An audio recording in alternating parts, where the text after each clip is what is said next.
FBI Secrets. An Agent's Expose. By M. Wesley Swearingen. Equals. Contents. Foreword. Lifting the Shroud of Secrecy, by Churchill. Introduction by M. Wesley Swearingen. Chapter 1. A Conventional Beginning. Chapter 2. The Making of an Agent. Chapter 3. Chicago's 24-men burglary squad. Chapter 4. A Close Encounter. L. Chapter 5. The Security Index. Chapter 5. Starting Over. Chapter 7. Louisville. Chapter 8. There are no weathermen in LA. Chapter 9. The Black Panther Party. Chapter 10. No weathermen anymore. Chapter 11. Lying to the GAO. Chapter 12. Perjury before Congress. Chapter 13. COINTELPRO. Chapter 14. My 25-year award. Chapter 15. Street Fighter in the Courtroom. Chapter 15. The Sweet Smell of Success. Appendix A, The Logistics of a Bag Job. Appendix B, Operations against Leon Katzen. Appendix C, The Arrest of Claude Lightfoot. Appendix D, Hoover's Commendation. Notes to Foreword. Index. There is something addicting about a secret. J. Edgar Hoover. T. A. Foreword. Lifting the Shroud of Secrecy by Churchill. During the 10 years that I was on the U.S. Intelligence Board, never once did I hear anybody, including myself, raise the questions: is this course of action which we have agreed upon lawful, is it legal, is it moral and ethical? We never gave any thought to that realm of reasoning, because we were just naturally pragmatists. The one thing we were concerned with was this: will this course of action work, will it get us what we want, will it reach the objective we desire to reach? Beginning with the L97L citizens break-in at the Media, Pennsylvania Resident Agency FBI office, in which a large number of top-secret documents were stolen and subsequently made public, the past quarter-century has been replete with revelations concerning pervasive criminal activities engaged in by the Federal Bureau of Investigation. Over the years, it has become increasingly apparent that such conduct on the part of the nation's police force has, overwhelmingly, been directed against politically dissident individuals and organizations. This is how the Bureau has functioned from its inception in 1908 to today. In effect, the FBI exists, as much as anything else, as a national political police. Much of the operational history of the Bureau's many campaigns against political diversity in the United States has been detailed in the voluminous reports of a Senate Select Committee during the mid-70s too, and in such books as Robert Justin Goldstein's Political Repression in Modem America, Kathy Perko's COINTELPRO, Ethan Theoharis Spying on Americans, David Wise's The American Police State, Peter Matthiesen's In the Spirit of Crazy Horse, Brian Glick's War at Home, Dale Garrow's The FBI and Martin Luther King, Jr., Ross Gelbspan's Break-ins, Death Threats and the FBI, and my own collaborations with Jim Vanderwall, Agents of Repression and the COINTELPRO papers. Point 3. From this array of sources, both primary and secondary, emerges a portrait of a massive, deeply entrenched and increasingly ubiquitous institutional entity devoted to the curtailment of domestic political action and expression. The individual objects of the Bureau's attentions in this respect have been people as different in their lives and outlooks as Ernest Hemingway and Dr. Martin Luther King, Jr., the Bennigan brothers and Russell Means, Bernardine Dohrn and Malcolm X, Janis Joplin and Kathy Boudin, Huey P. Newton and Joan Baez, George Jackson and Walter Reuther. The organizations subject to FBI counterintelligence operations have been equally wide-ranging, extending from the Black Panther Party, American Indian Movement, Puerto Rican Independentistas and the Weathermen faction of the Students for a Democratic Society, to the entirety of the labor movement and the Communist and Socialist Workers' Parties, and onward still, to the Student Nonviolent Coordinating Committee, Committee in Solidarity with the People of El Salvador, every mother for peace. Clergy and laity concerned, silo plowshares, even Duke University. Point 4 on record, the methods employed against such deviants have included every sort of tactic from discrediting targeted persons or groups by circulating defamatory rumors about them in their communities and or planting false reports about them in the media, to causing politically objectionable individuals to be evicted from their homes and fired from their jobs by contacting their landlords and employers, to orchestrating the repeated arrests on spurious charges of those targeted, to obtaining the conviction and consequent imprisonment of key activists by introducing fabricated evidence against them at trial, to provoking inter- and intragroup lifting T.E. shroud of secrecy violence, to outright assassination of selected leaders. Although the profile of the FBI's lexicon of illicitly repressive modes and methods is in some ways substantially complete, there has always been an important missing ingredient, namely, detailed tales of the Bureau's adventures and wrongdoings. In contrast, much has been written about the activities of the Central Intelligence Agency, the FBI's figurative counterpart in U.S. external affairs. Several former CIA agents and officials have offered up details that corroborate and amplify the information about CIA techniques available from official and unofficial sources. The dramatic stories of Philip Agee, John Stockwell, Victor Marchetti, Frank Snepp, and Ralph McGehee have clarified and confirmed our knowledge of the company. Unfortunately, it seems the Bureau has produced virtually nobody until now with the requisite conscience, courage, and personal integrity to match their CIA counterparts in disclosing their insiders' direct knowledge of what the FBI has done. Indeed, the major example of an agent who quit and told has until now been Joseph Schott, whose 1975 book, No Left Turns, was designed to embarrass the memory of FBI Director J. Edgar Hoover. 8 An earlier effort by former agent William Turner, Hoover's FBL, was so limited as to be nearly useless in today's research on the FBI. Given the veritable vacuum into which it injects itself, then, the present book is not only unique but vitally important. Here at last is a career veteran of the Bureau's clandestine wars against political freedom in America, a participant in literally hundreds of burglaries, disinformation campaigns, and worse, who has, however belatedly, demonstrated the fortitude and character necessary to admit, first to himself and then to the rest of us, not just the illegality but the intrinsic wrongness of what he did in service to the Bureau. Thus, the author, M. Wesley Swearingen, has finally positioned himself to reveal what he learned in the course of his decades as an active-duty FBI agent. This, to be sure, is a lot. The chapters which follow are laced with privileged information. Exposed, for example, are the mechanics of how Los Angeles Black Panther leader Geronimo G. Jaga Pratt was railroaded into an ongoing life term in prison by agents with whom the author worked during the early 1970s. Similarly, Swearingen recounts a drinking scene in which another agent, a freep with whom he had long worked in Chicago, confessed the Bureau's involvement in the December 1969 assassinations of Illinois Panther leaders Fred Hampton and Mark Clark. Light is also shed on the victimization of others, Gene Seberg and Leonard Peltier among them. Additional vignettes highlight the FBI's more or less continuous subversion of objectionable electoral candidates, the hyper-reactionary racial and sexual attitudes of the average agent, and much more. Altogether, FBI Secrets serves much the same purpose as Agee's Inside the Company or Stockwell's In Search of Enemies, providing an indispensable validation of certain conclusions already drawn by independent analysts and researchers. R2 Swearingen's Los Angeles counterintelligence colleagues also played a role in bringing about the murders of other Panthers, Fred Bennett, for instance, and Frank Diggs, Sandra Lane Pratt, Jimmy Carr, Bunchy Carter, and John Huggins, and were probably involved in setting up the 1970 Marin County Courthouse disaster that resulted in the deaths of Jonathan Jackson and several others, while very nearly ending the career of activist/intellectual Angela Davis. 13 Scholars and activists are still debating the question of the Bureau's possible participation in orchestrating the assassination of George Jackson in 197 L. The FBI also used street gangs during the late 60s and early 70s as surrogates with which to destroy the Panthers. The party,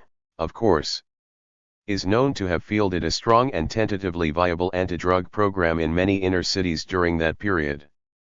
The gangs with which the Bureau aligned itself, and to which it appears to have extended some sort of criminal immunity as a quid pro quo, the Black P. Stone Nation cum El Rune Group in CT $Kio is a salient example, largely went on to become primary Drew dollar distributors in their respective localities once the Panthers had been obliterated. T6 The FBI's activities on such matters illuminate the meaning of the Reagan/Bush war on drugs and the present Clinton Get Tough on Crime initiative.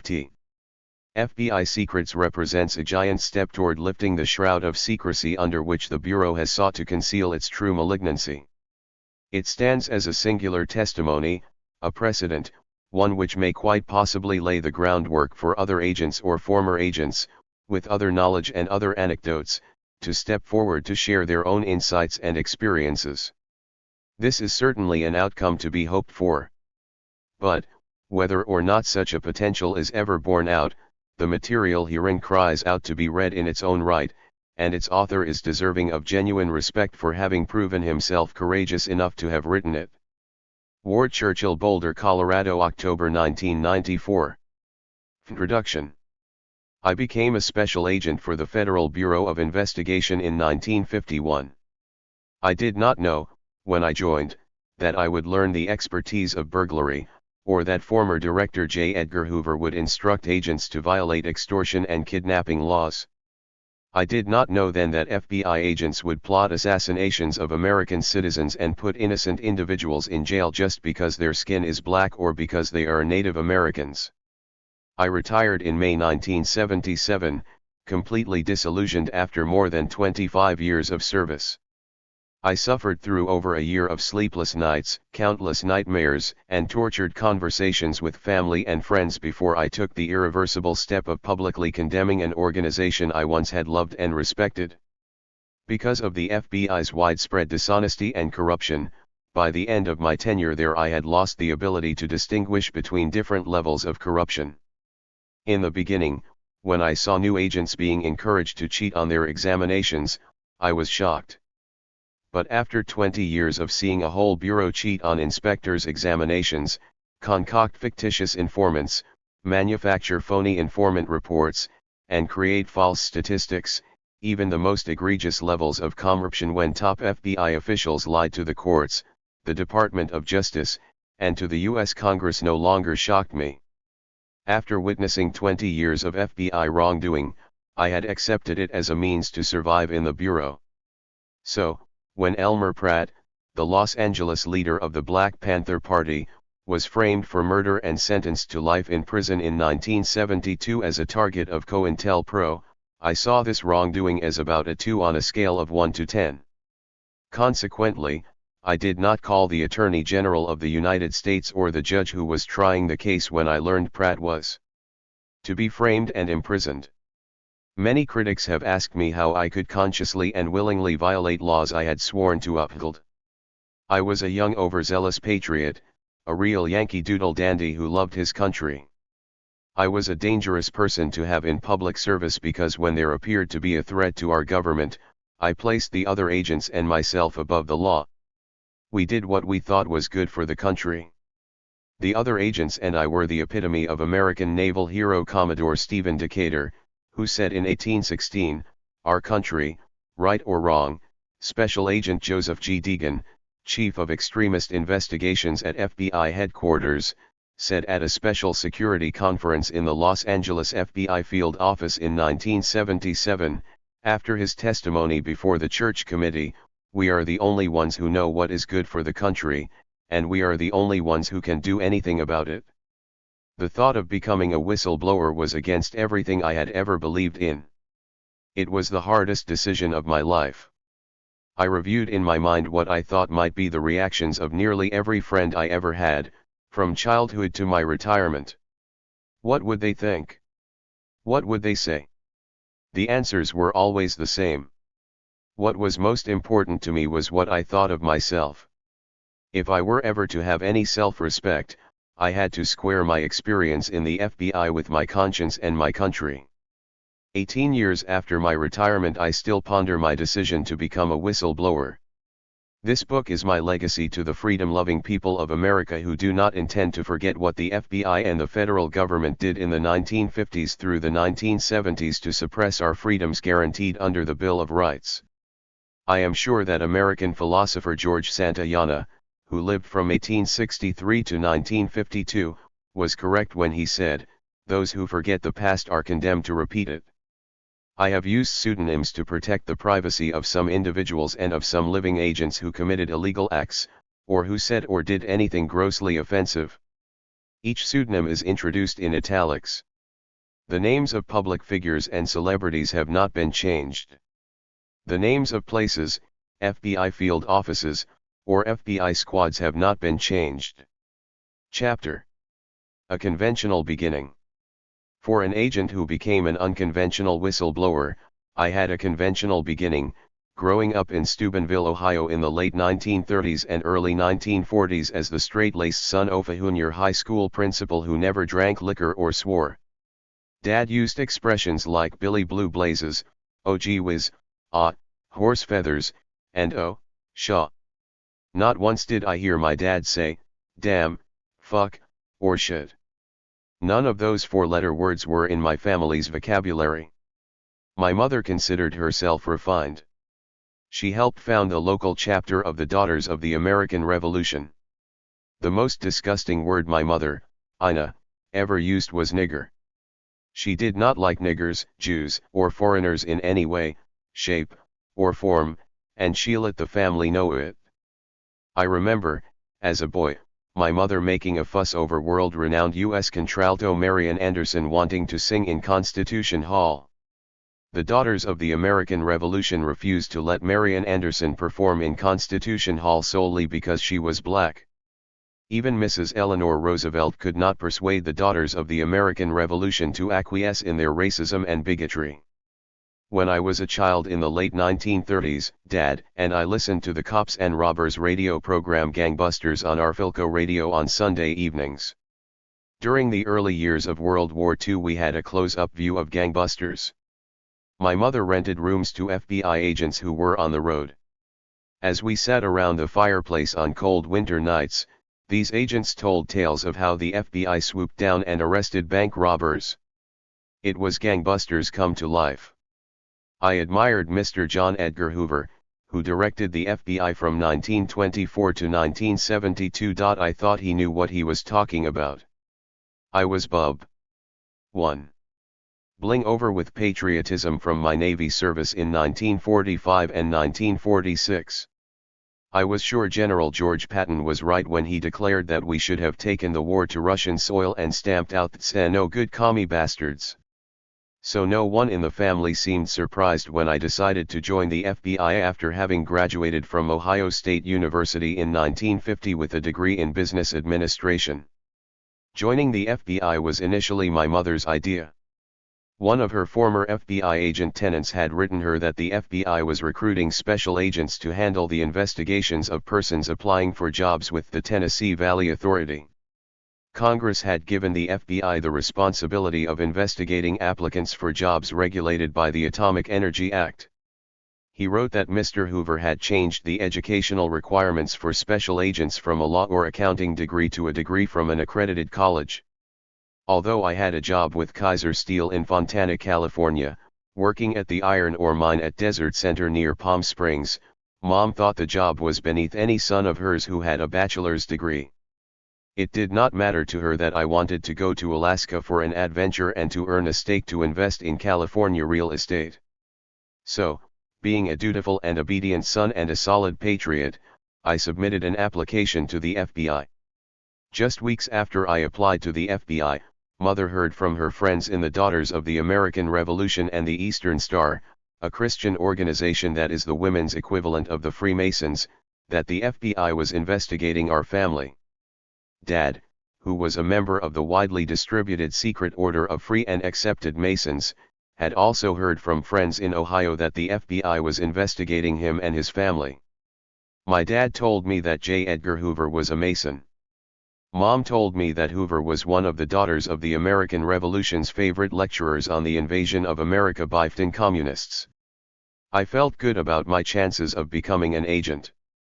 So while FBI agents were conducting a full field investigation into every aspect of my background, education, character, loyalty, and associates, I prepared myself for the 9 weeks of training I would have to undergo if accepted into the FBI. I ran a hard 2 miles in the open desert every day after work at an elevation of about 2,000 feet. A conventional beginning. Then I pumped iron until dinner time. I could bench press my own weight 8 times. At age 24, I was in splendid physical condition and ready for Mr. Hoover's boot camp. In May 1951, Mr. Hoover sent a letter directing me to report to room 633 in the old post office building in Washington, D.C. When I entered the appointed room and looked around, I thought I had mistakenly come across a class of over-the-hill postal bureaucrats. All were older than I, some by as much as 10 years. They were fat bald men, some with a bit of gray hair, and nearly all of them hopelessly out of shape. I quietly stepped back into the hall and closed the door. I looked again at Hoover's letter to make sure I was in the right place. I knew Mr. Hoover never made a mistake. I was in the right place. I retuned and took a seat near the back of the room. Donald Byrd, a man with dark features, short black hair, and a 5 o'clock shadow, stood behind the lectern. He introduced himself as the class counselor of new agents class number 31. A few minutes later, in stepped Assistant Director Hugh Clegg, a large strapping man who was overweight, out of condition, and out of breath. Clegg was the number 3 man in the FBI and head of the Training and Inspection Division. I learned later that his nickname was Troutmouth. Mr. Clegg barked, "Good morning, gentlemen," as he stepped behind the lectern. "Please stand, raise your right hand, and repeat after me. I, your name, do solemnly swear." I glanced around the room at the men. We were all white Anglo-Saxons. Except for the difference in ages and body sizes, we looked as if we had come from one mold. I thought of my friends from high school, who were Negro, Jewish, Italian, and Mexican, who were killed in World War II or who had fathers and older brothers killed in action. They were not represented in the new agents class. Also, there was not one female. I learned a few weeks later that Mr. Hoover did not tolerate women, Negroes, or minorities as special agents. At the time, I felt as though I was entering a private secret society. The same feeling had come over me when I had been in high school and had joined the secret society of the Demolay, known within the society as the Junior Masons. So help me God, we completed the oath. Overwhelmed, a tear rolled down my cheek. Mr. Clegg cleared his throat. He said, in a booming voice that needed no electronic assistance, "Congratulations, Met. You are now special agents of the Federal Bureau of Investigation. A one-ways remember, you are a personal representative of M.R. Hoover. Please, for your own sake, try not to embarrass the Bureau chapter." 2. The making of an agent. 50 men stood proudly with me as Hugh Clegg swore us into office. Only 36 were there 9 weeks later, after our training period at the FBI's National Academy in Quantico, Virginia, when Clegg handed us our credentials and the coveted gold badge. Those 9 weeks were a grueling and surprising introduction to the FBI. Immediately after the swearing-in ceremony, our class counselor began to describe what Clegg meant about being Hoover's personal representative. Byrd said, in a southern drawl, "Y'all will always present the appearance of a successful businessman. Mr. Hoover expects each of his special agents to wear a dark business suit, a white shirt, a dark conservative tie, dark socks, and black shoes. Argyle socks and colored socks are strictly forbidden." We were to hear about Hoover's dress code hundreds of times over the years, but as Byrd explained it for the first time, I carefully wrote down every point. Other new agents were also scribbling notes. Every item seemed tenably important. Byrd said, "Your notebooks will be graded on neatness and thoroughness at the end of the course. They may be inspected any time during training. The inspectors have a propensity for examining notebooks and personal belongings at Quantico while you are on the firearms range all day if Gear friends or wives in Vour. Don't exhibit any photographs in the lockers at Quantico. Mr. Sloan, the special agent in charge of Quantico, does not want to open your locker to visitors and dignitaries and find pictures plastered on the doors. Remember, always wear a snap brim hat whenever outdoors. Anybody who doesn't have a hat had best go out and buy one at lunchtime today. Don't wait until tomorrow or next week. Mr. Hoover or Inspector Mudd had better not catch any of y'all coming in and out of this building without a hat on your head. Several other agents and I bought hats at lunchtime. Bird and the other FBI officials who paraded in and out of the classroom over the next few weeks aimed hundreds of regulations at us. We were to walk up and down the staircase to our 6th floor classroom in the old post office building. One official explained, Mr. Hoover does not want you to use the elevators because they are for the personnel of the Washington field office. The official told us about a clerk who had been fired for using Hoover's personal elevator in the Department of Justice building. We were not to prop our feet against the wall during breaks between classes. We had to trim our hair regularly, at least once every other week. Instructors from the Training and Inspection Division often pointed out an agent in the morning class and told him that if he did not get his hair cut at lunchtime, he need not return to class. Inspector William Mudd from the Training and Inspection Division delighted in demanding answers to obscure, nitpicky questions. For example, he would ask for the classification numbers of obscure statutes that had not been discussed in class, nor would be discussed for several days. He did not confine himself to the agent's handbook, expecting us to know the specifics of every story printed in the newspaper. I started to bury myself in the Washington Post at breakfast along with several other new agents, in an effort to be prepared to answer questions about details in world events. It did not make any difference. That day Mudd pointed to another victim and asked about an obscure item on the 11 o'clock TV news. I added watching the late news to my daily routine. Not all new agents were intimidated by Mudd and the FBI's myriad of rules. During the third week, Mudd was in the middle of reading a section of the Manual of Rules and Regulations on how to fill out a travel voucher. Joe Rio stood up and said, "This is fucking bullshit, man." Rio then walked toward Mudd and threw down The Making of an Agent, his handbook, pencils, and notebook. "And you can tell that fucking queer Jack Hoover I said so, asshole." Joe Rio walked out of the room, never to return. Everyone was shocked, except for William Mudd. He just stood there and grinned. After a few moments, Mudd said, "That wasn't very smart. The director won't be happy to hear what Mr. Rio thinks of the FBI training program." I certainly would not want to be Joe Rio looking for a job with a dismissed with prejudice referral from J. Edgar Hoover. I began to think that any minute the Mad Hatter would walk into the room and begin a lecture on bureau policy.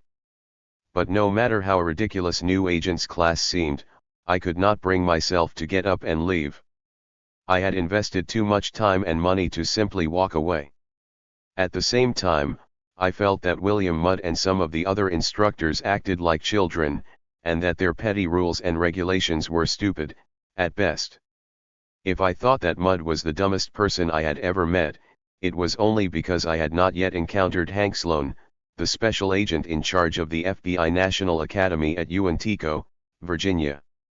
When we first arrived at the academy, Hank Sloan met our bus much the same way a schoolmarm greets a bus load of first graders. Mr. Sloan directed us to a classroom where he explained FTL's rules of Quantico. "There will be no whistling at any time while you are at Quantico, gentlemen," said the tall, thin, gray-haired Sloan in a thick Texas accent. "And y'all will not flush the toilet at the end of the building after L0p.m, pointing toward the dining room. That's where my office and private quarters are located. If you have to use the head after L0 p.m., there are facilities at the other end of the building. No agent is to shower at either end of the building after 10 p.m. A few of the agents snickered, not knowing whether or not Sloan was serious. From his expression after the Swearingers, it was clear he was deadly serious. Hank Sloan looked at those who had snickered and he jotted some notes. Mr. Sloan slept in his office at Quantico instead of going home, as the other agents in charge in the field offices did. And Sloan continued, the most important thing to remember is how to make your bed. Sloan looked up from his notes to glance at the new agents and then looked down again. Pillows are to be placed so that the open end faces away from the doorway. Your blanket must come down even with the bed frame. Hank Sloan went on for another half hour giving us a precise description of how our beds were to be made every morning. He included details of exactly how many inches to fold down the sheet over the blanket. Sloan gave instructions on how to dust the floor and clean the windows and insisted that each room be immaculate. Then, Sloan said, menacingly, if you do not do this correctly, gentlemen, you will answer to me. I will conduct a bed check at 9 every single morning you are here at Quantico. No agent is to be on the dormitory floors during classroom hours from 9 to 5:50, unless he is on official sick leave, approved by me. This was worse than the Navy, I thought. Mudd explained. FBI agents are on duty 24 hours a day. Mr. Hoover must be able to reach you within the hour no matter where you are, no matter what you are doing. Mudd laid out the procedure we had to follow while in Washington, D.C. While training in Washington, we were to call the Washington field office every hour during the evening if we were away from our residence. While the inspectors swiftly fired agents who broke any minor rule or regulation, they encouraged us to cheat to pass the training exams we were given. The passing grade on any exam or spot quiz was 857.0. Before giving TTRE first written quiz, Bird directed MDO print our answers lightly in pencil. All questions were phrased to induce either a yes or no, or true or false answer. An agent in a class ahead of us told me to print in capital letters. It was easy to efface a wrong answer and print the correct answer in capital letters. Bird gave the answer to the first question, then he slowly read the question and repeated the answer. In this way, Bird and the other. The making of an agent. Instructors, including Mudd, gave us time to change our incorrect answers. After finishing the quiz in silence, students would grade each other's papers. We were careful not to attract attention by making a perfect score of I00 VO. Everyone in class always made the magical grade of 85 VO. As I watched my friend Phil stand casually correcting my tests to make the magic 85 VO, I changed his papers for a passing grade. Although I was willing to put up with petty rules, cheating was not what I expected from the world-renowned FBI.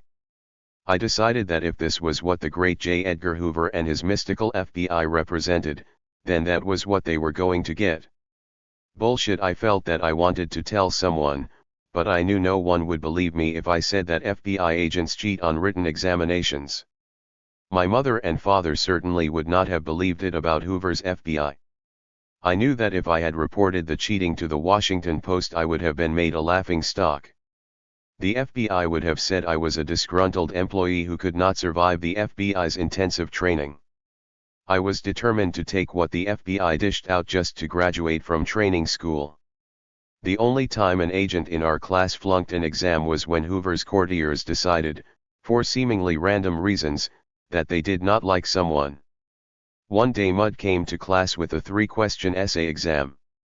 When the test was over, we did not exchange papers as with earlier tests. Mudd personally collected the papers and left the room. During the recess we all discussed the exam and agreed that most of us had missed one question, which meant an automatic score of 667.0, low enough to be fired. I knew I missed one question. I thought surely I would be fired. The next day Mudd marched into the classroom with the smugness of a prima donna. He singled out John Mulrooney and said he had flunked the test. Mulrooney demanded to see the test scores. Mudd said, "Mr. Hoover has declared the tests top secret and confidential. You are dismissed, Mr. Mulrooney." Mulrooney threw his notebook and other bureau property on the floor. He left the room without even taking his straw hat that he LLL0 had to buy to attend class. Mudd left the room without further comment. Bird stood up and sheepishly said, "Men, let's take a 15-minute break." Asterisk. Mulrooney was not the only one who disappeared suddenly. Early one morning an instructor from the Training and Inspection Division opened the classroom door and asked Donald Lane to step outside. Lane did not return, not even to hand in his handbook, notebook, or his pencils. Once, I was questioned in an attempt to weed out undesirable agents.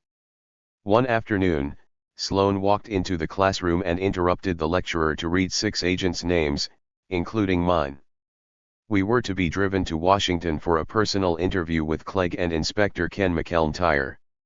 My heart flip-flopped. I felt sick. I felt certain that I was about to be fired. The 6 of us rode in 2 cars, one driven by Bird and the other by Stan Ray, another new agent's class counselor. The ride to Washington was the worst hour I had ever spent in my life. 2 of the 6 sat on either side of me in class. Ted Swan, who sat on my left, was my roommate in Washington. He had been a bank teller before joining the FBI and he was easily 50 pounds overweight. Rod Swimmer, who sat on my right, was average in height and weight. The fact is that he was so average that he was nondescript. They did not appear to fit my impression of the FBI mold, but then, what about me? Was I a misfit? The interview with Inspector McElntyre lasted only a few minutes. He asked some routine questions, such as where I had gone to college and whether I was married. He already knew the answers from my personnel file. He was more interested in my roommate Ted Swan, who was also being questioned. A month later when I was in Memphis, my first office, Bird told me in strict confidence that John Mulrooney had been fired because the Training and Inspection Division thought he was too friendly. Bird said that the FBI had no evidence that Mulrooney was queer, but that Mudd did not want to take the chance that Mulrooney might be hiding in the closet. The making of an Agan L. McElntyre asked, "How long have you known Mr. Ted Swan?" "I met him the first day of training school, sir." "Aren't you 2 roommates when you're in Washington?" "Yes, that's because we sit next to each other in class." Mr. Bird suggested we team up during training too. McElntyre cut me off. "What kind of guy is he?" "He's the kind of man Mr. Hoover hires as an FBI agent, sir. He's soft and pudgy, a sissy, if you ask me. Not someone I'd like to have along on an arrest in a dark alley."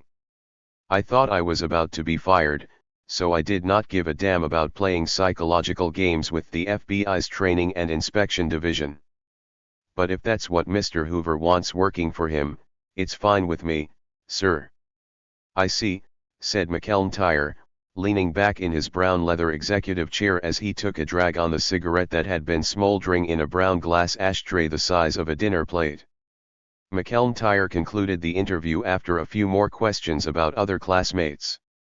The following week all 5 of the agents who had made the trip to Washington with me were terminated. The class had been returned to Washington for a few days for the special firing of the 5 agents. That night I went to dinner alone at a restaurant near the rooming house where Swan and I had shared a room while in Washington. The waitress asked me where my friend was. I said, "My friend." She said, "The man you come in here with all the time, isn't he your lover?" The woman's comment shocked me to the core. I was never told by anyone why the 5 agents had been Fred. I began to think that Mudd had thought they were homosexual. I expected the axe any day. The following week we returned to Quantico. Hugh Clegg came to Quantico and interviewed everyone in class, except me. Clegg interviewed some agents 2 and 3 times. I asked one of the new agents, who had been a clerk for several years, why there were so many interviews and firings when the applicants had survived the background investigation. I was told that the inspectors feared for their jobs because iPhone bad Apple becomes an agent it reflects upon the instructors, and Hoover would retaliate by transfer. 12. Asterisk. L3. FBI secrets. Ring and demoting the instructors. I did not like the gesture. I was almost of a mind to tell Bird to fire me and get it over with. For some reason, they did not fire me and I am due it to the last and most important of tests, the final examination of the 9th week. It was not a written or oral examination where the passing grade was 8570.LT was the test by the man himself, FBI Director J. Edgar Hoover. The director had not appeared before the class during the 9 weeks of training. For this exam, we had to prepare for an audience with a man more powerful than the president. One's personal appearance on this day foretold an agent's future. On the day of the exam, we lined up single file outside the director's office. A nervous inspector who looked like a funeral director opened the door. The class of 36 men, dressed in our finest dark suits, white shirts and subdued neckties, black shoes, and black socks, passed in review of the director, shaking hands nervously and saying, "Hello, Mr. Hoover, my name I5-. Were like robots on an assembly line. All 36 of us were in and out of view of Hoover's piercing eyes within 3 minutes flat. I had heard that an agent in an earlier class had said to the director, "Hello, Mr. Jones, my name is Edgar Hoover."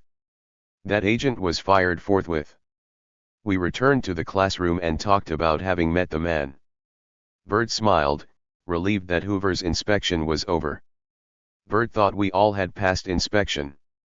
Just then a gaunt gray-haired inspector from the Training and Inspection Division entered the room and shouted above the noise, "Mr. Hoover told Tolson that this class has a pinhead and a truck driver." Before anyone could ask what he meant, the inspector turned and walked out of the room.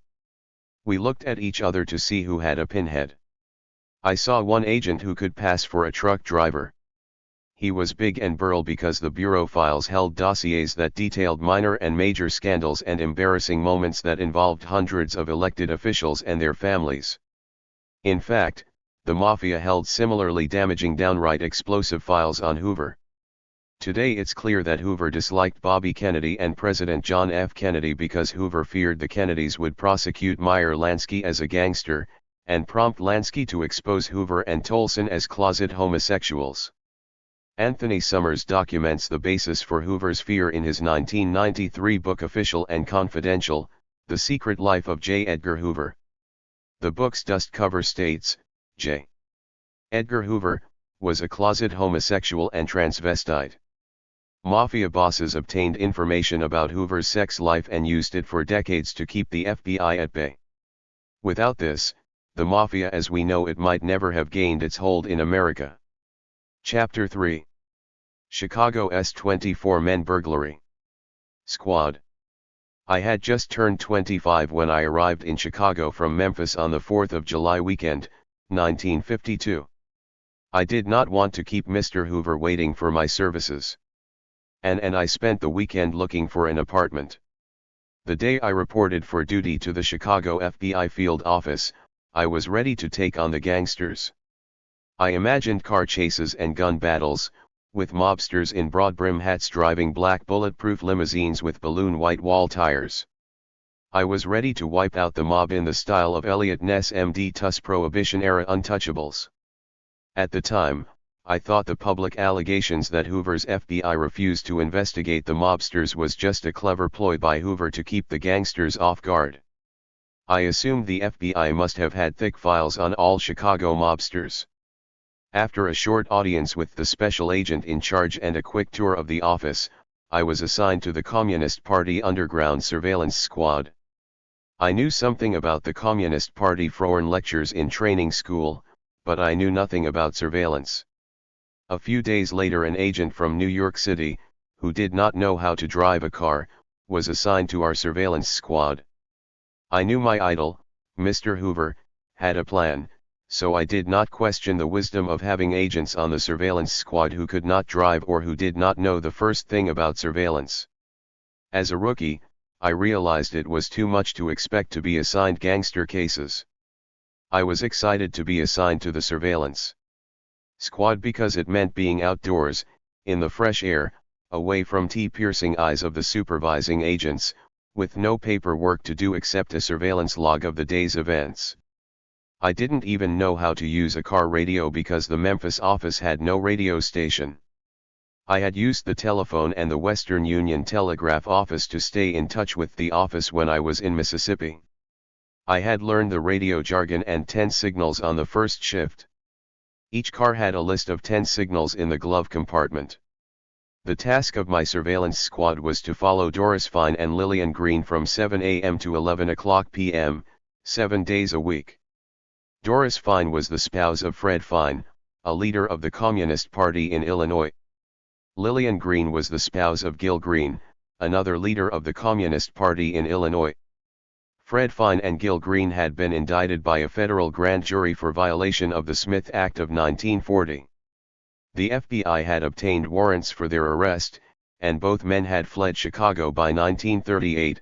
The newly formed House Special Committee on Un-American Activities, also known as the Dies Committee, named after its chairman, Martin Dies, Democrat of Texas, had started to hurl charges of communism toward groups it did not like. The National Lawyers Guild was one target. In response, Congress passed the Alien Registration Act, a sedition act that became known as the Smith Act of 1940. We were told to stay with Doris and Lil. As one might guess, we had days when we looked like the Keystone Cops. For fun, Doris and Lillian drove slowly until they recognized our cars following them. At railroad crossings, they waited for an approach-ending train and crossed at the last second just before the gates dropped. They did it jokingly, when all they were about to do was to go to the grocery store in the next block.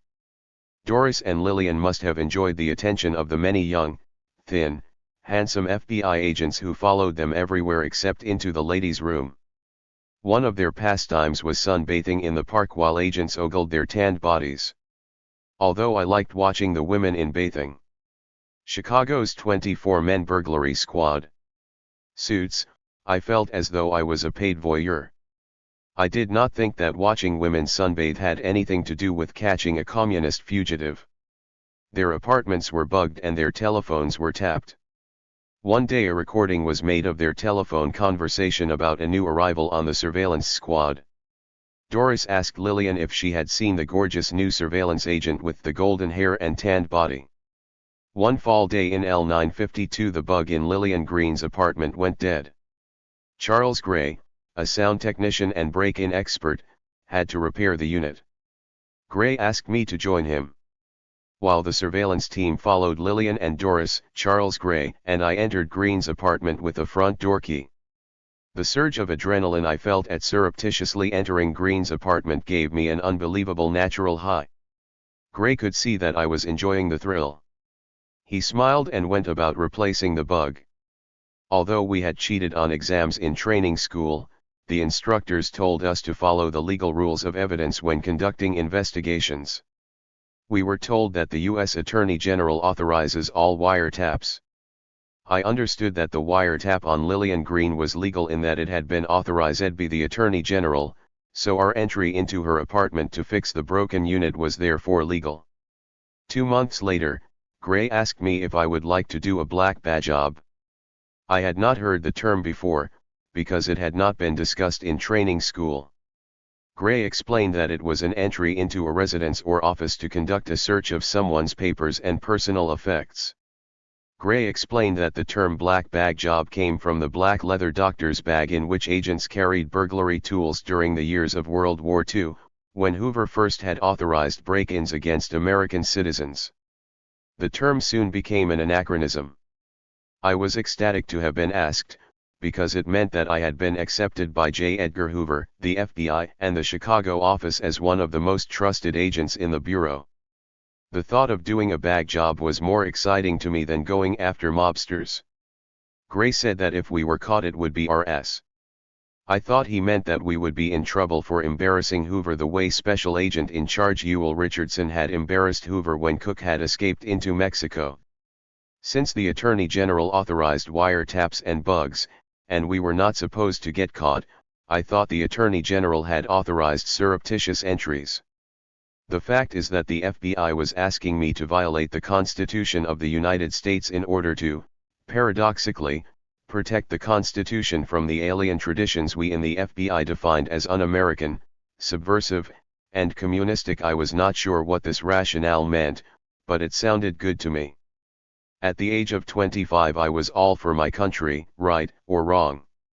I understood this rationale to be the same as that used during World War II when the United States had authorized and ordered its soldiers to kill the enemy, which one had been prepared to do when one was in the US Navy at that time. On my first bag job, we broke into Fritze Engelstein's apartment. We were looking for evidence that would lead us to her husband David Engelstein's whereabouts in the Communist Party underground. I followed Gray's every move. My heart raced 180 beats per minute.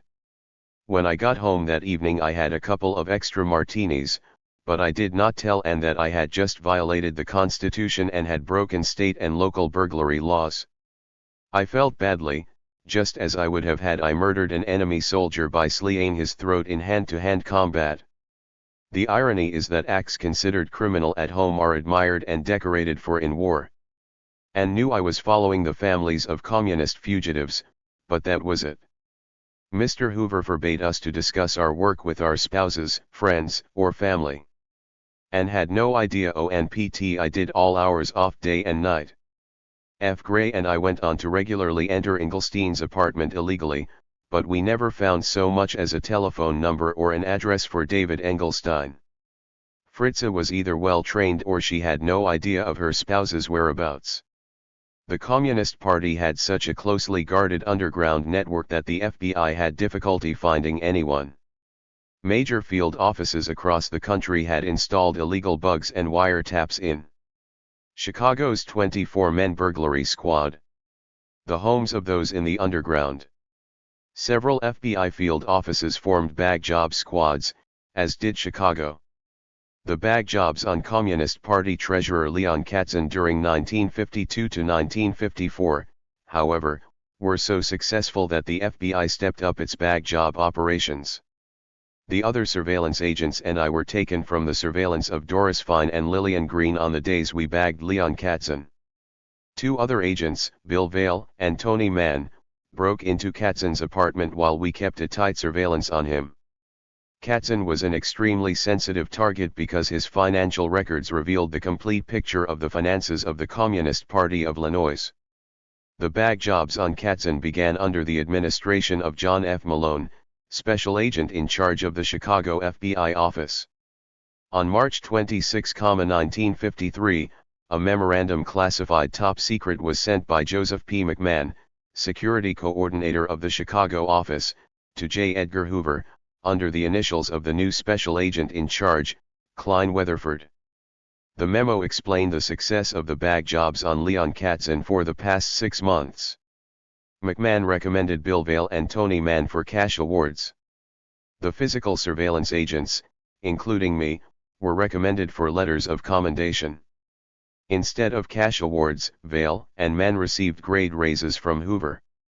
Hoover promoted them from GS-12 to GS-13 with a $1,000 raise each. Vail and Mann's promotion to a higher annual salary was unusual because our squad did hundreds of bad jobs and received only letters of commendation or cash awards. A grade raise is permanent and lasts throughout one's career and into retirement with higher benefits. A total of 42 individuals knew of the illegal break-ins against Leon Katzen. The bag jobs on Katzen were so productive that the Chicago office discontinued the surveillances on Doris Fine and Lillian Green in April 1953 and stepped up the number of illegal entries into homes and offices. A week after President Eisenhower authorized heads of sensitive agencies, departments, and bureaus to summarily fire disloyal employees, I received my first assignment on a security case. I was *2425 FBF Secrets. To review the subject's FBI file, write an investigative summary report, and place the subject on the FBI's secret arrest list known as the Security Index*. I had never written a security report and I knew nothing about the procedure or the Security Index. My subject was Molly West, Secretary of the Communist Party of Illinois, the second most important person in the Communist Party of Illinois. Her file was 3 volumes thick, with over 1,000 pages of confidential and top-secret documents. A report had never been written on Molly West.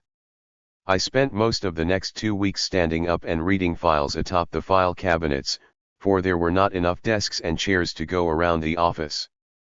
I sat on an overturned wastebasket and used the corner of another agent's desk to do some of the rough drafting on the report. We had been told in training school that the FBI was the most efficient bureau in the federal government. I had studied office efficiency in college. If using wastebaskets for chairs and not having a desk to work at was the most efficient way of doing business, I wondered about the other government agencies that were supposed to be less efficient. I recommended Molly West for the security index with the special designation of DETCOM, which stood for Detain as a Communist.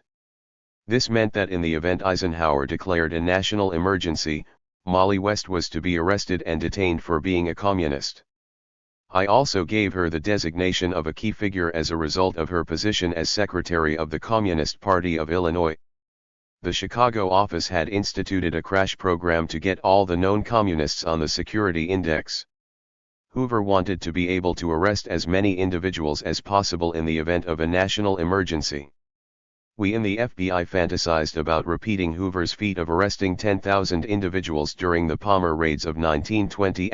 We had compiled hundreds of names of financial contributors to the Communist Party from the bag jobs on Leon Katzin. We had also identified dozens of subversive contacts during the Fine and Green surveillances. Although the Chicago office received newly assigned agents on a weekly basis, it was unable to keep up with 85% of its caseload of Communist Party members in Chicago. The office had thousands of cases on Communist Party members who had never been or never were investigated. That June, Julius and Ethel Rosenberg, who had been convicted of giving atom bomb secrets to the Russians, were executed in the electric chair. When the word arrived in the Chicago office the next day, Saturday, the agents who were working overtime to keep up with the office average overtime and to get their reports into the bureau, began to celebrate. Some agents quit work and headed for the local pubs to toast the Rosenbergs' execution.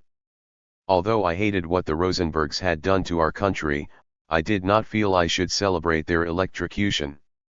I was then and am now haunted by the one question that Mr. Hoover had for Ethel Rosenberg in case she recanted at the last moment on death row. It was rumored that Ethel was to be asked at the last minute, "Did you know that your husband was a spy for the Russians?" Attorney General A. Churchill Palmer and those of his ilk in the Department of Justice, including J. Edgar Hoover, who at that time was a Department of Justice employee, decided in 1919 that the best way to save the country from alien radicals was to deport all the foreigners. The mass raid deportation plan, which Hoover helped formulate, was put into effect in November 1919. In January 1920, federal agents arrested an estimated 10,000 suspected alien radicals without warrants. Mr. Palmer told the Senate Investigating Committee that J. Edgar Hoover had been in charge of the arrests. Hoover testified before the Senate and protected Palmer by blaming the Bureau for the 10,000 illegal arrests. That summer Ann and I bought a house in Park Forest, Illinois. Park Forest was a new development 30 miles south of Chicago serviced by the Illinois Central Railroad commuter train. The houses were all 2-bedroom, 1-bath, single-family units on a concrete slab with forced air heating. They had 750 square feet and they sold for $11,995. With the GI loan of $3,000, the monthly payments including principal, interest, taxes, and insurance were $68. It was our first home. The commute was 50 minutes during rush hour on the express train. If I had to do an early morning surveillance or bag job, it meant getting up at 3 a.m. and catching the 3:30 a.m. local train out of Madison. That put me in the office about 5:15 a.m. with a brisk walk across the loop. The move to Park Forest was good for Ann. She had a degree in education from Ohio State University. Although we had attended Ohio State University at the same time, we never met on campus because Ann attended the College of Education and I attended the College of Commerce. She took a job teaching grade school in Park Forest. On June 26, 1954, I personally arrested Claude Mac Lightfoot, chairman of the Communist Party of Illinois, for violation of the Smith Act of 1940. This was the Chicago office's first arrest of a Communist Party activist, accomplished more through luck than good investigation. J. Edgar Hoover commended me for the honest. By the middle of August 1954, 117 individuals had been honest nationwide and 81 had been convicted for violation of the Smith Act of 1940. The U.S. Supreme Court ruled in 1957 that the Smith Act was an unconstitutional infringement on the right of free speech. After Lightfoot's arrest, Hoover ordered the Chicago CE to form a burglary squad to intensify the campaign against the Communist Party. The burglary squad in Chicago, known as the Communist Party Infiltration Squad or Security Squad No. 1, was divided into two 12-man operational units. Each agent had 2 or 3 subjects assigned to him. The purpose of the squad was to conduct a survey on each subject to determine the feasibility of a bag job. When a subject was ready for a bag job, the 12-man unit worked on that one subject for the day. If a surveillance and a bag job had particular problems, then all 24 agents were used to assure adequate security. We did bag jobs around the clock. When people were at work, we bagged their homes. When they were home, we bagged their offices. We became break-in fanatics. There were times when I did 2 and 3 bag jobs in one day. I went into the apartment of Adolph Rabin, an underground courier whose case was assigned to me, more than 100 times. On days when other agents did not have bag jobs going that needed assistance, I entered Rabin's apartment every time he left his building. Our original goal was to neutralize the Communist Party. But we lost sight of our goal as we intensified the number of break-ins. We extended our targets beyond the Communist Party. In December 1956, Hoover asked Attorney General Herbert Brownell for authority to wiretap the home of Elijah Muhammad of the Nation of Islam, on the grounds that members of the Nation of Islam disavow allegiance to the United States. Brownell approved the wiretap surveillance. To Hoover, this meant that he could also do bag jobs on the Nation of Islam, but the only plausible reason for the FBI to break into the homes of members of the Nation of Islam was Hoover's hatred for African Americans and Hoover's desire to keep Elijah Muhammad from becoming a messiah for African Americans. We bagged the residence of 2 Nation of Islam members and photographed membership lists and financial records, even though the Nation of Islam was not a threat to the U.S. government. I acted as the lookout for the bag jobs on members of the Nation of Islam while fellow agents broke into their homes. The bag jobs on the members of the Nation of Islam came after I had spent 5 years on the Communist Party Infiltration Squad. By then the Supreme Court had ruled that the Smith Act was unconstitutional.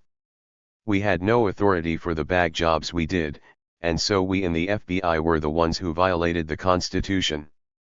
When we started bag jobs on a black religious organization, I knew then that the FBI was out of control, but I could not stop it because no one would have believed me, not even Hoover's most severe critics. If I had said anything, Hoover would have had me prosecuted for violating local burglary laws. Chapter 4: A Close Encounter. Chicago, Illinois, Fall L9S4. As an undercover burglary squad member, I prided myself on passing for an ordinary laborer. The olive drab canvas bag that I carried blended with the image I tried to convey, that of a janitor or building superintendent. I wore a tan windbreaker frayed at the cuffs, a faded red plaid shirt, gray paint-stained trousers, and tan work boots. Many of us on the infiltration squad bought our clothes at the Sears, Roebuck & Company store because the head of security, an ex-FBI agent, had given us Sears employee discount cards. My fellow surveillance agents called me Yvonne. During Chicago's cold winters, I wore a heavy fur-lined coat with a high fur collar and a trooper's fur hat with ear flaps that tied under the chin. I looked like the first Tsar of Russia, Ivan IV, also known as Ivan the Terrible, my partner, Charles Gray, could not give up the polished look of an FBI agent to go undercover. Still, Gray was one of the FBI's best-trained black bag job experts. He had developed his burglary expertise during World War II, fighting against the Chicago members of Fritz Kuhn's German-American Volksbund, a Nazi-inspired organization in the United States.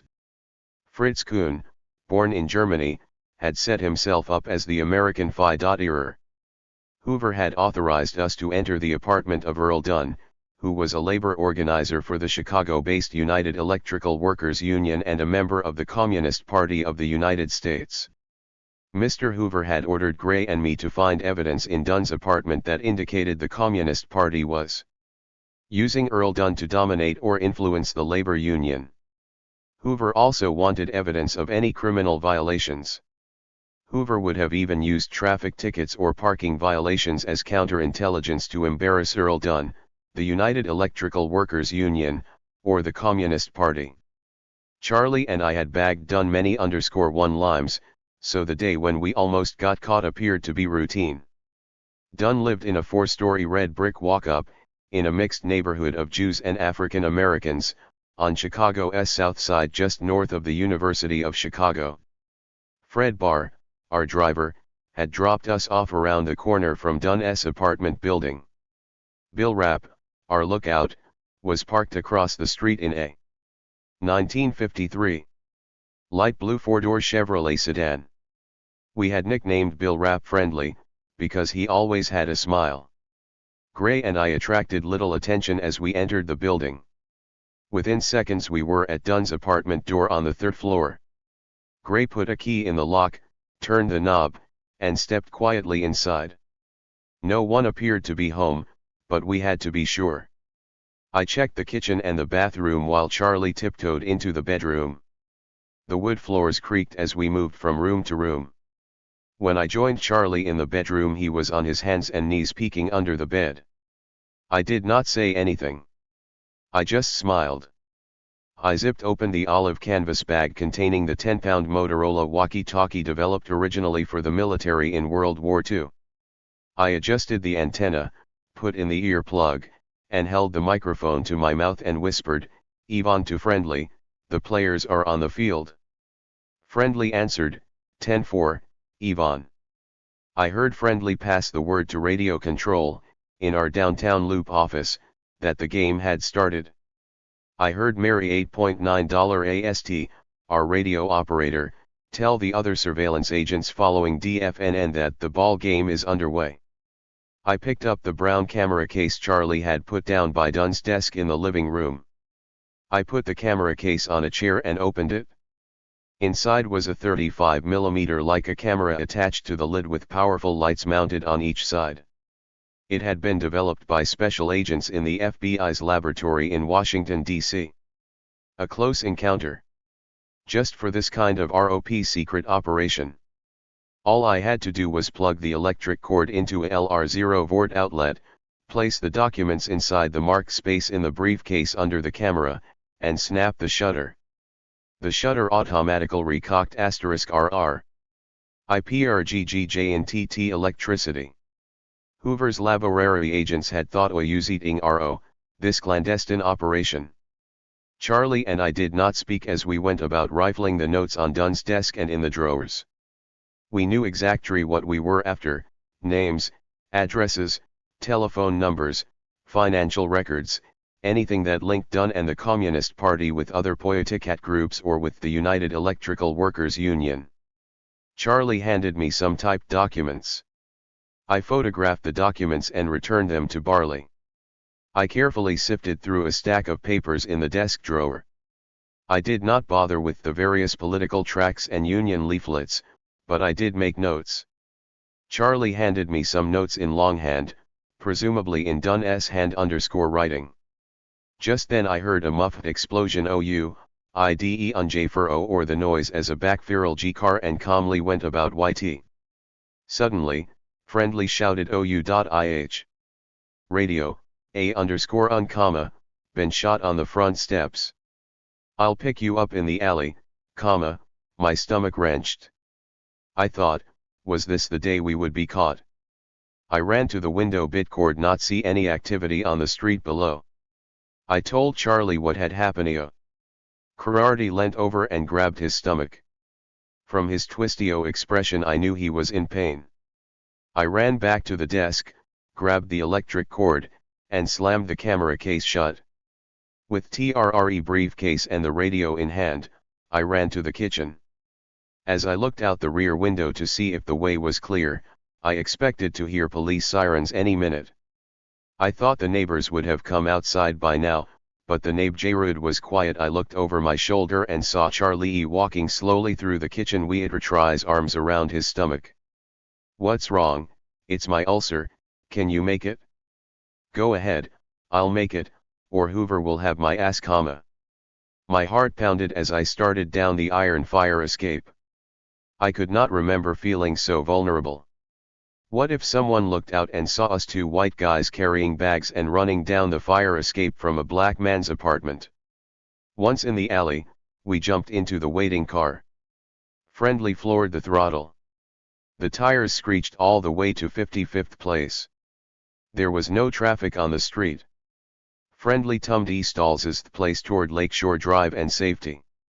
The 24-man bag job squad in Chicago was not an anomaly.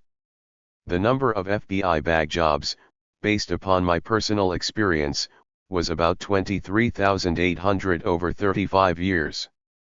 That is only 68 bag jobs a year for each of the 10 offices engaged in regular break-ins. The following names are those I remember of suspected Communist Party leaders in Chicago on whom we did bag jobs: Emanuel Bloom, Richard Criley, Lou Diskin, Earl Durham, Rose Durham, James Durkin, David Engelstein, Fritzie Engelstein, Doris Fine, Fred Fine, Molly Gold, Sam Gold, Gil Green, Lillian Green, Charles Hall, Flo Hall / Yolanda Hall, Mary Hortosos, Leon Case Surd, Sam Kushner, Claude Lightfoot, Adolph Robin, William Sennett, A Close Encounter, Ed Stark, Sylvia Starr, Ray Tillman, Alfred Wagenknecht, Otto Wangerin, Molly West, James West. There are others I have forgotten, such as the members of the Nation of Islam, some 50 targets in all that fade into the menagerie of hundreds of illegal FBI operations. There were other squads in the Chicago FBI office that conducted bag jobs on a regular basis. The late Forrest Frosty Thompson worked on the Socialist Workers' Party squad. He told me that he and other agents on the squad did a bag job on members of the Socialist Workers' Party about once a week. Anthony Rust and Ewell Bourne, who worked the Socialist Workers' Party in Chicago in the early 1950s, once told me they had done nearly 100 bag jobs on the Socialist Workers' Party. Adolph Hutt, who went from the Security Division in Chicago to the Criminal Division to work the Top Hoodlum program, told me that he and other agents had done hundreds of bag jobs on the Mafia. Hutt said the FBI had bugged 24 mob families through illegal break-ins in the Chicago area. The following are other organizations that were victims of FBI bag jobs in Chicago: American Civil Liberties Union, Chicago Committee to Defend the Bill of Rights, Chicago Committee to Secure Justice for the Rosenberg Civil Rights, Congress Committee to Secure Justice for Morton Sobel, Communist Party Headquarters in Chicago, Fair Play for Cuba Committee, Midwest Committee for the Protection of the Foreign-Born, Modern Bookstore, National Association for the Advancement of Colored People, National Lawyers Guild, Nation of Islam, Nationalist Party of Puerto Rico, PROGRESS 4EL Aber PRD, Veterans of Abraham Lincoln Brigade. Up until 1955 I thought the bag jobs we did on the Communist Party and its members had the sanction of some Hitler authority other than J. Edgar Hoover. I expected the Attorney General to have authorized break-ins as he had done with wiretaps. It was not until the new Assistant Special Agent in charge of the Chicago office, Joseph L. Schmidt, explained in very clear terms that black bag jobs were completely illegal that I realized the full impact of what the other agents and I had done. I understood for the first time that Hoover and the FBI could disown us if we were caught. Mr. Schmidt said that if we were ever caught we would be dismissed with prejudice, the most severe comment Hoover could make against a fired employee.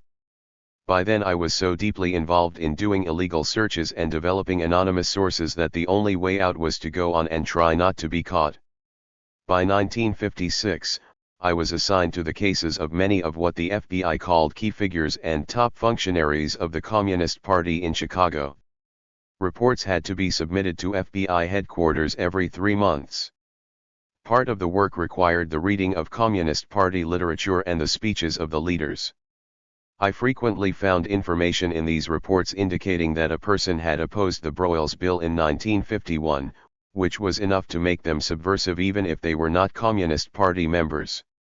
In 1951, the Illinois State Legislature had held hearings at Springfield, Illinois concerning Senate Bill 102, commonly referred to as the Broyles Bill.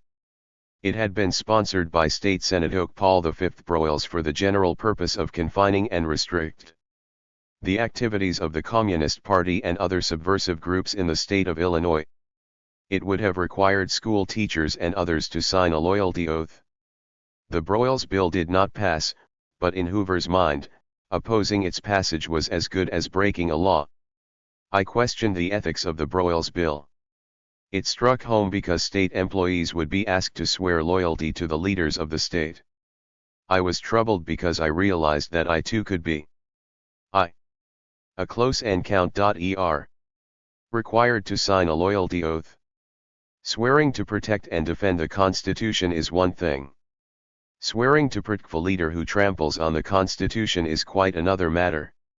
I was protecting Hoover and the FBI by not exposing the illegal bag jobs. I did not like the idea, but I did nor want to blow the whistle on such a powerful leader as J. Edgar Hoover, who would have had me for lunch. I secretly opposed signing a loyalty oath while all the time I wrote reports on suspected subversives. Iro opposed the Broyles Bill. Although black bag jobs were illegal in violation of the U.S. Constitution and of state and local laws, J. Edgar Hoover, Clyde Tolson, and other top officials often rewarded special agents for developing especially productive anonymous sources. The entire squad of 24 agents received cash awards of $150 each for a total single outlay of $3,600. In today's currency, THIRD-WORLDISM be about $36,000 for developing highly confidential sources of information. Bureau essay for black bag jobs. Chapter: The Security Index. Hoover, G. Secret Arrest List. 1956 was a busy year both on and off duty. I bought a new Ford Thunderbird convertible through a Chicago office contact for $100 above the dealer's cost. The dealer personally delivered the red and white car to my front door in Park Forest. With that purchase, Ann had her own car to drive to work instead of using a carpool with other teachers. I drove the Mercury to the Illinois Central train station each workday. A year earlier I had bought a Star-class sailboat, an Olympic-class racing yacht. It was 22 feet in length and was built about the time I was born. The Star is a one design class, which means it does not change dimensions or style of rigging as do the boats that compete in the America's Cup race. The marinas in Chicago had long waiting lists for moorings. I had to keep the boat in Michigan City, Indiana, about a 1-hour drive from Park Forest. Ann and I spent as many summer weekends as possible sailing around Michigan City. I became an avid sailor, but Ann did not like the boat, nor did she like driving to and from Michigan City with RHE Thunderbird top down. I liked the convertible so much that on cool fall days when I drove alone I put the top down and tummed on the heater to keep my legs warm. During the winter months I did woodworking. I designed, built, and upholstered a 7-foot couch, a matching lounge chair, 2 barrel back chairs, a game table with an inlaid chessboard, 2 single bed frames, and a display case for Ann's cut glass pieces. The display case was fastened to the wall. It had a fluorescent light. #T. In the base under a glass shelf. The entire case was covered with black felt. It was an interesting display at night and acted as a good backguide for watching television. After 5 years in the FBI, 4 years of which involved my participation in violations against the Constitution and my surveillance of individuals who had a constitutional right to voice their opinions against the FBI and the government, I began to see and template my future role in the FBI. I had not been chasing federal law violators as I had hoped. The fact is that I did not know of any Communist Party members who had violated any laws, except possibly parking and traffic laws. I had not joined the FBI to become a traffic cop. I wanted to catch bank robbers and car thieves. I asked for a transfer to a criminal squad but was refused.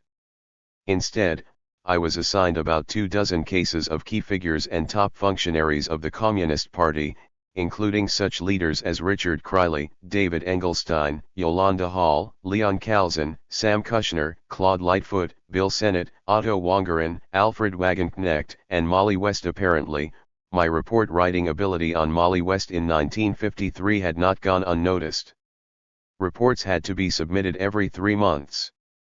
No sooner had I finished with the last person on the list than I began the list over again for another 90-day report. After the second round of 90-day reports, the paperwork became boring. There was little choice: either I did it or I quit the FBI.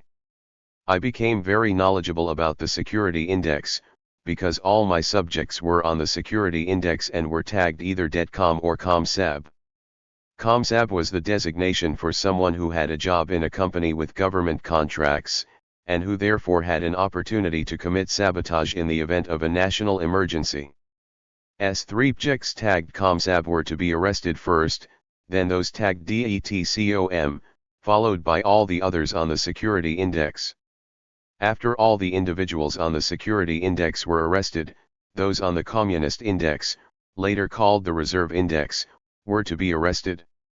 The communist index, also a top-secret index that neither the Attorney General nor the President knew about, consisted of those. The security index.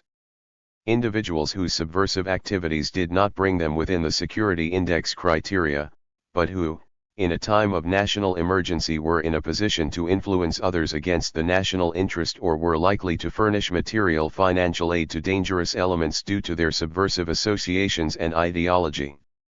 LNJHUOD were individuals falling within the following categories. L. Professors, teachers, and educators. 2. Labor union organizers or leaders. 3. Writers, lecturers, newsmen, entertainers, and others in the mass media field. 4. Lawyers, doctors, and scientists. 5. Other potentially influential persons honorable or national revere. 6. Individuals who could potentially furnish material or financier aid. The only differences between the security index and the communist index, beside the differing priority given each, were the file drawers in which the two different cards were placed and the distinctive color of the communist index cards. Security index cards were white.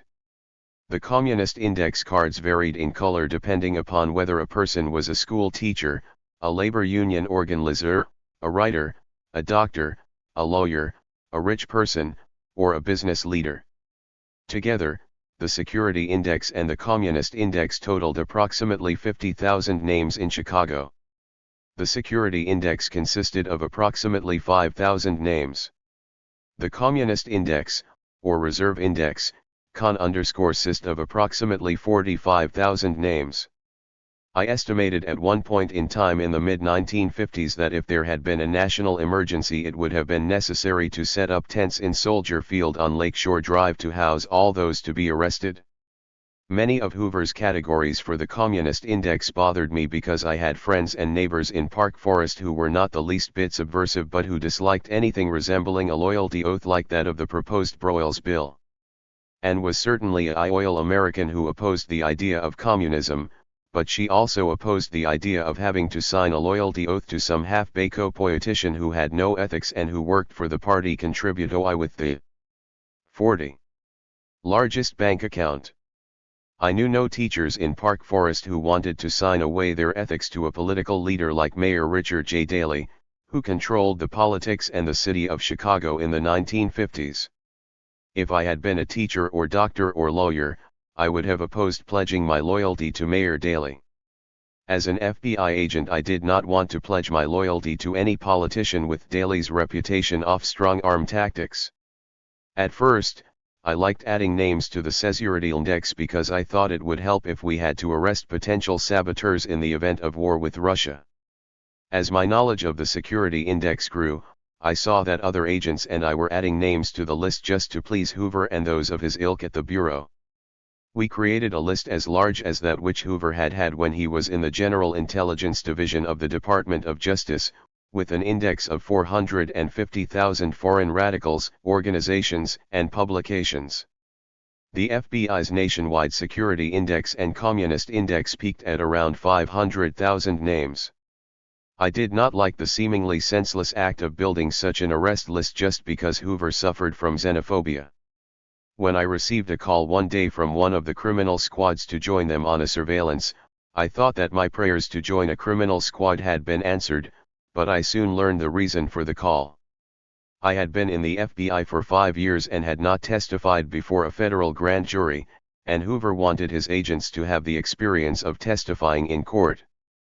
Since I had worked bad jobs and underground surveillances in Chicago, I had had no chance to appear in court.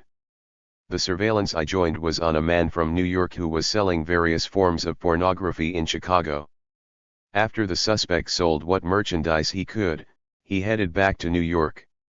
Just when he crossed the Illinois border into Indiana, establishing evidence of federal violation to transport pornography interstate, Agent Gust Puffy stopped the suspect's car and placed him under arrest while I acted as an observer. I assisted in counting the rolls of movie film and other items. The day I testified before a grand jury on this case, I noticed 2 rolls of film missing from the inventory. I asked Puffnick about the missing rolls of film.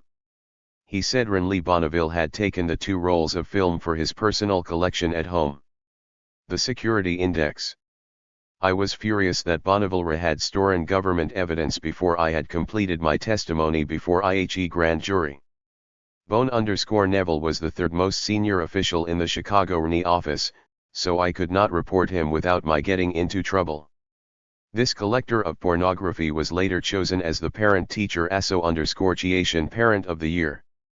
Renly Bonneville retired in 1970 with 29 years in the FBL. If the U.S.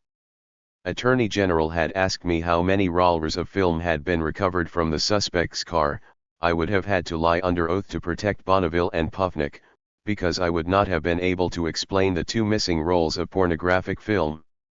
Just as disgusting as the pornography case was IHE Licchio, hijacking case I helped with one night. My partner and I received a call while working a communist surveillance, to look for a certain stolen factor trailer truck loaded with liquor that might be in our area.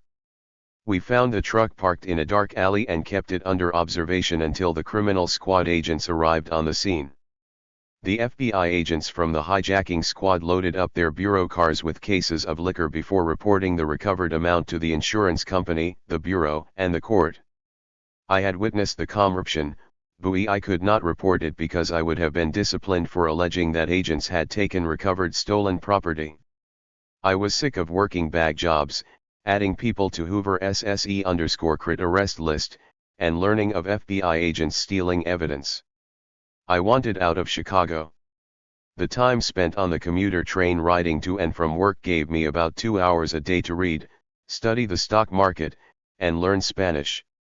I studied the Standard & Poor's Investment Advisory Survey and made small stock investments according to their recommendations. I had made enough money in the MA-GT to buy the Ford Thunderbird with cash.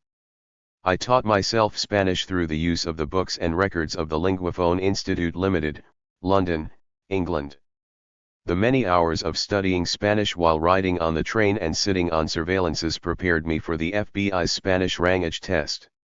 Agent friends who had studied Spanish in high school no Lodge were being transferred to places such as San Juan, Puerto Rico, L.X. SIEIL. Asterisk. 43. J. 42. Paso, Texas, Albuquerque, New Mexico, San Diego, California, and to the position of legal attached in Madrid, Spain. I took the FBI's Spanish language test and passed. This was to have given me an opening to attend the Spanish language school in Monterey, California. I had the same seniority as other agents in Chicago who had been transferred to Monterey.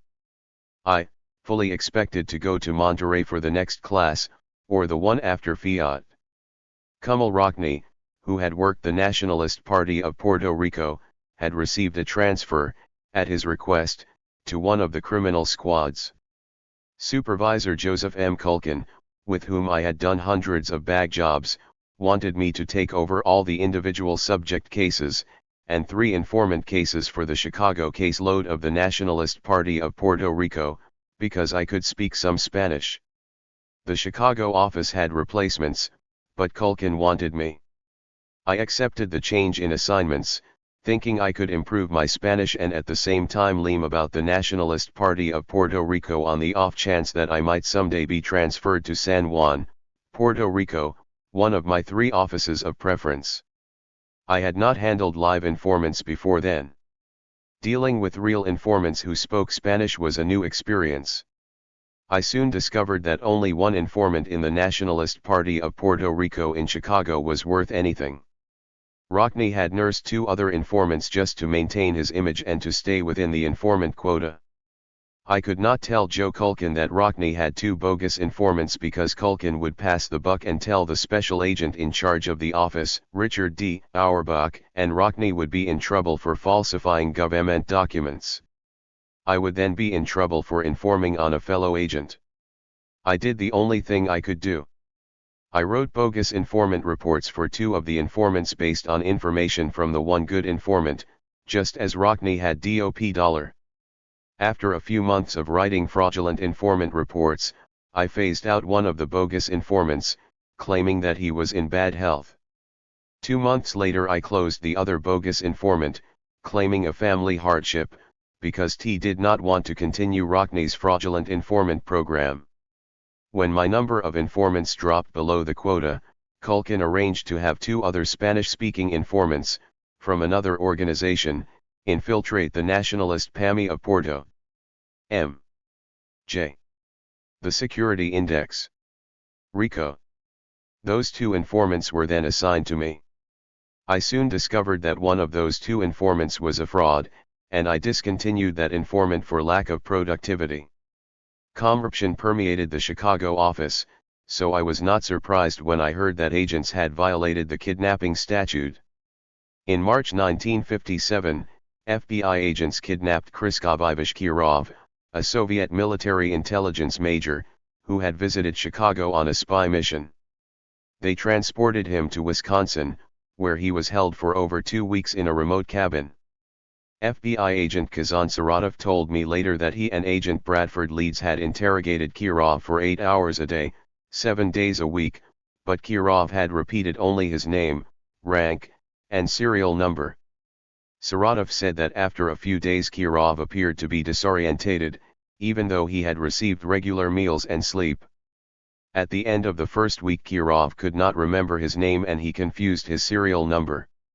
At the end of the second week Krzysztof Kirov acted as though he had been given a lobotomy and appeared to be losing control of his bodily functions. Saratov said he and Leeds became worried and so they called in a psychiatrist. Dr. Snefildorf examined Kirov for several hours. Saratov said that at the end of the examination the doctor turned to Saratov and said, "This man is so well trained that if you continue questioning him he will lose his mind completely. This man is worthless to you in his present state. I doubt whether he will ever be normal even if he makes it back to the Soviet Union, I was aware that the spy world can be rough and that the Soviet Union's KGB was not a group of altar boys. But, the Soviet Union was considered to be an evil empire. I wondered how much less evil we were than they if we used tactics of the KGB. In the United States, kidnapping is kidnapping. The FBI had not had a court order or permission from the Attorney General to do what they had done to Kirov. I wondered just how far Hoover and his agents would go to protect what I began to see as their image of what was good for the country. In 1958, Ann and I sold our house in Park Forest and bought a house in Dune Acres, an exclusive development on the shores of Lake Michigan near Chesterton, Indiana. We had discovered Dune Acres during our sailing trips to Michigan City, and found a teaching job in Chesterton. We enjoyed our free time in Dune Acres. During the summer we played on the beach. I sold the Star sailboat and bought a 16-foot wood lap strake runabout with a 35 horsepower Johnson Evinrude electric starter motor. We water skied as often as possible. We kept the boat on the beach in the summer. It was a safe neighborhood, and our friends whose houses overlooked the boat on the beach could let us know of any trouble. When I told Joe Culkin about my new house in Dune Acres, he suggested I write a letter to Hoover explaining that I had just bought a home in Dune Acres and would not be available to attend language school in California. Culkin's suggestion seemed reasonable because I did not want to sell the house a few weeks after buying it, and I thought that I could pick the time for my transfer to language school with Culkin's recommendation. If I could not control the timing of a transfer, at least I would be living in a nice area on the Lake Michigan shore.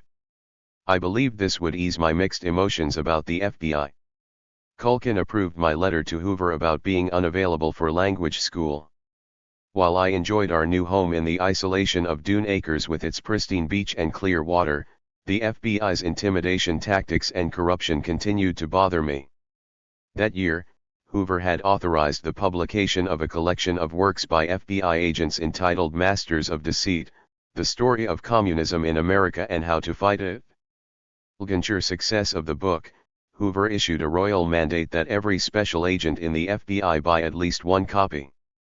Agent Bill McFrugal of the Chicago field office refused to buy a copy of Masters of Deceit, because he thought it was a collection of the FBI's communist propaganda designed to scare the American public into believing Hoover knew best about communism.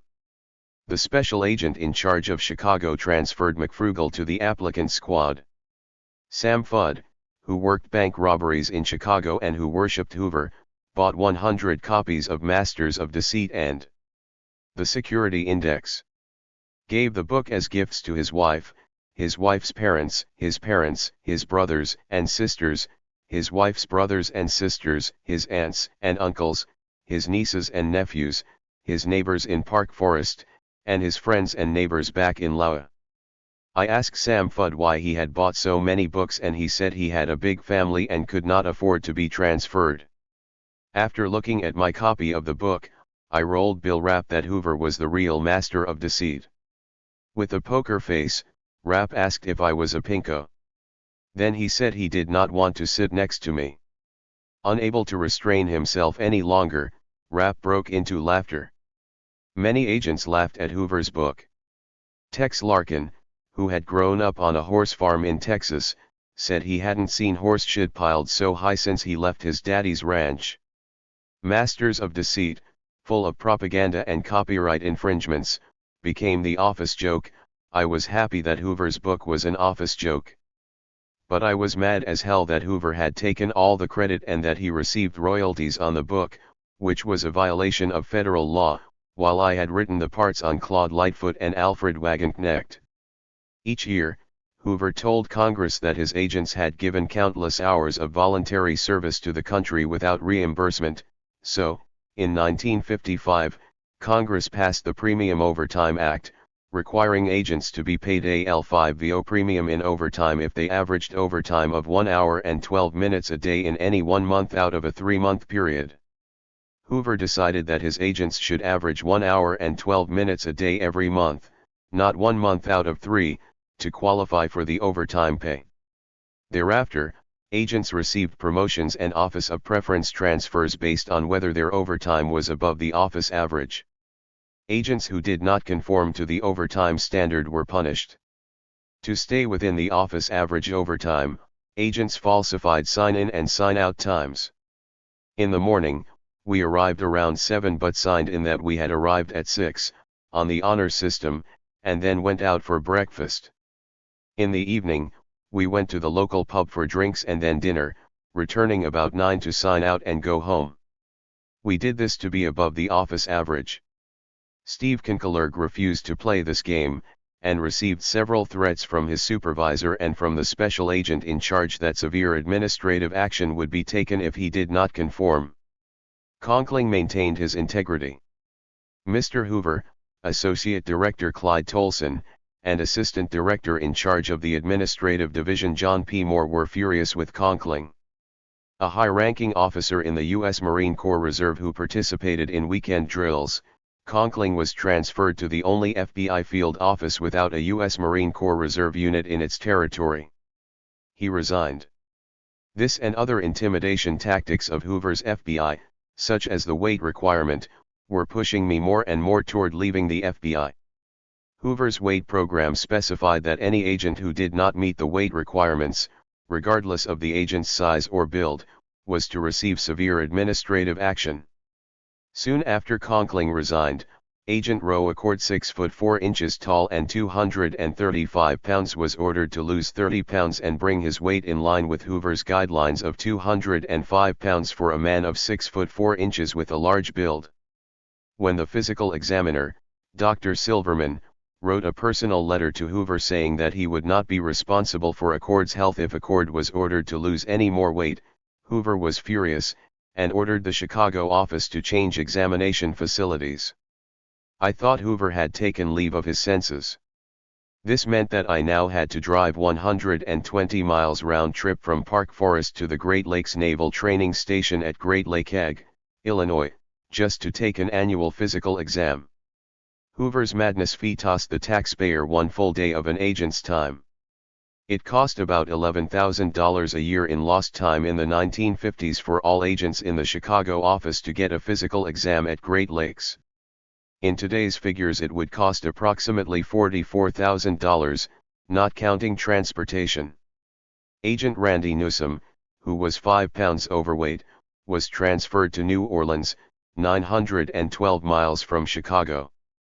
Agent Tom Langhorne, who was 15 pounds overweight, resigned under pressure and opened his own gourmet steak restaurant in Chesterton near Dune Acres, Indiana. Agent Bill Laughing, who was 6. The Security Index. Pounds overweight, resigned and returned to Texas. I can name at least 50 other agents in the Chicago office who resigned. By this time, I had decided to leave Chicago, and I wrote a letter, on October 15, 1959, to Mr. Hoover saying that I was available for transfer to the Bureau's Spanish language school in Monterey, California. Joe Culkin was furious. He said, "I can't recommend you because I need you here in Chicago. We have no replacement and you're doing a good job on the NPPR." When Culkin said he could not recommend me, I suddenly realized that he had planned this betrayal in 1958 when he suggested that I tell Hoover I was not interested in language school after buying the house in Dune Acres. I said, confused, "You don't need me now. The NPPR problem is all over. I took care of that last summer. Why can't you recommend me like you said you would last year?" Culkin refused to recommend me. Angrily I sent my letter anyway.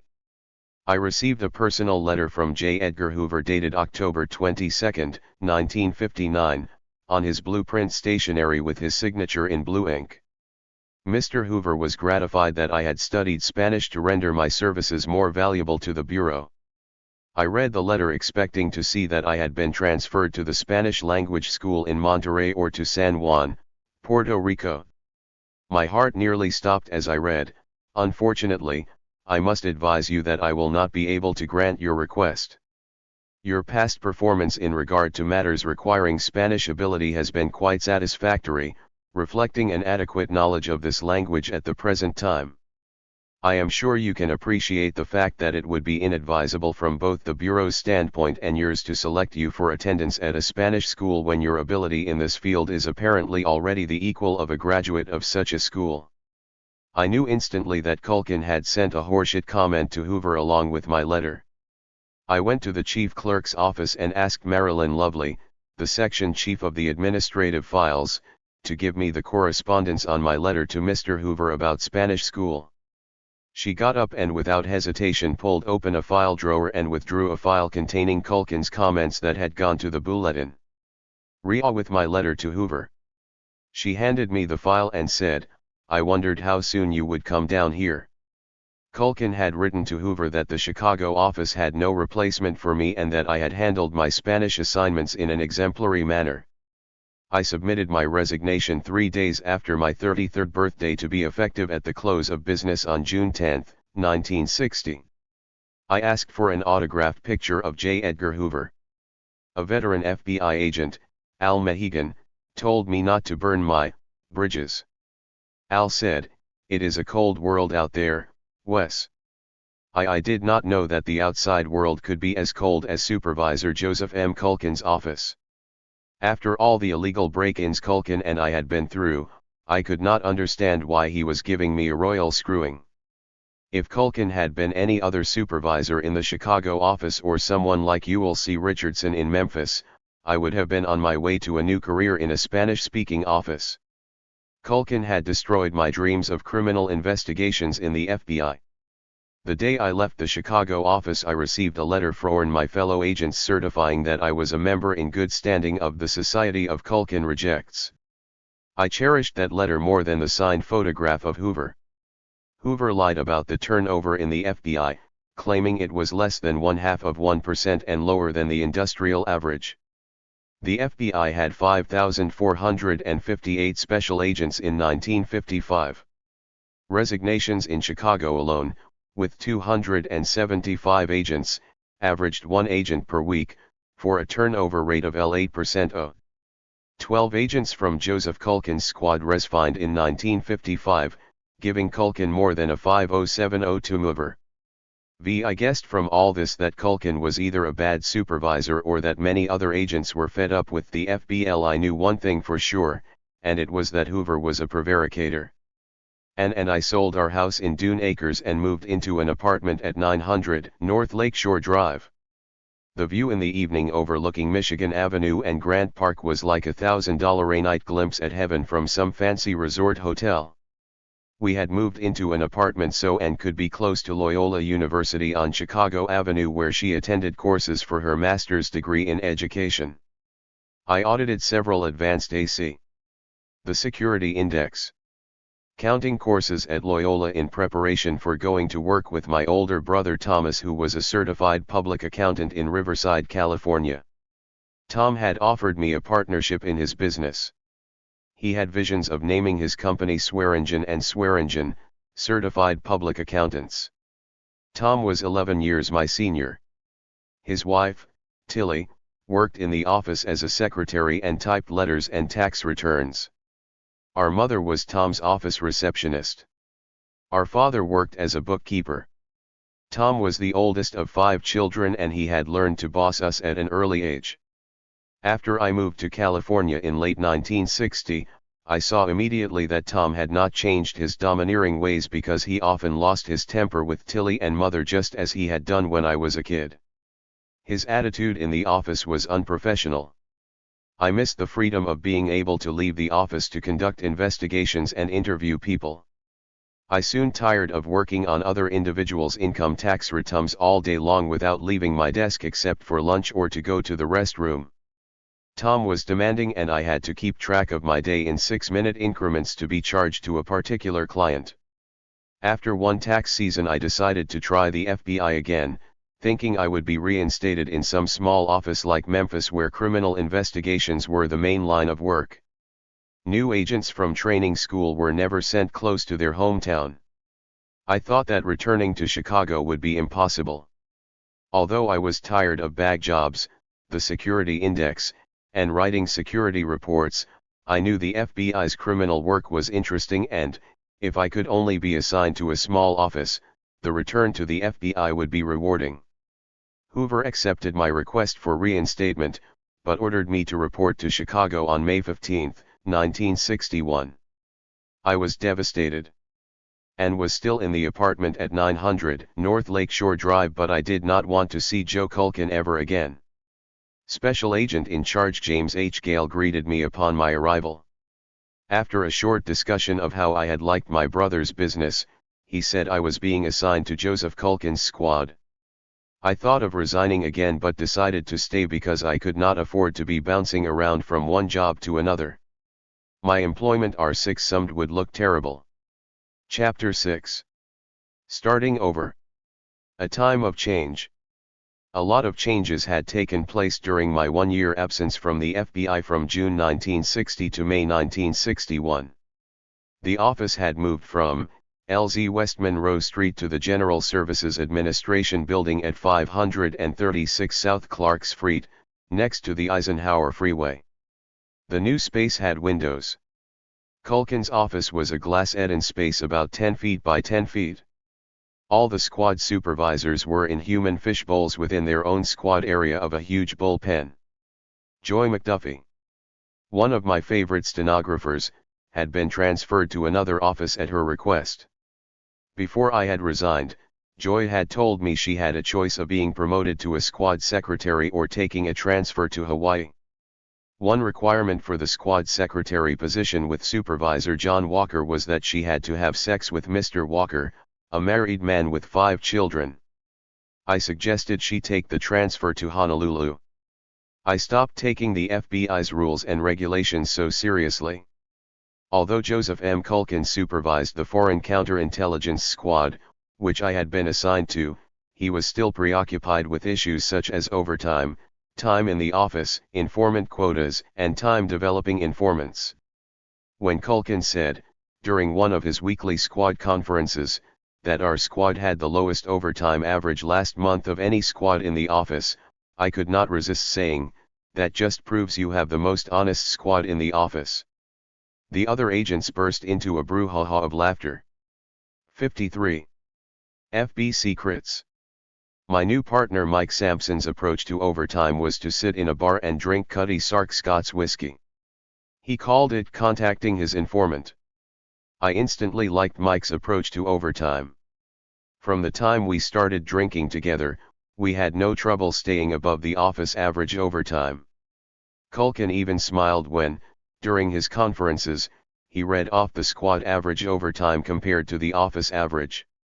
A few weeks before the annual inspection, Culkin called me into his office.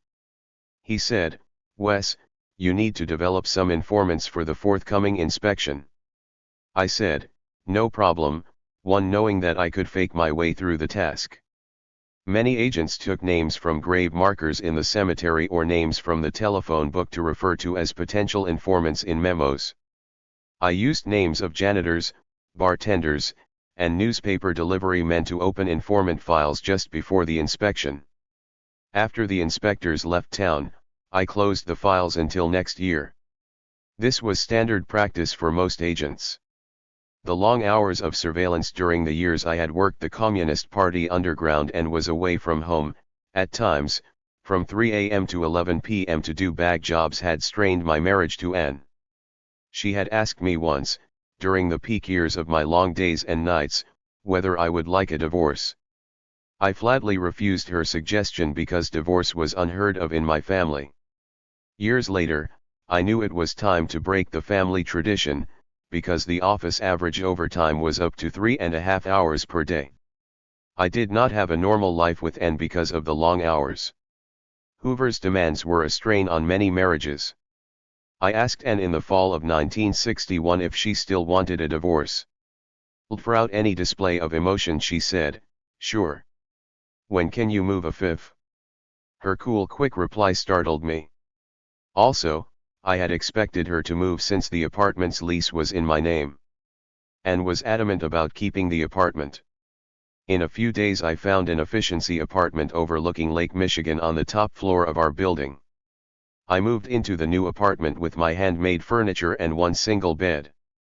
Anne immediately filed for divorce, charging me with desertion.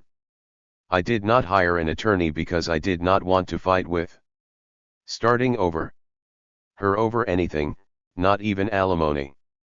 I did not want to embarrass Hoover or the Bureau. I knew that if our divorce hit the news, I would be transferred to a disciplinary office. That fall one of the hottest cases in FBI history began to unfold. It was not some Soviet spy defecting to the United States or a mafia kingpin tumming informant.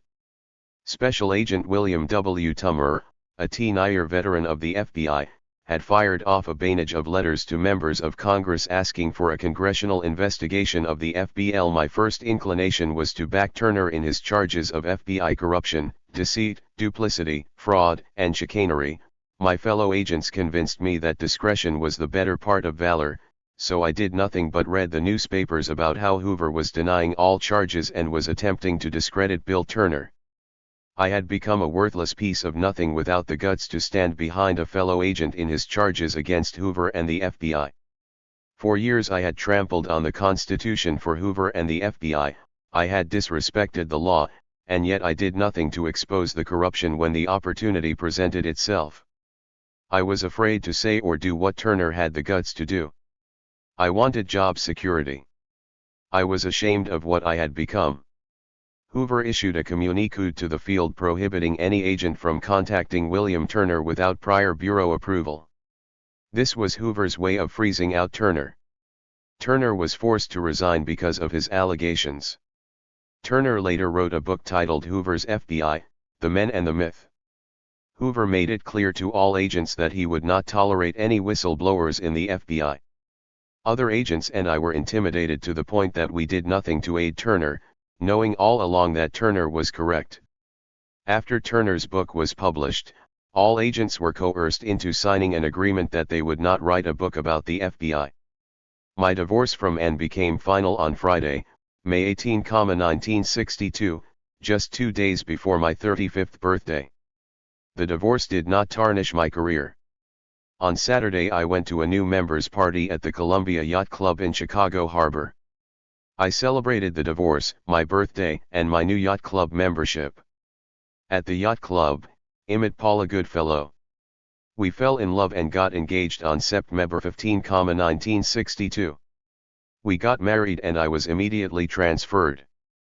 Paula had married Jonathan Goodfellow in 1947. Jonathan had served 5 years in the military during World War II in the South Pacific. When Goodfellow had returned home, he had not liked the government's plans for political thought control. Jonathan had become a political activist just about the time he had married Paula. Also, Jonathan had supported Henry Wallace, the former vice president under Franklin D. Roosevelt who had formed the Progressive Party in 1948. Paula had been swept up in the political wave to elect Henry Wallace and to oppose the Broyles Bill. She soon had tired of Jonathan and his political activism and moved out of his apartment. Her divorce was final in 1951. But when I ran Paula's name through the Chicago FBI office indices, I found that as far as J. Edgar Hoover was concerned, Paula was the next best thing to a Russian spy. I told Supervisor Joe Culkin of my plans to marry Paula. After I gave him a briefing on Paula's background, Culkin said, "Caesar's wife must be above reproach." I answered, "I'm not Caesar. Don't get smart. You know what I mean." "No, I don't."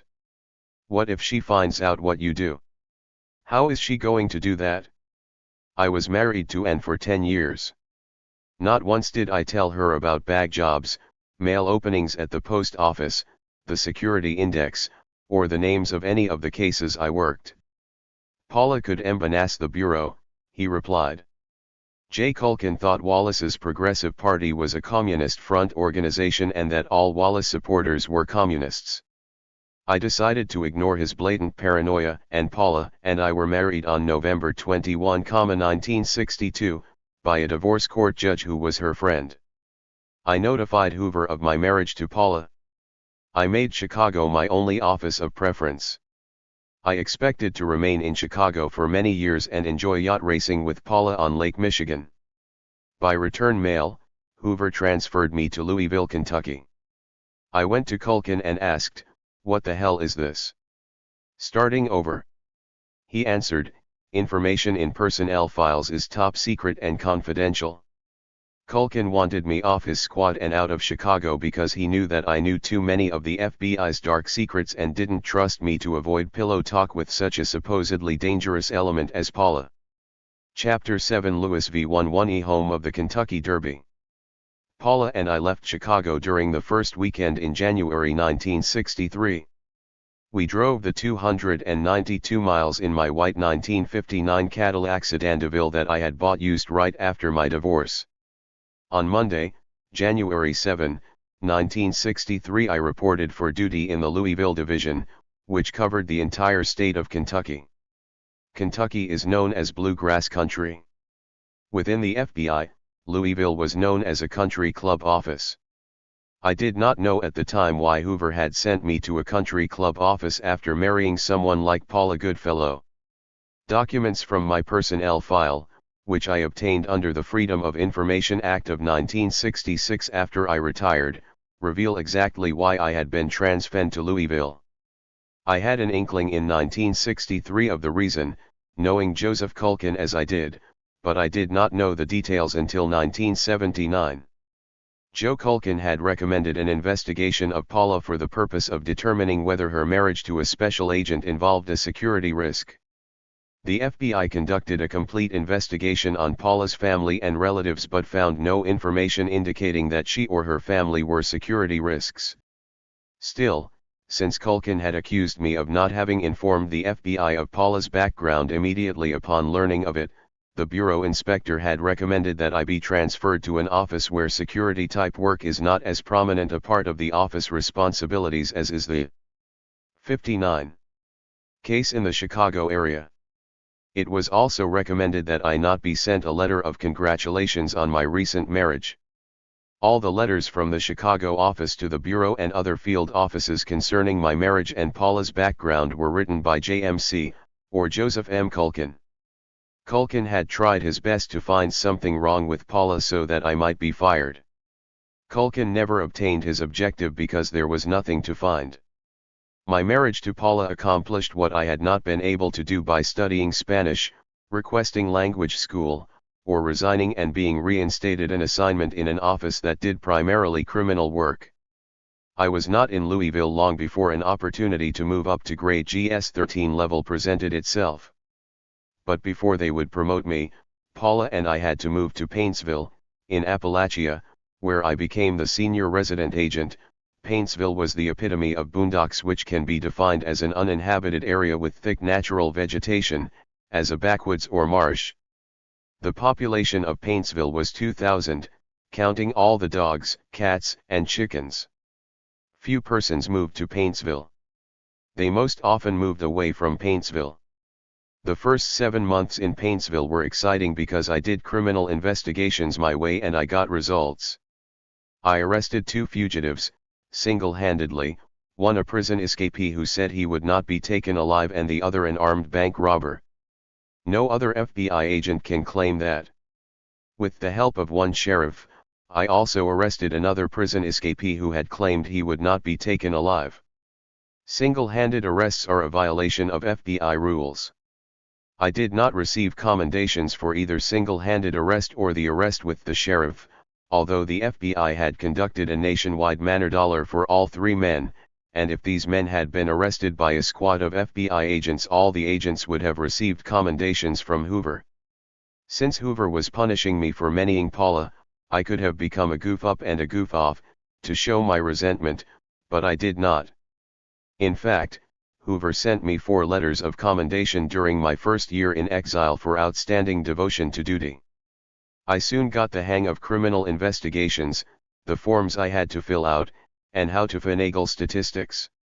I got credit for recovering a 6061 Louisville stolen car. If the local police, sheriff, or the Kentucky State Police arrested anyone in a stolen car, or if they found an abandoned stolen car. If an arrest was made, I took all the information, interviewed the suspect, and wrote a report for the U.S. Attorney in Lexington, who then prosecuted the suspect in federal court. I earned 3 statistics in this kind of case: L, 1 car recovery, 2, a dollar recovery value for the car, usually listed at the retail price, and 3, 1 conviction. If there were 2 suspects in the stolen car, then I received 2 convictions. This was standard practice throughout the country. The local police did the work, and the FBI took the credit. For some strange reason, young men from the boondocks of Appalachia in eastern Kentucky did not want to be killed in Vietnam. I did not blame them. The stories of death and destruction were enough to make anyone not want to be a part of the Vietnam fiasco. When the young men were drafted, they soon deserted. My job, like it or not, was to catch the deserters and return them to the appropriate military authorities. Deserter apprehensions were another one of Hoover's inflated statistics that he used to present to Congress. If the local police, sheriff, or the Kentucky State Police arrested a deserter, They notified me and I sent in the necessary information for them to get the $25 bounty paid by the Pentagon. The Kentucky State Police did not accept the reward, but I always received one statistic for a fugitive apprehended. It did not take long to catch on to the game of statistics. When I received the military's Form DD 553, declaring a man a deserter, I called the stockade at Fort Knox, Kentucky, to see if the deserter was in custody. If the military police picked up the man or if he returned on his own after visiting his friends or relatives, and I could file out the FBI deserter apprehension form before the agent covering Fort Knox received the information, then I got credit for a fugitive apprehension. I got about 2 a month by telephone. The other half dozen or so I arrested myself. I had to prove my worth to the FBI in order to qualify for the grade GS-13 promotion that had been promised me in Louisville if I took the transfer to Paintsville. During the time I was in Paintsville, I had closed, in some months, almost 50 or more cases than the office average for the state of Kentucky, which was no small feat. The only month that I was not above the office average was the period in September when I took 2 weeks leave. Still, on March 2, 1963 I was passed over for promotion to GS-13. On September 25, 1963 I was again considered and passed over for promotion. The recommendations of the Louisville office had fallen on deaf ears at the Bureau.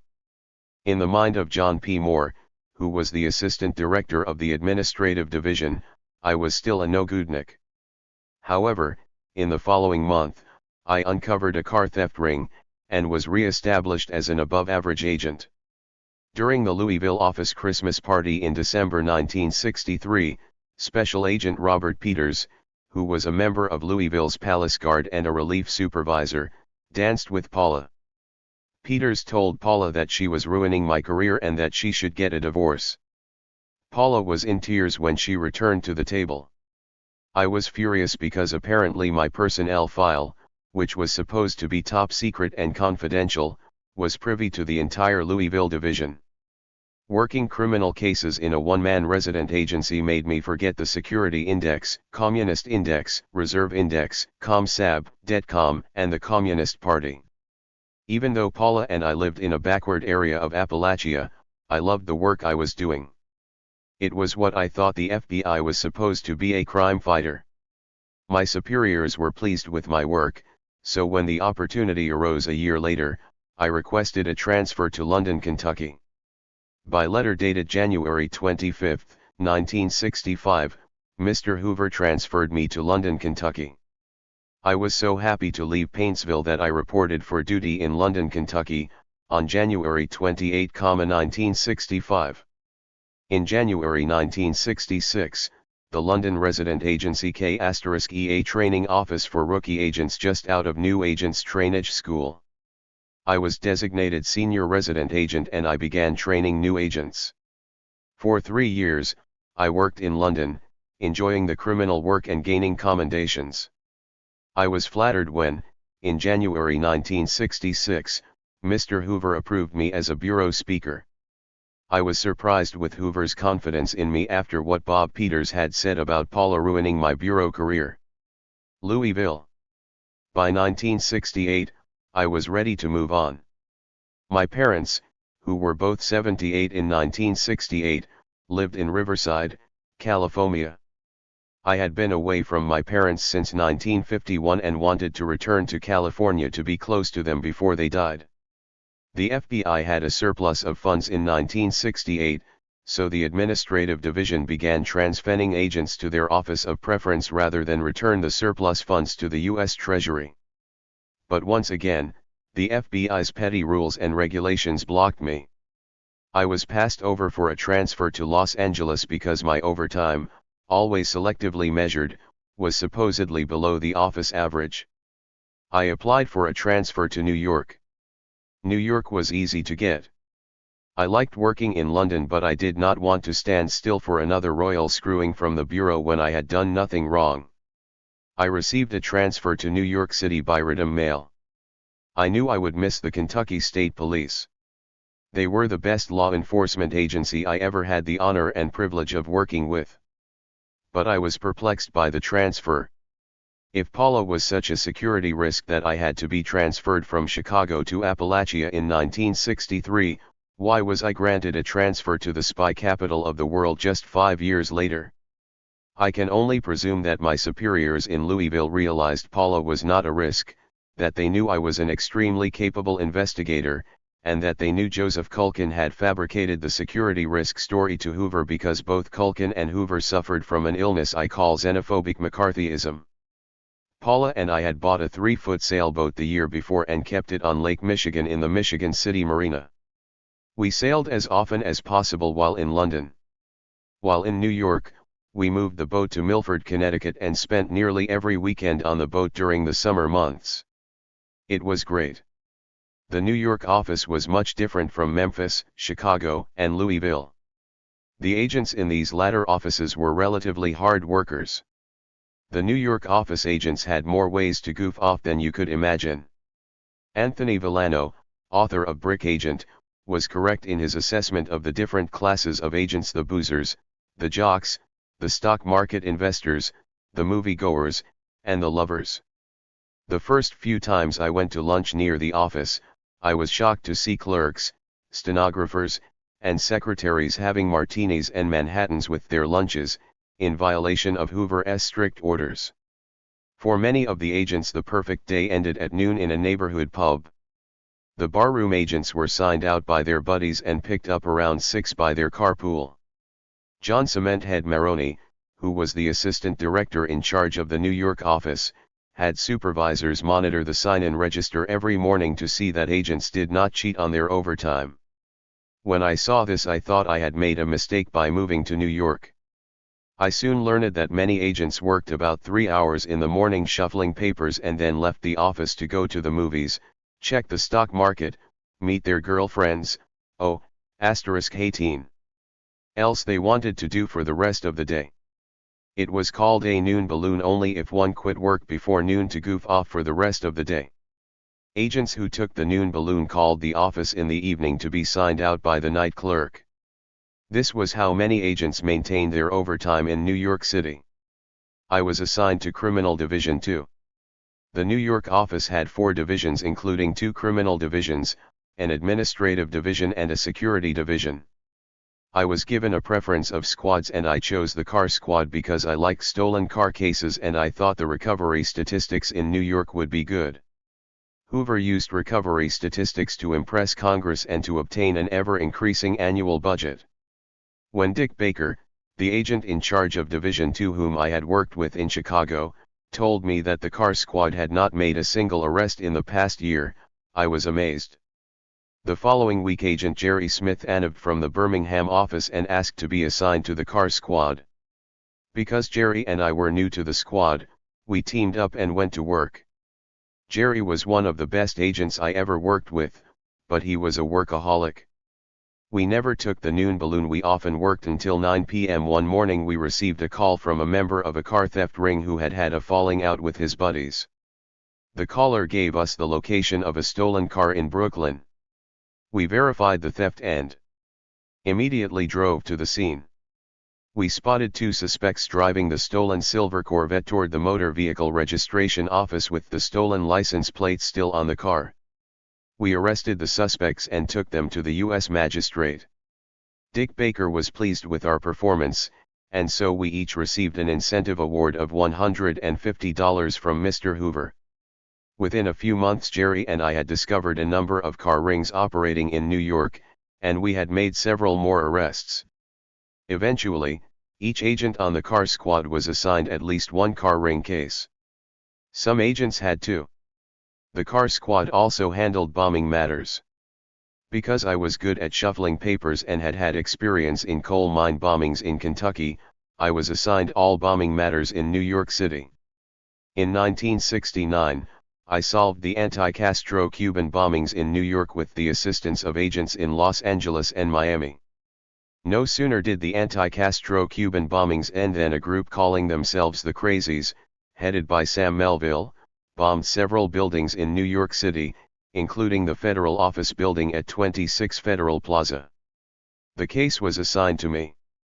With the cooperation of a special bomb squad and the entire New York office and the I.LPW York City Police Department, the bombings were solved and Sam Melville and his cohorts were arrested and convicted in 1970. Fortunately for the people of New York City, Sam Melville was killed during the Attica prison riots in 1971, with bombs strapped to his body. Mr. Hoover sent me an incentive award of $200 for my part in solving the Melville bombings. 2 months after Melville's conviction, Hoover transferred me to Los Angeles, my office of preference, the one I truly wanted and for which I had waited nearly TWJNTY years. I had sold the 1961 Cadillac convertible after arriving in New York City, so we had to fly. In a style typical of the way many New York City agents operated, I made reservations for 2 first-class seats to Los Angeles on the new American Airlines 747 jumbo jet. Chapter: There are no weathermen in FFI.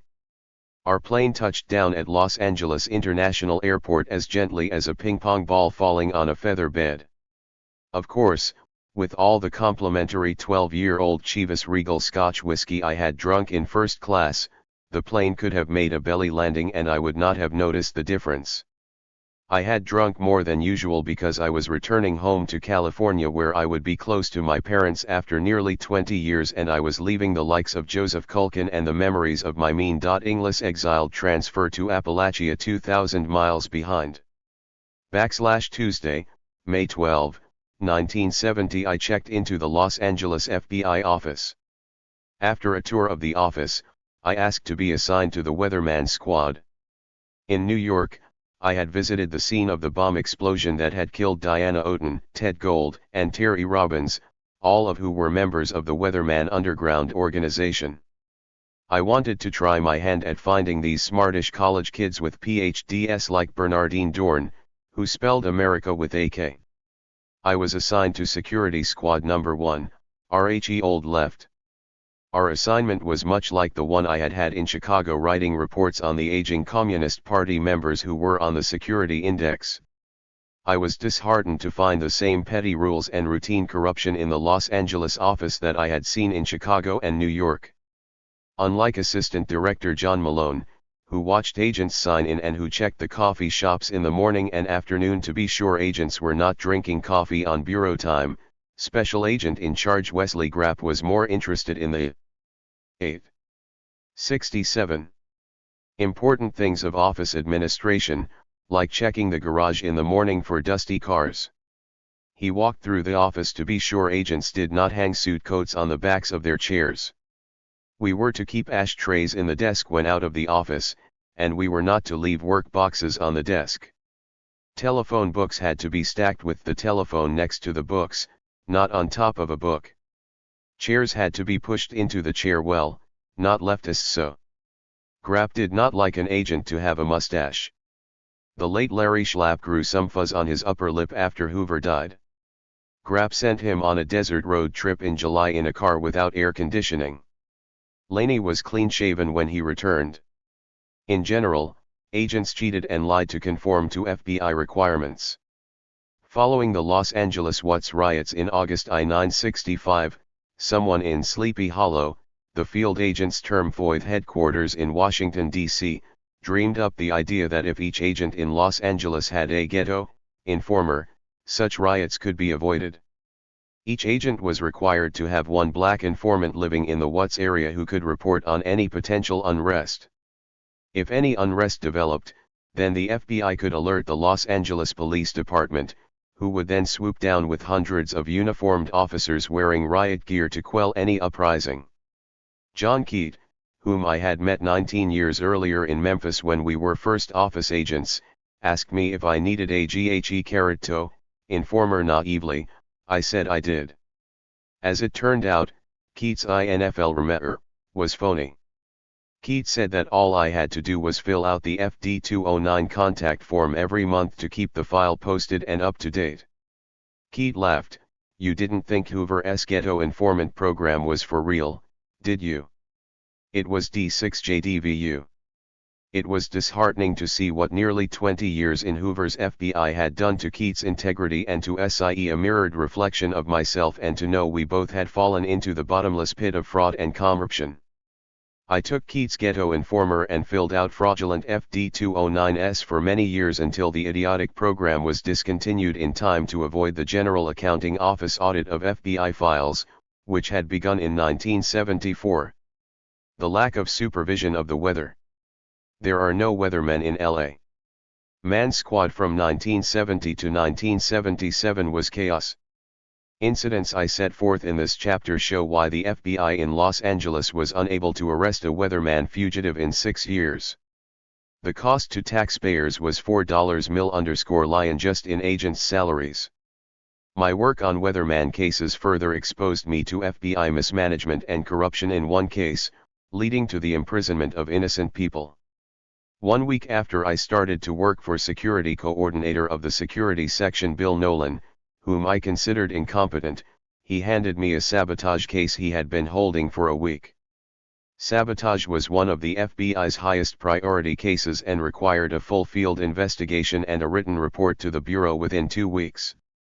I immediately made an appointment to meet Detective Donald Day of the Los Angeles Police Department Criminal Conspiracy Section, who had been working on the case.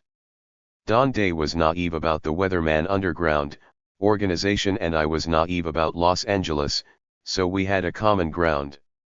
Detective Day had done all the routine paperwork of obtaining a California drive-A's lick.ins of the man who had bought 50 pounds of dynamite and BL/ting caps at a store in Tucson, Arizona, on May 4, 1970. Jay, the store owner in Tucson, became leery of the man from California when he said he needed 50 pounds of dynamite and blasting caps to blow some tree stumps. The man furnished a California driver's license in the name of William Allen Friedman. When Friedman left with the dynamite, the store owner telephoned the police. Dave found no record of Friedman except at the Department of Motor Vehicles. He obtained a driver's license photograph of Friedman.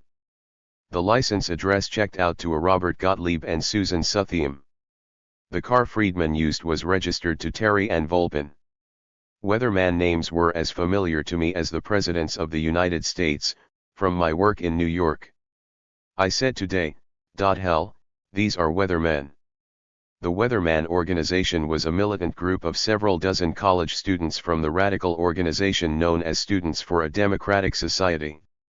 The Weathermen, led by Bernardine Ray Dorn, who had a Doctor of Law degree, opposed the American establishment and denounced the largest off U.S. comm. 68. 69. Paintings as fascist. Dorn had attracted the FBI's attention during a violent confrontation with Chicago police in 196G that resulted in dozens of arrests. Many of the demonstrators became fugitives when they did not show up for their trial in 1969. Don Day gave me a copy of Friedman's photograph. He said he would get a copy of the driver's license fingerprint. When I got back to the office, I took out all the photographed THIRD Weatherman fugitives and compared them with the photo of Friedman.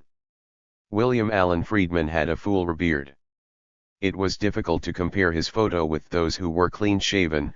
I divided the face in thirds. The head and eyes looked like Weatherman Identification Order fugitive John Furst. Identification orders are the posters one sees in the U.S. Post Office of wanted criminals with the fugitive's photograph, fingerprints, description, and the history of the crime committed printed in bold type. I went to Bill Nolan's office and told him I suspected Friedman was Furst. Nolan leaned back in his chair and puffed on his stick-like Tiparillo cigar, which he held between his teeth. With both hands he lightly stroked the short strands of hair on his otherwise bald head. After titillating himself with his stubby hair for 7 seconds, he grinned and said, "Wes, we don't have any weathermen in the Los Angeles area. I know Friedman is Furst." Even with the heavy disguise in his driver's license photograph his features stand out, Nolan smiled and took a long drag on his Tiparillo. "Wes, you don't understand. There are no weathermen in Los Angeles, after the explosion in New York City in March, where 3 weathermen had been accidentally killed, Hoover had ordered each major office to form a weatherman squad and assign to those squads agents who had a proven record of fugitive apprehensions. The FBI had informers in the weatherman organization who acted as agent provocateurs. The informers helped incite the weathermen to riot against the police and the establishment in Chicago. IH-U-G demonstrations, from October GLL, 196G, became known as TRRE-OUE, of rage. WHENTE weatherman leaders were arrested by the Chicago police, just as RHE-FBI had hoped. There are no weathermen in LA. Nolan, whom I considered to be a pompous ass, had told Hoover there were no weathermen in Los Angeles, and therefore Los Angeles would not be forming a weatherman squad. I responded to Nolan angrily. I said, "I don't care what you told the Bureau. There are weathermen all over Venice. The address on Friedman's license is where two New York Weathermen Security Index subjects live, Robert Gottlieb and Susan Suthiam. The car Friedman used is registered to Terry and Volpin 220I Ocean Front Walk. That place is crawling with hippies." Since Gottlieb and Suthiam were missing security index subjects from New York, I sent an airmail letter to the New York office advising them of the residence of Gottlieb and Suthiam. I requested that New York notify the Bureau and forward appropriate copies of corrected security index cards to the Bureau and Los Angeles. Detective Day called me when he had received the driver's license fingerprint on Friedman. Day came to the FBI office, where I gave him a large package of weatherman fugitive identification orders and about 100 photographs of weathermen who had attended what they called their war council in December 1969 in F/NT, Michigan, where the weathermen formed their underground organization known as the WUO. The photographs included background information and physical descriptions. Don Day was happy with what I had given him. I was hysterically happy with the fingerprint of Friedman, which was positively identified as John Furst's. Bill Nolan did not want to believe this, because he had put his career on the line when he told Hoover there were no weathermen in Los Angeles. Nolan was devastated. By the time I had convinced Nolan that Friedman was Furst, John Furst had slipped quietly out of Los Angeles with the dynamite. The 6 months of telephone toll records on Robert Gottlieb and Susan Suthiam that I had obtained had established that they had made no calls to any weathermen that we could identify. With Nolan's refusal to believe in the presence of any weathermen, the investigation seemed dead-ended. It was frustrating to see someone with Nolan's incompetence in charge of coordinating domestic intelligence in the Los Angeles Field Division. Nolan was Grapp's favorite supervisor, and Grapp was Hoover's favorite special agent. In charge there was nothing I could do without rocking the boat and possibly being transferred out of Los Angeles. Bill Nolan, the quintessential clerk in agent's clothing, said he wanted me to open new cases on 200 of the 4B0 phone numbers that Gottlieb and Suthiam had called to places UHU, the library, restaurants, and dry cleaners. Since I had documentary proof of several weathermen and a weatherman RO Fuji.ti.ve in the Los Angeles area with 50 pounds of dynamite, Nolan decided to form a weatherman squad, just as Hoover had ordered him to do 7 months earlier. I knew Nolan's PR**R Nation had put us a half-year _ behind the fugitives, UT not tripe J Tnat W *E could catch up to them. Most weathermite fugitives *O years of formal education than the average FBI agent, and had established an underground network fashioned after the Iamunist underground of the 1950s, so I knew we were facing a serious challenge. With 200 telephone number cases we had enough of a caseload to assign about 20 agents to the 19th Nelos Lueo in the Los Angeles office, which we called Security Squad Nuru 19 or S19. Hoover had authorized the N**quid in September 1970 with experienced agents to apprehend the weatherman fugitives, but Nolan did not obey Hoover's orders. Many of the 20 LGTLLR Nolan assigned had no experience in locating URRing fugitives, and some were just out of training school. L said to myself, my God, this is going to be a fiasco, as it turned out, the young, Agents often played volleyball on the Venice beach with airline stewardesses, cruised the campus of the University of California at Santa Barbara, or otherwise entertained themselves, and we did not catch a single fugitive in 6 years. One reason Bill Nolan wanted more cases and more squads was so he could help his friend Wesley G. Grapp become the West Coast director in charge of the Los Angeles office and have the same status as John Malone in New York City. Nolan had aspirations of becoming the special agent in charge of the security division in Los Angeles in an effort to earn as his retirement benefits. The supervisor of SI-9, Tom Kerr, was approaching retirement age. He had been a good investigator in his day, you'd know he was a womanizer and a boozer. 72. 73. There are no weathermen in LA. My August 21, 1970 memorandum opening 200 new tele-phone cases included the Narcotics Prevention Project, the Los Angeles Times, Western Airlines, Cafe Figard, Air Motive Services Incorporated, Nationwide Investment Corp., Penn, Annual Motor Hotel, California Institute of the Arts, the Los Angeles Public Library, the Los Angeles County Hospital, several local movie theaters, and the American Civil Liberties Union.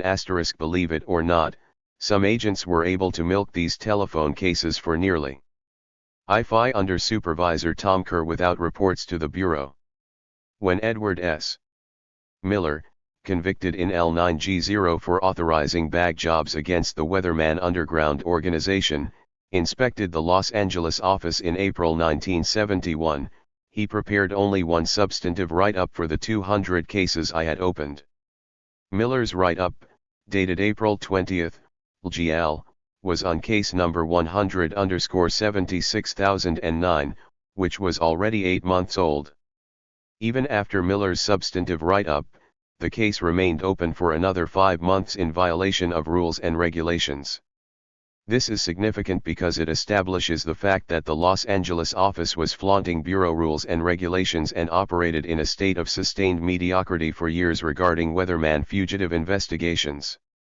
I am sure that several thousand FBI agents will find this hard to believe, but I have documented it, and all they have to do is look at the record, if it has not been shredded.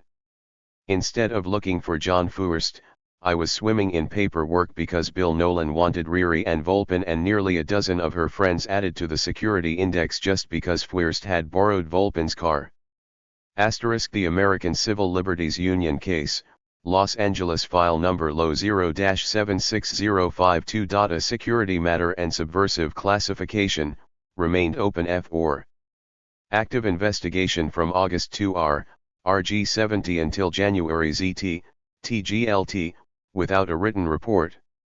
This was a substantive error in violation all Bureau 11 LGGU regulations. Although the case was officially closed in January 1971, the FBI continued to monitor the activities or *reissue through THI file until as late as April 24 L9I5, when I last reviewed the Los Angeles file. This case should have been written up in the inspector's report TIHU during the 1971 office inspection, but it was not. On October 8, 1970, Bernardine Ray Dorn, an identification order weatherman fugitive and leader of the Weatherman Underground organization, declared war on America to mark the 3rd anniversary of the death of Ch. Guevara, the Cuban revolutionary who had been killed in Bolivia. Dorn announced in a taped message that a fall offensive of youth resistance will spread from Santa Barbara to Boston, back to Kent and Kansas. Bernardine continued, "Now we are everywhere, and next week families and tribes will attack the enemy around the country. It is our job to blast away the myths of the total superiority of the man." By 6 o'clock the next morning I was on my way to see the damage done from a bomb placed against the outside wall of the Santa Barbara National Guard Armory, Santa Barbara, California. I knew it was the work of an amateur because all the force of the dynamite blew in the line of least resistance, away from the wall. If the dynamite had been placed in a hole in a wall and tightly packed, the whole building could have gone up. As it was, the explosion site was barely visible from the street. I suspected John Furst, but I could not prove it. Many FBI agents consider J. Edgar Hoover as the man. We believed Bernardine Dohrn was referring to Hoover when she said she would blast away the myths of his total superiority. Hoover was outraged by Dohrn's scurrilous attack, and ordered Bernardine Dohrn added to the FBI's 10 most wanted list, also known as the Top 10. Bernardine Dohrn was the 4th woman to be added to the 10 most wanted list. She was in good company. Angela Yvonne Davis had been added on August 17, LG 70, and arrested 12 months later. Susan Edith Sachs had been added on October 17, 1970. She was apprehended March 27, 1975. Catherine N. Power had been added on October R7, 1970 and removed August 15, R9G5, because the FBI could not find her. Power surrendered to authorities in 1993.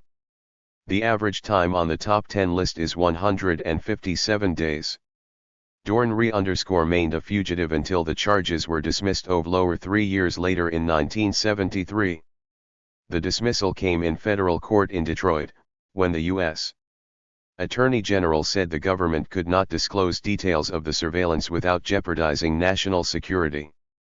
This is the government's double-tongued way of saying that information culled from the illegal wiretaps and illegal bag jobs could not be used in a court of law, and that Hoover, the FBI, and the Department of Justice would be embarrassed if a trial took place.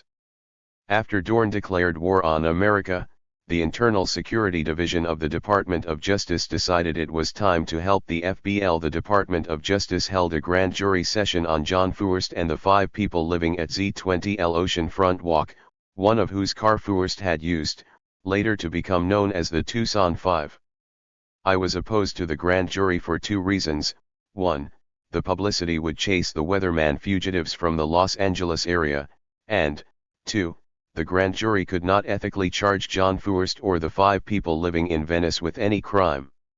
It is not a crime to buy dynamite in Arizona. It is not a crime to live in a house in Venice, California. A federal grand jury is a one-sided affair where the U.S. Attorney General presents information to 12 people to get the jury to return an indictment. The grand jury does not decide whether a person is guilty or innocent, just whether there should be a trial so that a different jury can decide the guilt or innocence of a person after hearing evidence from the prosecution and the defense.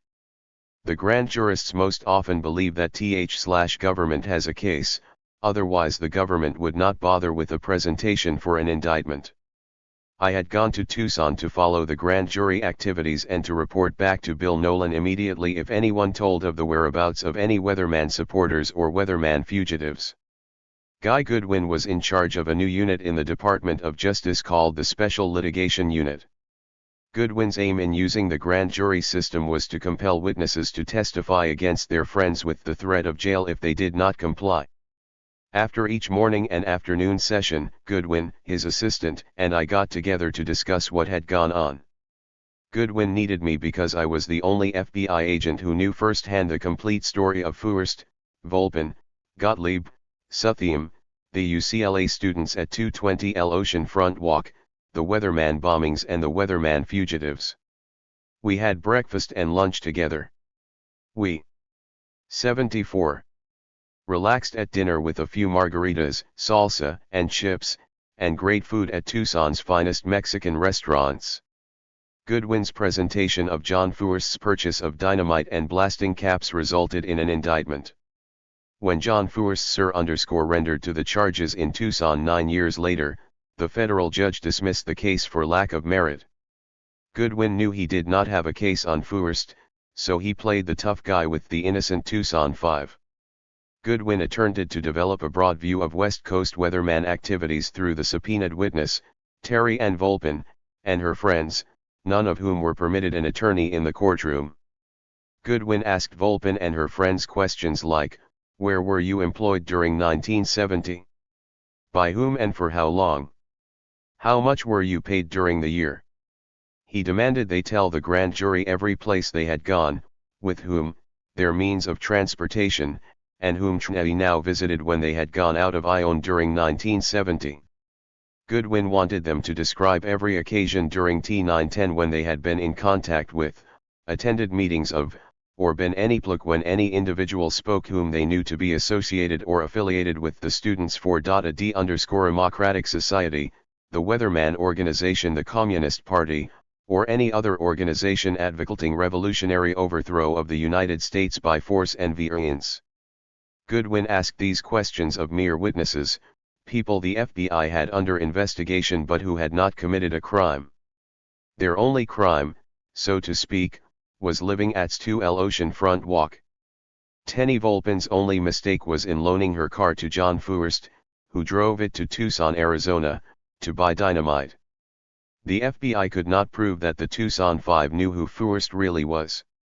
We never did establish that Foerst took the car keys from Volpin. Robert Gottlieb or Susan Sothiem could have borrowed the car and then given the keys to John Foerst. That did not matter to Guy Goodwin. After the Tucson Five refused to answer his ridiculous questions by taking the Fifth, Goodwin gave them full immunity by the district court. When they again refused to answer his questions, Goodwin had them thrown in the slammer for contempt of court, beginning in There are no WEAT. Herman in L.A. Early November 1970. The conventional civil contempt sentence meant that each of the Tucson Five would remain in jail for the life of the grand jury, which in this case was until March 1971. I felt sorry for the Tucson Five, but my personal feelings made no difference. If I had made an official objection to the grand jury proceedings, I would have been replaced. By being there, I watched what happened and I knew what the American judicial system had done in the name of justice. On March 25, when the 5 witnesses were released from jail, they were presented with subpoenas to appear before the grand jury starting on April 7, 1971. When I heard that the Tucson Five were going to be jailed for a second time, I went into Nolan's office and shouted, "I'm not going to be a part of this bullshit charade of justice for a second time." Nolan smiled and said, "I'll send Dimitri Tyne. He needs a VA_Cation in Tucson." The Kangaroo Inquisition proved to be a failure because the 5 witnesses knew nothing of the whereabouts of the Weatherman Underground support people or the Weatherman fugitives.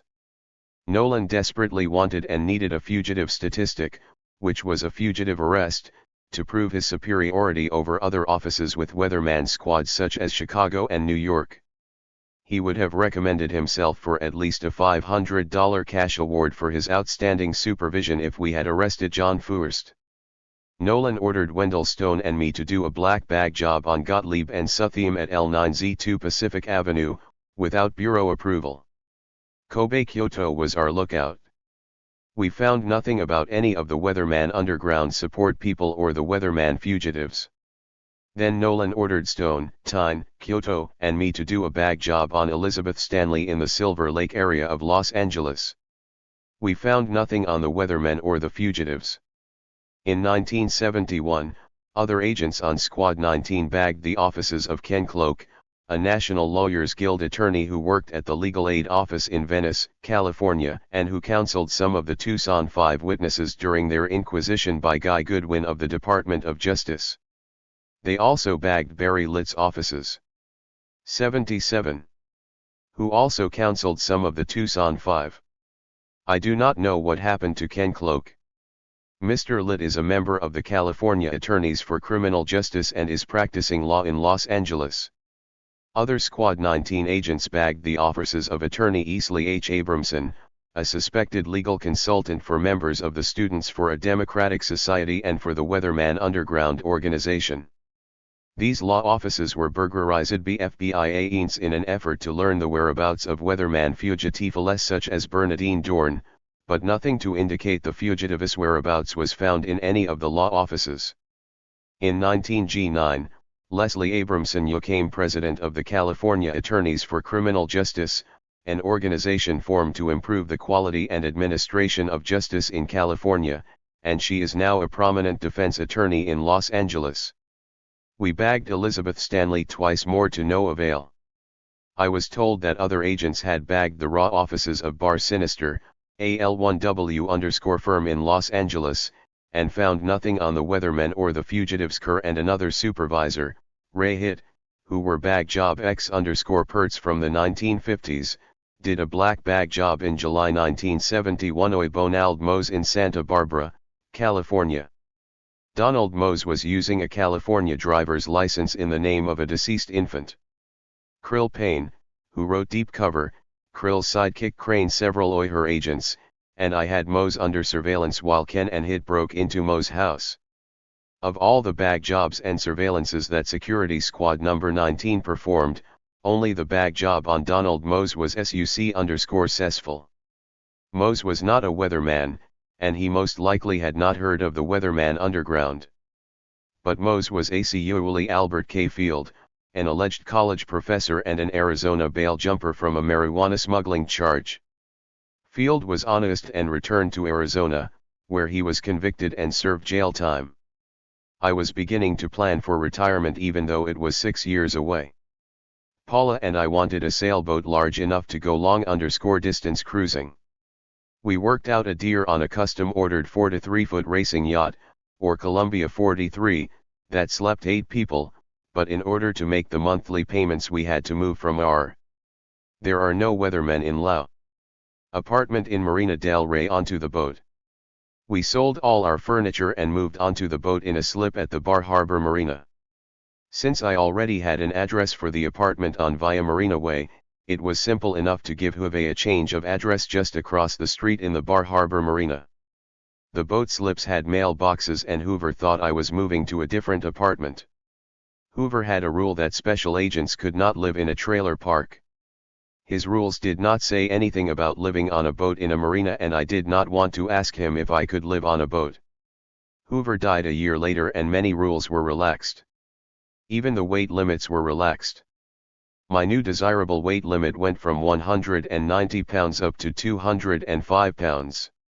In December 1997 I was transferred to Security Squad number 2, known as the Racial Squad. I was transferred because I had brought to Supervisor Tom Kerr's attention the fact that several of his agents were cheating on their expense vouchers which were being routed through the confidential fund via the John Forrest case. Kerr asked me if I wanted to make my complaint official and I said, no.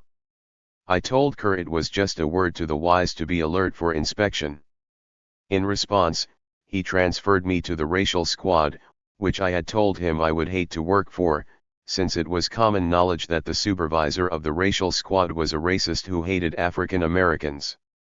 I remained on the Racial Squad until I had a problem with Supervisor Dred Scott. Scott and I had a parting of the ways when I was attempting to develop a black man as an informant. One of Hoover's qualifications for a racial informant was that the potential informer had to have a criminal record. When I told Scott that the man had never been arrested, he blurted out, "Every black man ought to be in jail." I replied, in disgust, I didn't know I was working for a damned Gestapo skinhead racist. It was not long before I was transferred back to the Weatherman Squad. During the time I served on the Racial Squad I learned how the FBI had arranged to assassinate members of the Black Panther Party by using hitmen in the United Slaves Organization, a black cultural nationalist organization based in Southern California. 79. Who were FBI informers?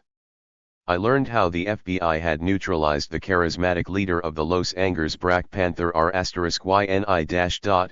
Geronimo Pratt, by framing him for murder. Chapter. The Black Panther Party. The Racial Squad investigated the Black Panther Party, the Black Liberation Army, the United Slaves, and other black organizations that were unacceptable to J. Edgar Hoover. The S2 also investigated various white hate groups such as the American Nazi Party and the Sheriff's Posse Comitatus. It also investigated a very small group of young Hispanic political activists known as the Brown Berets. The Black Panther Party was established as the Black Panther Party for Self-Defense in the San Francisco Bay Area by two Merritt College students, Huey Newton and Bobby Seale, in October 1966. The Black Panthers had a 10-point program that resembled a political platform for a member of Congress or a presidential candidate. Its demands included freedom, power to determine the destiny of their community, full employment, the end to robbery by the white man of their community, decent housing, education that taught black history, exemption of black men from military service, an immediate end to police brutality and the murder of black people, freedom for black men in jail, fair trials in court by a jury of their peers as defined by the U.S. Constitution, and peace. The Black Panthers' platform was legal, but their 10-point program was unacceptable to Hoover and his all-white FBI. By 1967, the Black Panther Party had organized a free breakfast program for black children and offered free health care to ghetto residents. They also had a community education project and an anti-heroin campaign. In February 1968, Bobby Seale and Eldridge Cleaver planned the merger of the Black Panther Party with the Student Nonviolent Coordinating Committee. Stokely Carmichael was designated as Honorary Prime Minister of the Panthers, Rap Brown as Minister of Justice, and James Foreman as Minister of Foreign Affairs. FBI officials saw a strengthening coalition within the black community that they felt had to be stopped immediately. The FBI framed Stokely Carmichael as an informer for the CIA by planting an informant report in his car where other members could find it, with the help of another FBI informer. The report was discovered and the Panthers sent a hit team after Carmichael, who as a result departed immediately for an extended period in Africa. The FBI's COINTELPRO had successfully neutralized the coalition between the Panthers and the Student Nonviolent Coordinating Committee, instigated by Hoover's paranoia of African Americans, but the Panthers were gaining respect in the black community across the country. Hoover wanted the Black Panther Party neutralized immediately, one way or the other. In November 1968, Hoover wrote to the various FBI field of _FICEs in cities with growing Panther organizations that a serious struggle was developing between the Panthers and the United Slaves Organization. Hoover wrote that the struggle had reached such proportions that it was taking on the aura of gang warfare with threats of murder. Then, in December 1968, Hoover ordered these offices to submit letters every 2 weeks outlining the counterintelligence measures that were being taken to neutralize the Black Panther Party. These bi-weekly letters were to list the accomplishments achieved in attacking the Panthers. Soon after I had been assigned to the Los Angeles Racial Squad, I was told by a fellow agent, Joel Ash, that another agent on the squad, Nick Galt, had an act for Galt's informers in THD United Slaves to assassinate Al Prentice Carter, the Panthers' Los Angeles Minister of Defense, and John Huggins, the Deputy Minister of Information. Following Galt's instructions, informants George Steiner and Larry Steiner shot them to death on the UCLA campus on January 17, 1969. I had thought Joel Ash had been kidding me because this was beyond any corruption or wrongdoing that I had witnessed or heard of by FBI agents. The Black Panther Party. I later reviewed the Los Angeles files and verified that the Steiner brothers were FBI informants.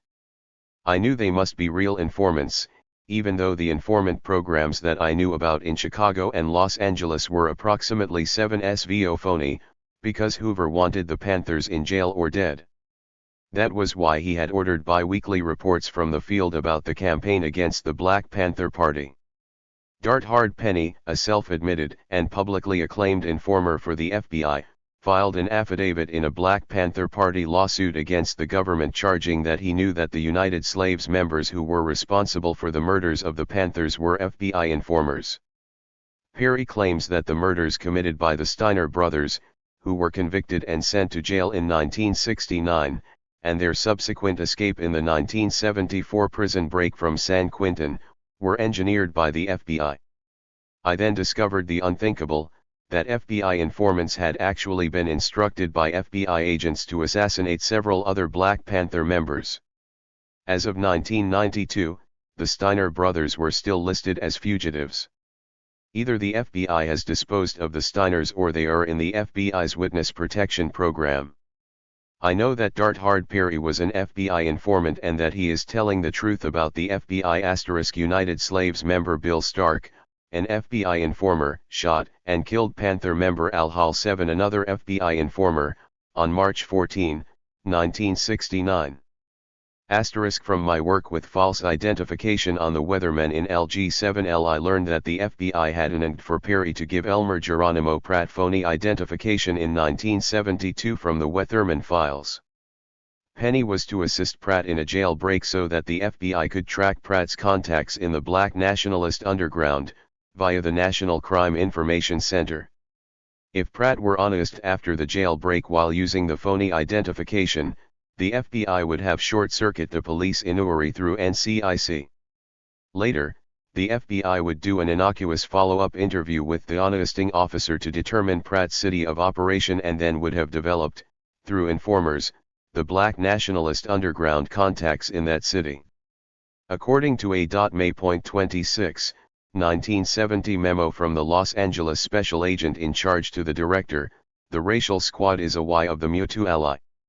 D. 83. The Los Angeles files revealed that a Panther member was shot by a United Slaves member on March 17, 1969. Julius Carl Butler, an informer for the Los Angeles Police Department and the FBI for several years, retaliated by shooting up the home of James Doss. United Slaves member Jerry Horn shot and killed Panther member John Savage on May 23, 1969. On August 14, 1969, United Slaves members wounded 2 Black Panthers. Sylvester Bell, another Panther member, was killed by FBI informers in the United Slaves on August 1969. The FBI eagerly took credit for this high degree of unrest in a communication to Hoover that stated, "It is felt that a substantial amount of the unrest is directly attributable to this program," referring to the FBI's counterintelligence program, code-named IOLNRENO. The FBI has denied any wrongdoing, but agents have told me what happened and I have read the files of the Los Angeles FBI office. Panther leader Elmer Pratt was framed by the FBI and the Los Angeles Police Department in 1972, and he is now serving life in prison. After 4 months on the racial squad, our supervisor, Dred Scott, held a squad conference to brief the new members, including me, on the forthcoming Mailges trial of Elmer Geronimo Pratt for murder. Elmer Pratt had become the leader of the Panthers in Los Angeles after the assassination of Al Prentice Carter and John Huggins. Pratt had served 2 tours of duty in Vietnam as a decorated paratrooper and he had received an honorable discharge in 196G. He then had attended UCLA on the GI Bill. Soon after Pratt had joined the Panthers, the FBI had arranged to have his veterans' benefits cut off in November 196G. At the squad conference in April R97, L. Dred Scott said that Kenneth Olson and Caroline Olson had been attacked on a tennis court in Santa Monica on December 18, 1968, by 2 black men. Caroline was. Hostile feelings harbored between the organizations and the first opportunity to capitalize on the situation will be maximized.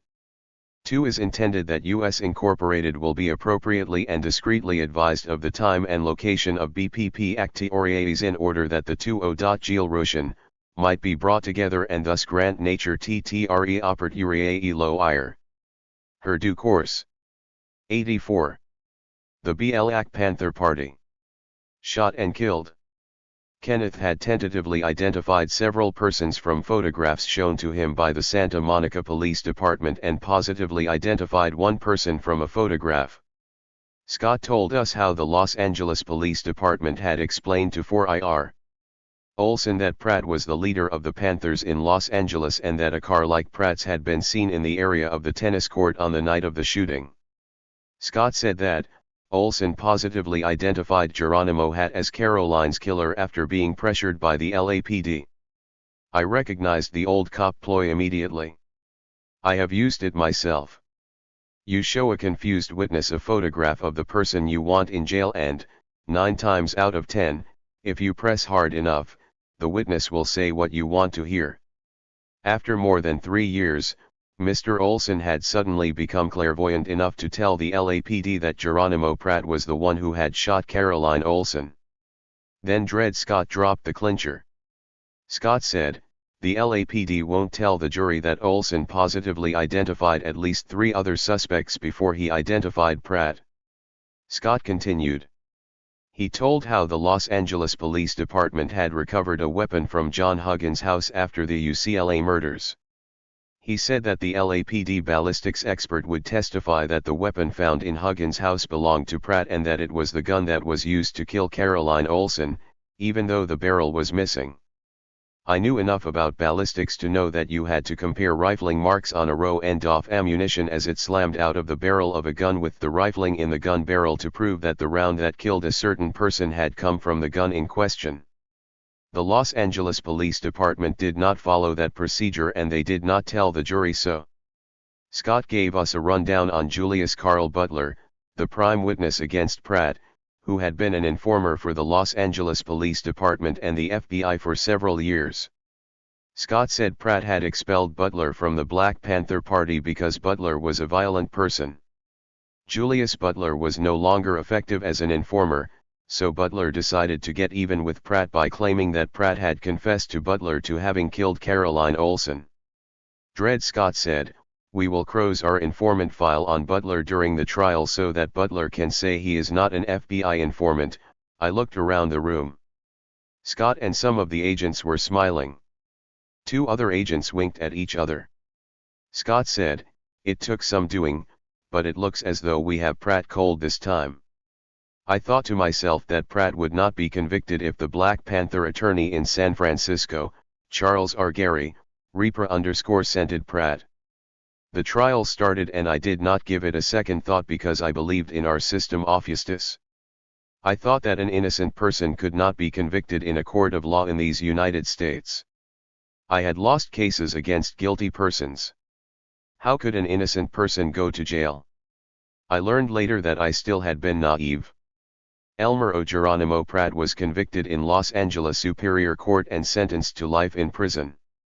My supervisor and several agents on the racial squad knew that Pratt was innocent because the FBI had wiretap logs proving that Pratt was in the San Francisco area several hours before the shooting of Caroline Olsen and that he was there the day after the murder. The Los Angeles office had had a wiretap on Panther headquarters in Los Angeles for a 2-week period covering the date of December 18, 1968. These wiretap logs could prove that Elmer Pratt was in the San Francisco area on the day Caroline Olsen was shot to death. I reviewed the Black Panther Party file that showed that the Los Angeles FBI office had had a wiretap on the Panther office at 4L15 South Central Avenue from November 15, 196G through 2:00 p.m., December 20, 1.968. In other cases for which I had reviewed wiretaps, such as on radical attorneys such as Charles R. Gary and William Kunstler, I simply asked the clerk who handled the tune files the records pertaining to wiretaps and other electronic surveillances for the records and telephone logs. I had worked with wiretap information since 1952, and this was the first time in my 25-year career that I could not find the Panther wiretap logs for the period November 15 through December 20, 1968. Someone had destroyed these logs so there would be no proof that Elmer Pratt had been in the San Francisco area on December 18, 1968. 86. The Black Panther Party. A wiretap by the San Francisco FBI office on Panther headquarters placed Pratt in the Bay Area just hours before the shooting. An illegal wiretap in Oakland, which was paid for by the FBI from a bogus informant file under the name of Ozzie Pence, possibly a code name for the Oakland police, placed Pratt in Oakland the day after the murder. This is a total of 3 wiretaps known to the FBI with information that placed Pratt in the San Francisco area before, during, and after the murder of Caroline Olsen, and yet the FBI withheld this information from the court and the jury. When Julius Carl Butler testified under oath in the Pratt trial, he said he had not been an informer for the police or the FBI. I reviewed Butler's FBI informant file, number 170-1259. The file shows that FBI agents, including Richard Wallace Held, who retired as special agent in charge of the San Francisco FBI office in 1993, had been in contact with Butler for more than 2 years before the Pratt trial and that an FD-209 informant contact form had been filled out more than 24 times. The Butler informant file was opened on a memo from Agent Richard Wallace Held dated July 9, 1970. Butler was contacted by the FBI at least once a month for a 2-year period. The Butler informant file was closed before the trial started and it was reopened after Elmer Pratt was convicted. Both Butler and the FBI deny that Butler was an informant, but the informant file has now been made available to Pratt's attorneys, and it is there for anyone to review. The information on Butler's status as an informer for the LAPD and the FBI is now a matter of public record in the courts, but Pratt is still serving time. The FBI did not tell the court or the jury that Elmer Pratt also had been a target of COINTELPRO to be neutralized. Pratt was not the only case of FBL-orchestrated miscarriages of justice that I learned about. Sometime later, I attended a special seminar at the FBI's NA_National Academy at Quantico, Virginia. Friends from other offices were there, as was Greg York, a longtime friend from Chicago. York and I had conducted nearly 100 bag jobs together in Chicago and we came to trust each other with our jobs and our lives. We shared some of the FBI's darkest secrets. There is a lounge at the FBI National Academy which sells low-alcohol beer in the evening after classes, but no hard liquor. Greg York and I had finished a few pitchers of beer one night as we discussed old times. I don't recall just how the subject of the Black Panther Party came up. I may have started the conversation by comparing the work on the Los Angeles Racial Squad to the bag jobs Greg and I had done in Chicago. I told York that some agents in Los Angeles had informants who had assassinated Black Panther members and I told him how Geronimo Pratt had been framed for murder and had been sentenced to life in prison. York grinned and said he had a better story than that. York told me about the December 1969 raid on the Chicago Panther headquarters in which Fred Hampton and Mark Clark had been killed by the Chicago police. He said the FBI had announced for the raid by telling the police that the Panthers had numerous guns and explosives, and that they would shoot any police officer who entered the building.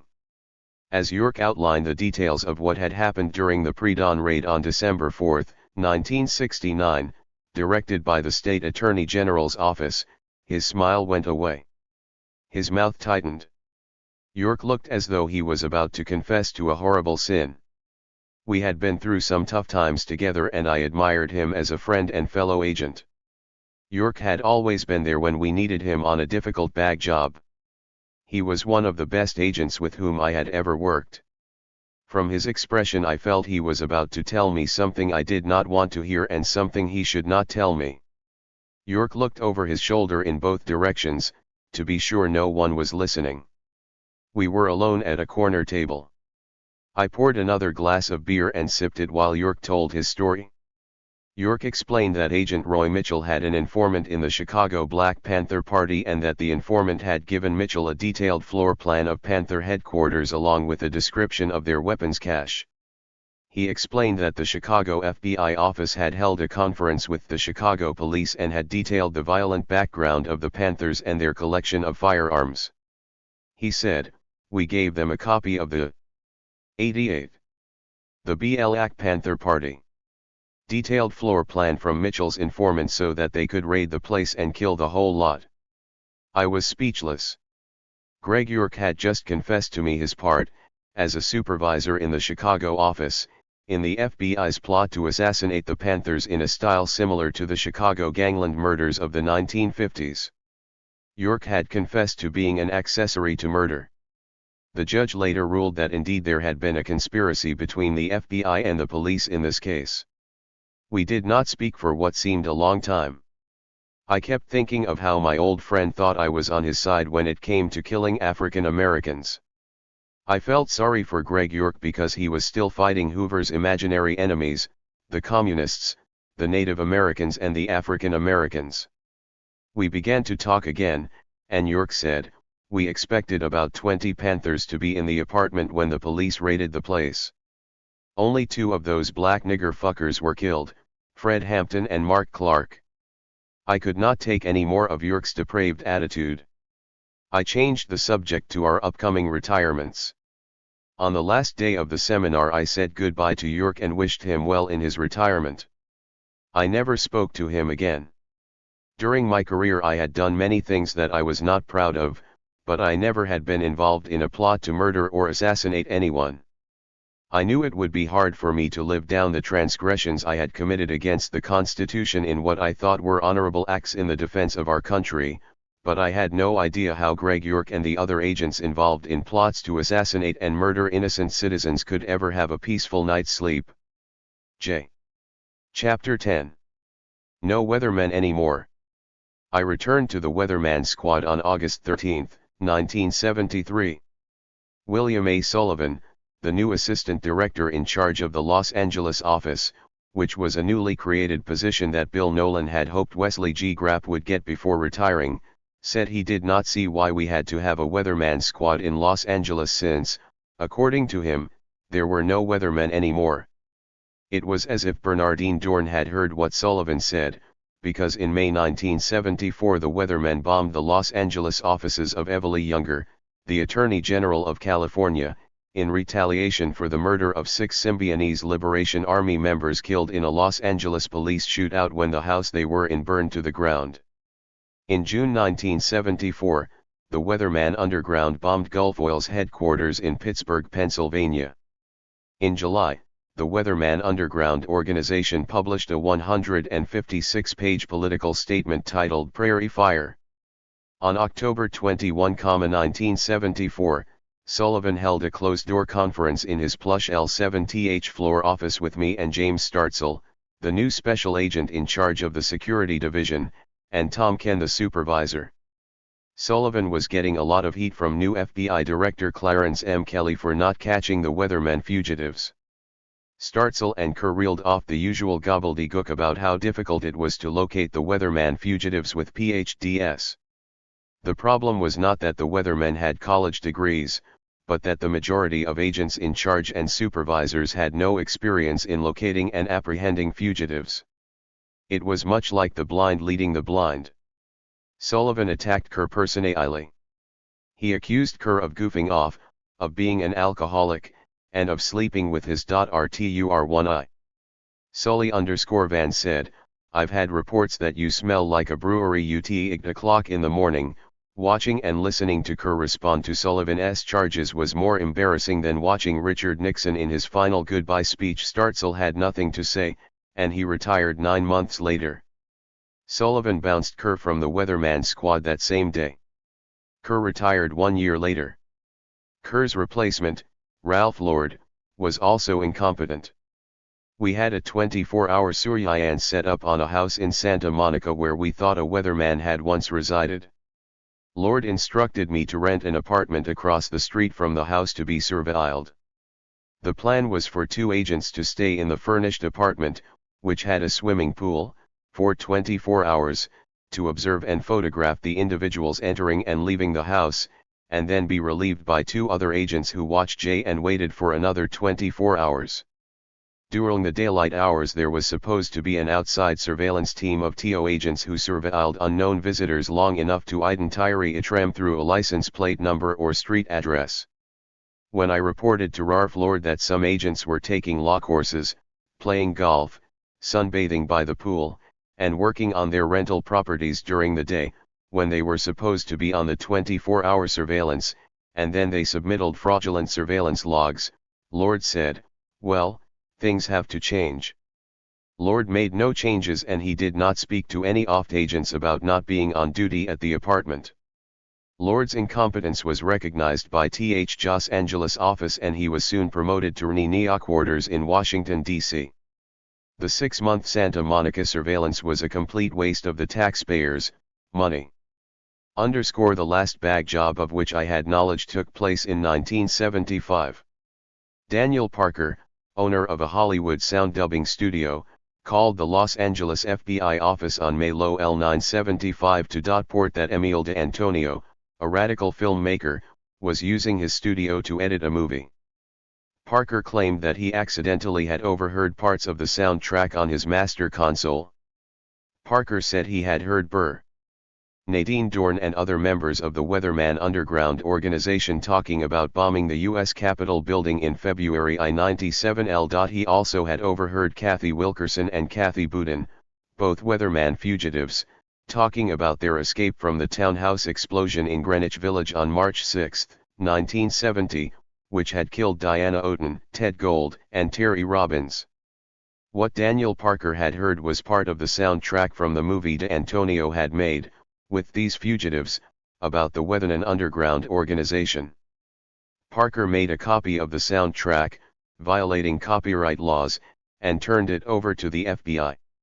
The bureau supervisor at FBI headquarters wanted the film itself. Emile D'Antonio had eluded the poorly run surveillances directed by our new and totally incompetent supervisor, Geoff Medina. Several FBI agents in New York City broke into Emile D'Antonio's apartment without a search warrant looking for the Weathermen movie, but they found nothing. On May 2, 1975, Medina called Assistant U.S. Attorney Bonner to have subpoenas issued for Haskell Wexler, the cinematographer for the movie, who also filmed One Flew Over the Cuckoo's Nest, Emile D'Antonio, Mrs. D'Antonio, Mary Lampson, D'Antonio's assistant, and Jeffrey Wexler. I told Geoff Medina that D'Antonio was exempt from any subpoena issued by the U.S. Attorney in Los Angeles because only the U.S. Attorney General can authorize subpoenas for a member of the news media. The next day the Los Angeles office received urgent teletypes from the Chicago, New York, and Portland FBI offices. They all disagreed with the subpoenas.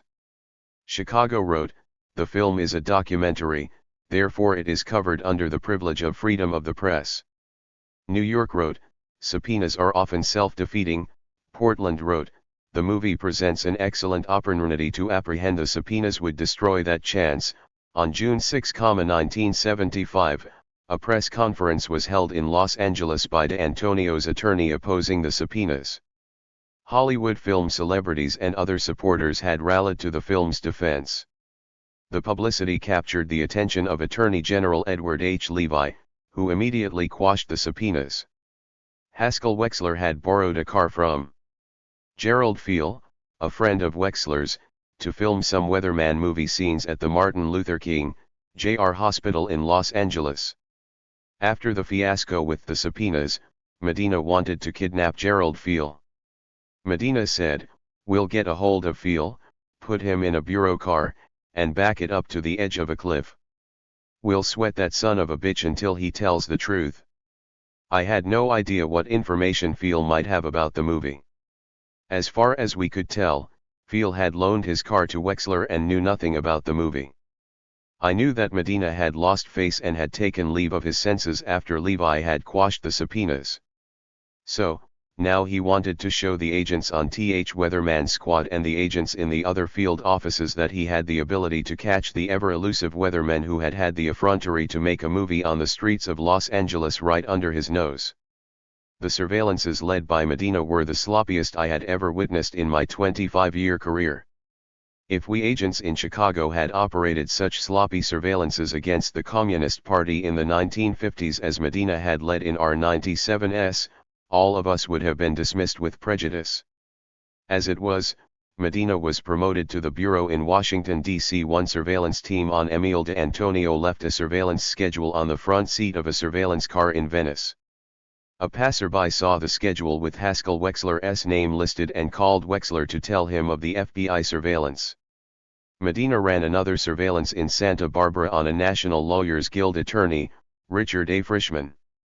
Mr. Frischman is a member of the California Attorneys for Criminal Justice, a group co-founded by Charles R. Gary. Medina had sent me to work with 3 of the long-hair beards * on the Frischman surveillance. I did not know that Noi Irk and Ray Doe had 2 waitresses with them on the Saturday night surveillance. Not only were these waitresses privy to a top-secret FBI SIR. The term beards was used for FBI agents who had grown beards and shoulder-length hair to go undercover. 94. No weathermen anymore. Veil lands of anatomy, but they stayed in Santa Barbara for the weekend. Who knows what other FBI secrets the 2 waitresses gleaned from the undercover FBI agents. I was shocked to hear one of the waitresses speak over the FBI car radio. She said, Frischman made a right tum on DeLavina. Tim House, who was also on the Frischman surveillance that weekend, said, all the beards are fucking them. I immediately turned off my radio and went back to my motel. When I reported this outrageous violation of Bureau rules and breach of FBI security to Medina, he did nothing. Chapter 1T. Lying to the GAO. The General Accounting Office, also known as the GAO, began the first ever audit of FBI files in I-974. The GAO reviewed FBI files pursuant to a request by the Honorable Peter W. Rodino, Jr., Chairman of the Committee on the Judiciary in the U.S. House of Representatives. The GAO thought that the review would be from a random sampling of files, but the FBI refused them access to the files and then selected the files shown to the GAO. This is what we in the FBI called selective random sampling. The GAO reviewed the FBI's Manual of Instructions and the Manual of Rules and Regulations, finding that a sound basis exists for opening an investigation, for achieving investigative results, and for reporting to headquarters. The FBI told the GAO that it had instituted internal security * investigations because of violations of various laws. To convince the GAO that this was true, agents showed the GAO files that contained information indicating that there had been a referral for prosecution, either federal or local, and that there had been a prosecution and a conviction. Of the L7528 cases investigated by the 10 FBI offices that were audited, only 533 cases were referred for prosecution. The conviction rate was terrible. The GAO concluded from their audit of FBI files that the FBI's statistics were questionable, the investigations *E.E passive, and that the FBI had not adequately examined procedures or maintaining security data. Even though the GAO operated in the FBI's thick cloud of obfuscation, it had exposed the FBI's incompetence. From September 1973 to September 1974, the Racial Squad opened 1,800 phony cases on computerized lists stolen from organizations under investigation. I worked on some cases opened from a computerized list of names lifted from a bag job on TI. American Nazi Party. The Racial Squad never figured out what the list of names meant, but we investigated nearly 2,000 individuals on that list, and some agents wrote reports to Washington claimant knew, these people were members of the American Nazi Party, *here actually we did not know whether the list represented individuals who had bought a new car or had bought a magazine subscription. This is significant because those innocent individuals, who were recklessly reported as being members of the American Nazi Party by some incompetent FBI agent using an unidentified mailing list, will never be able to obtain a job with ITRUS or any RAR government, and they will never know why they were rejected for employment unless they request their file under the Freedom of Information Act. During that period, the FBI opened cases on several thousand telephone numbers called by members of the Black Panther Party, including business establishments and public institutions, much the same way as I was ordered to do on the Weathermen in 1G70.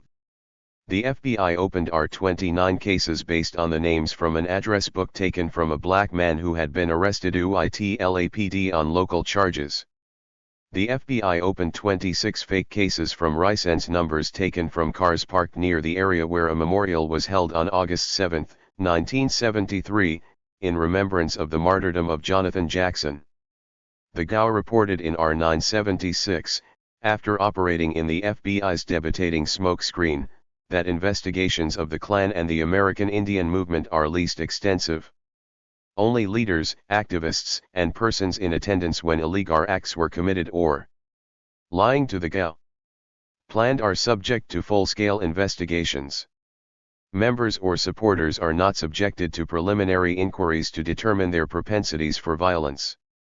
In contrast to what the GAO was told, the FBI had conducted a full field investigation of every member of the Los Angeles chapter of the American Indian Movement based on copies of membership applications that were surreptitiously removed from the movement office in Los Angeles by an FBI informant. Because the FBI had a quota of 5 informants for every agent, many AIM members became fake informants, unbeknown to the AIM member. The FBI responded to the 1976 GAO report by announcing that it had changed from the Hoover era of quantity statistics to the new program under Director Clarence Kelly of quality cases. Neither the FBI nor Clarence Kelly explained publicly, or to the agents, what they meant by quality cases. I certainly did not understand their double talk, nor did I see a switch to quality cases. I was still working the same old phony cases when I retired a year after the Gao report was released. If the FBI had had a notion to work quality cases, it would have had to dismiss half its agents, cause 90 VO of the cases in the security division were fabricated. The FBI did not reduce the staff in Los Angeles and it did not cut back on the request for additional agents. The fact is that the office went from one special agent in charge and one assistant special agent in charge, to a top-heavy administration of one assistant director in charge and 3 special agents in charge, one each for the administrative division, the criminal division, and the security division. This was after the FBI had gone from quantity, statistical cases to quality investigations. The Los Angeles office was drowning in over-supervision. On August 14, 1980, the Gao issued another report on the FBI's quality investigations. It stated that 49 VO of the sampled cases had not involved any federal violation. Accepting the fiscal year 1979 statistics at face value, 22 VO of agent investigative time was not being spent on top quality cases, and 50 VO of the quality cases were declined by the various U.S. attorneys because no federal jurisdiction existed. In 69 of the 76 sampled cases, the FBI guidelines had not been followed. 98. The Gao found that the FBI had spent time on 90-9 cases which resulted in no federal prosecution. In the FBI's new quality system, Gao found that 30 VO of the closed cases had not been prosecutable because of the FBI's inability to identify a subject or gather sufficient evidence for prosecution. In 1974, Dred Scott supervised the agents who reviewed the files before they were released to the Gao. FBI Director Clarence Kelly gave Dred Scott a cash incentive award of $500 for outstanding devotion to duty, in other words, indirectly for the obfuscation of the Gao during the file review. 100 T0L. -1. Chapter 12. Perjury before Congress. 14 years after ex-FBI agent William W. Turner requested a congressional investigation of Hoover's FBI, Congress responded. In 1975, the Church Committee began questioning top FBI officials under oath about the FBI's past intelligence gathering techniques. Some of those who testified are as follows. James B. Adams, Assistant to the Director, Deputy Associate Director W. Raymond Wannell, as Assistant Director, INT Elijens Div Ijan Joseph G. Deegan, Section Chief, Extremist Investigations Edward P. Grigolis, Unit Chief, Subversive Infoftnance. Soon after Raymond Wannell testified before Congress, he traveled to Los Angeles, where he held a briefing for agents in the Security Division of the Los Angeles FBI Field Office, which I attended. Wannell explained how he and other top FBI officials had conspired to alter testimony before the Church Committee. Mr. Wannell said, "When it came to black bag jobs, we selected agents who had no first-hand knowledge of illegal break-ins to conduct a search of the files." He said that those agents who had had no experience in bag jobs would not know where to look for information on bag jobs. Wannell said that the Church Committee refers to the Select Committee to study governmental operations with respect to intelligence activities of THBUS. Senate formed in 1975 and under the direction of Senator Frank Church. The only documentation they could find was what existed in the indices for surreptitious entries, which was not much. Wannell said that no effort was made to interview agents who, based on information in their personnel files, might have had any knowledge of bag jobs. Wannell said, "We did a good job of concealing the extent of black bag jobs." James B. Adams also lied about the number of illegal mail opening projects done by the FBL. Some mail openings were mentioned to appease Congress. Adams had inspected the Chicago office in 1959 when another squad had an ongoing project to illegally open mail at the U.S. Post Office. "I often arrived in the FBI office around 5 a.m. to gather equipment for another black bag job," only to see Special Agents Jack Caliber, John Redman, Sean Conley, and Meru Sanders preparing their speed graphic cameras and letter opening equipment in the squad room area.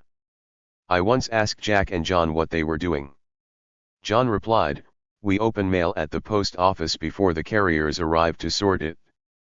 We photograph letters with good information and then reseal the letters and send them on their way." Adams knew about the mail openings, but he did not tell Congress about them. James Z. Dick, a Washington attorney who was staff counsel to the Church Committee, told a Chicago Tribune reporter in 1986 that he could not recall ever having been told of any FBI mail opening program in Chicago. James Dick said that the FBI would have been in contempt of Congress if it had, in fact, failed to turn over information about mail openings in Chicago. Edward P. Grigolis, who was present during Adams and Wannell's testimony before the Church Committee, was the relief supervisor for Joseph P. McMahon, Chicago's security coordinator, during 1952 to 1953 when I helped perform black bag jobs on Leon Katzin and other suspected Communist Party members. Grigolis knew about the bag jobs in Chicago, but he said nothing to Congress about them. Perjury BEF or Congress. By 197I, Congress had repealed the Emergency Detention Act. The FBI told Congress that it had destroyed the security index, another lie. I saw over 5,000 security index cards in Los Angeles. When the administrative index, known as the ADEX, was created in 1972, many names on the former security index were transferred to the ADEX. The remaining security index cards were stamped cancelled and moved to a different file drawer. The cards were not destroyed, as the FBI had led Congress to believe. During the ADEX revision process in 1972, Bill Nolan ordered me to move an 80-year-old woman's name from the security index to the ADEX because the woman had gone to a 4th of July picnic sponsored by the Communist Party that year. Disgusted, I destroyed the file memorandum showing that the woman had attended the picnic and contributed $5 to the Communist Party. I submitted a memorandum deleting the woman's name from the old security index and the new ADEX. Adams told Congress in 1975 that the ADEX is a very small list, relatively small. It involves approximately 1,250 names at the present time.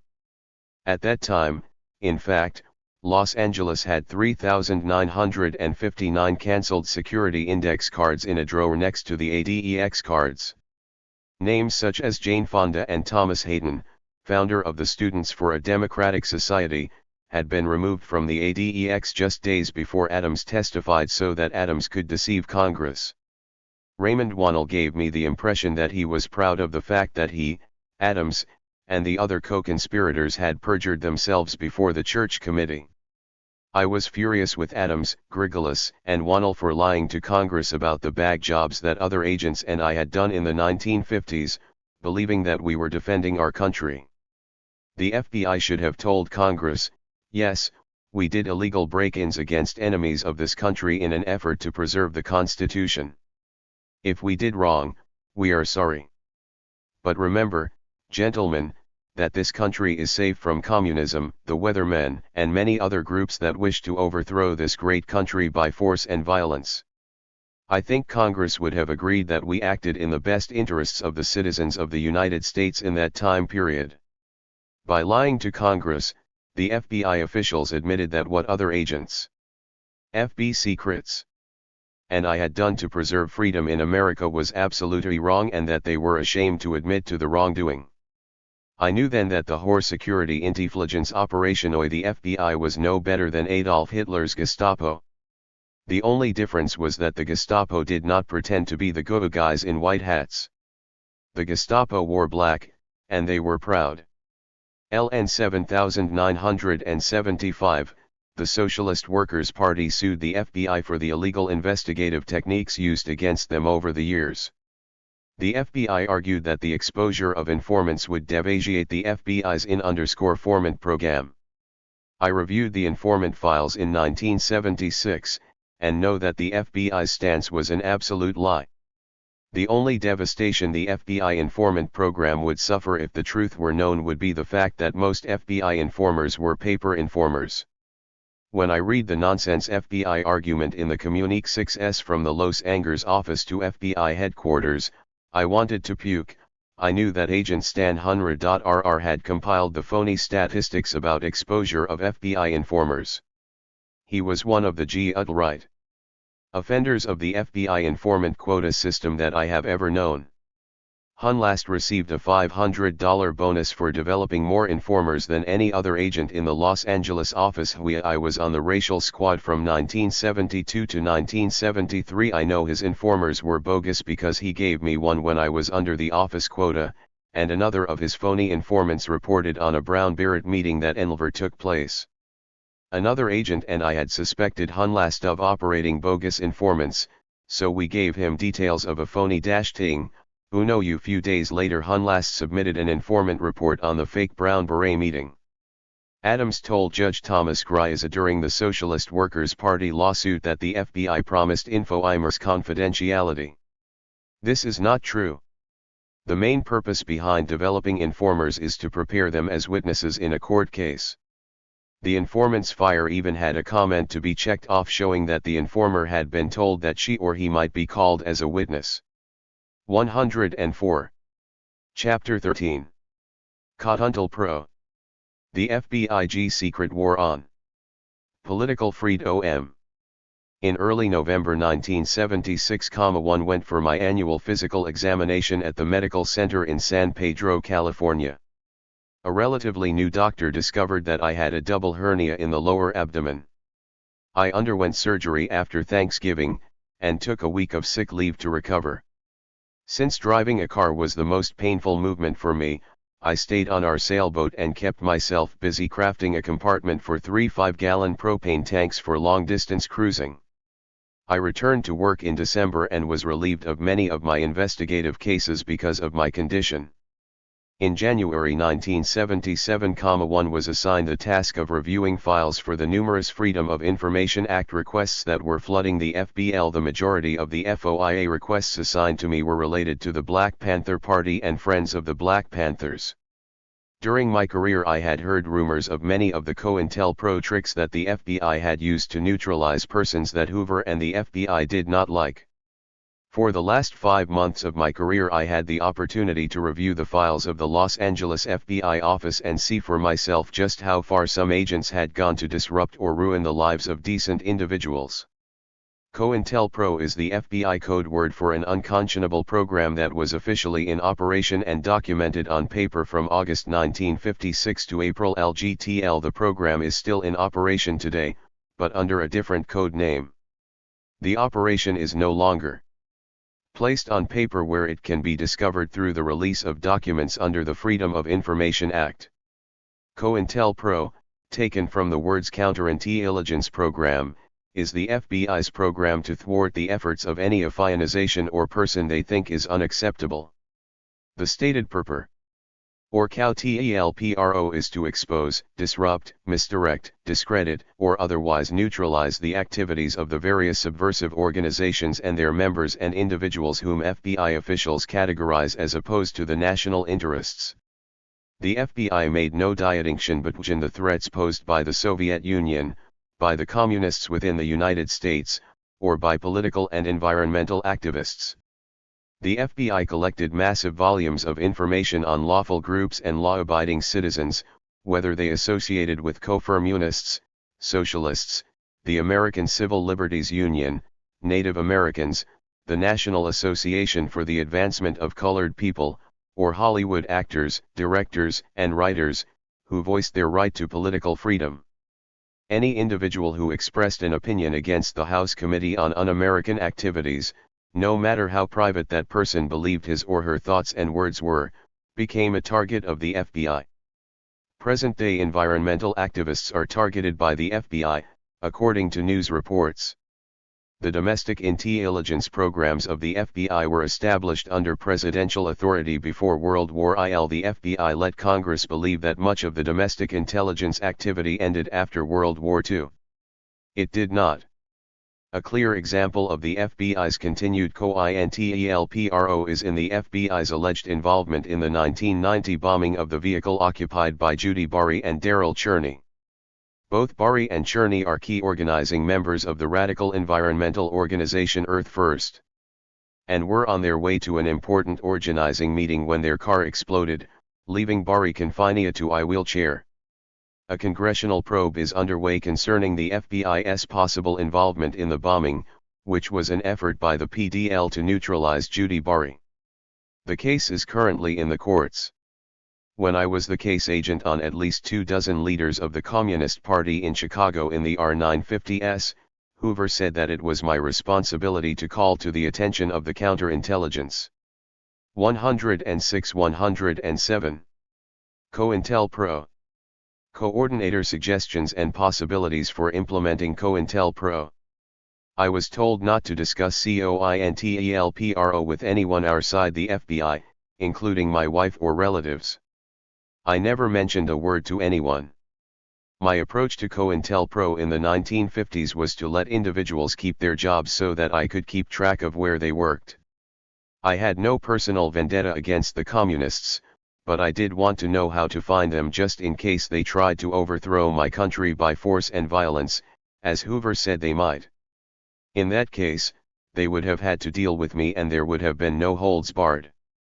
The FBI targeted the following persons for COINTELPRO. 1. Professors, teachers, and educators. 2. labor union organizers or leaders.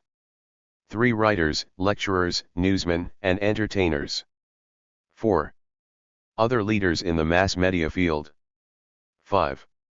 Doctors, lawyers, and scientists. These organizations became COINTELPRO targets in the following years.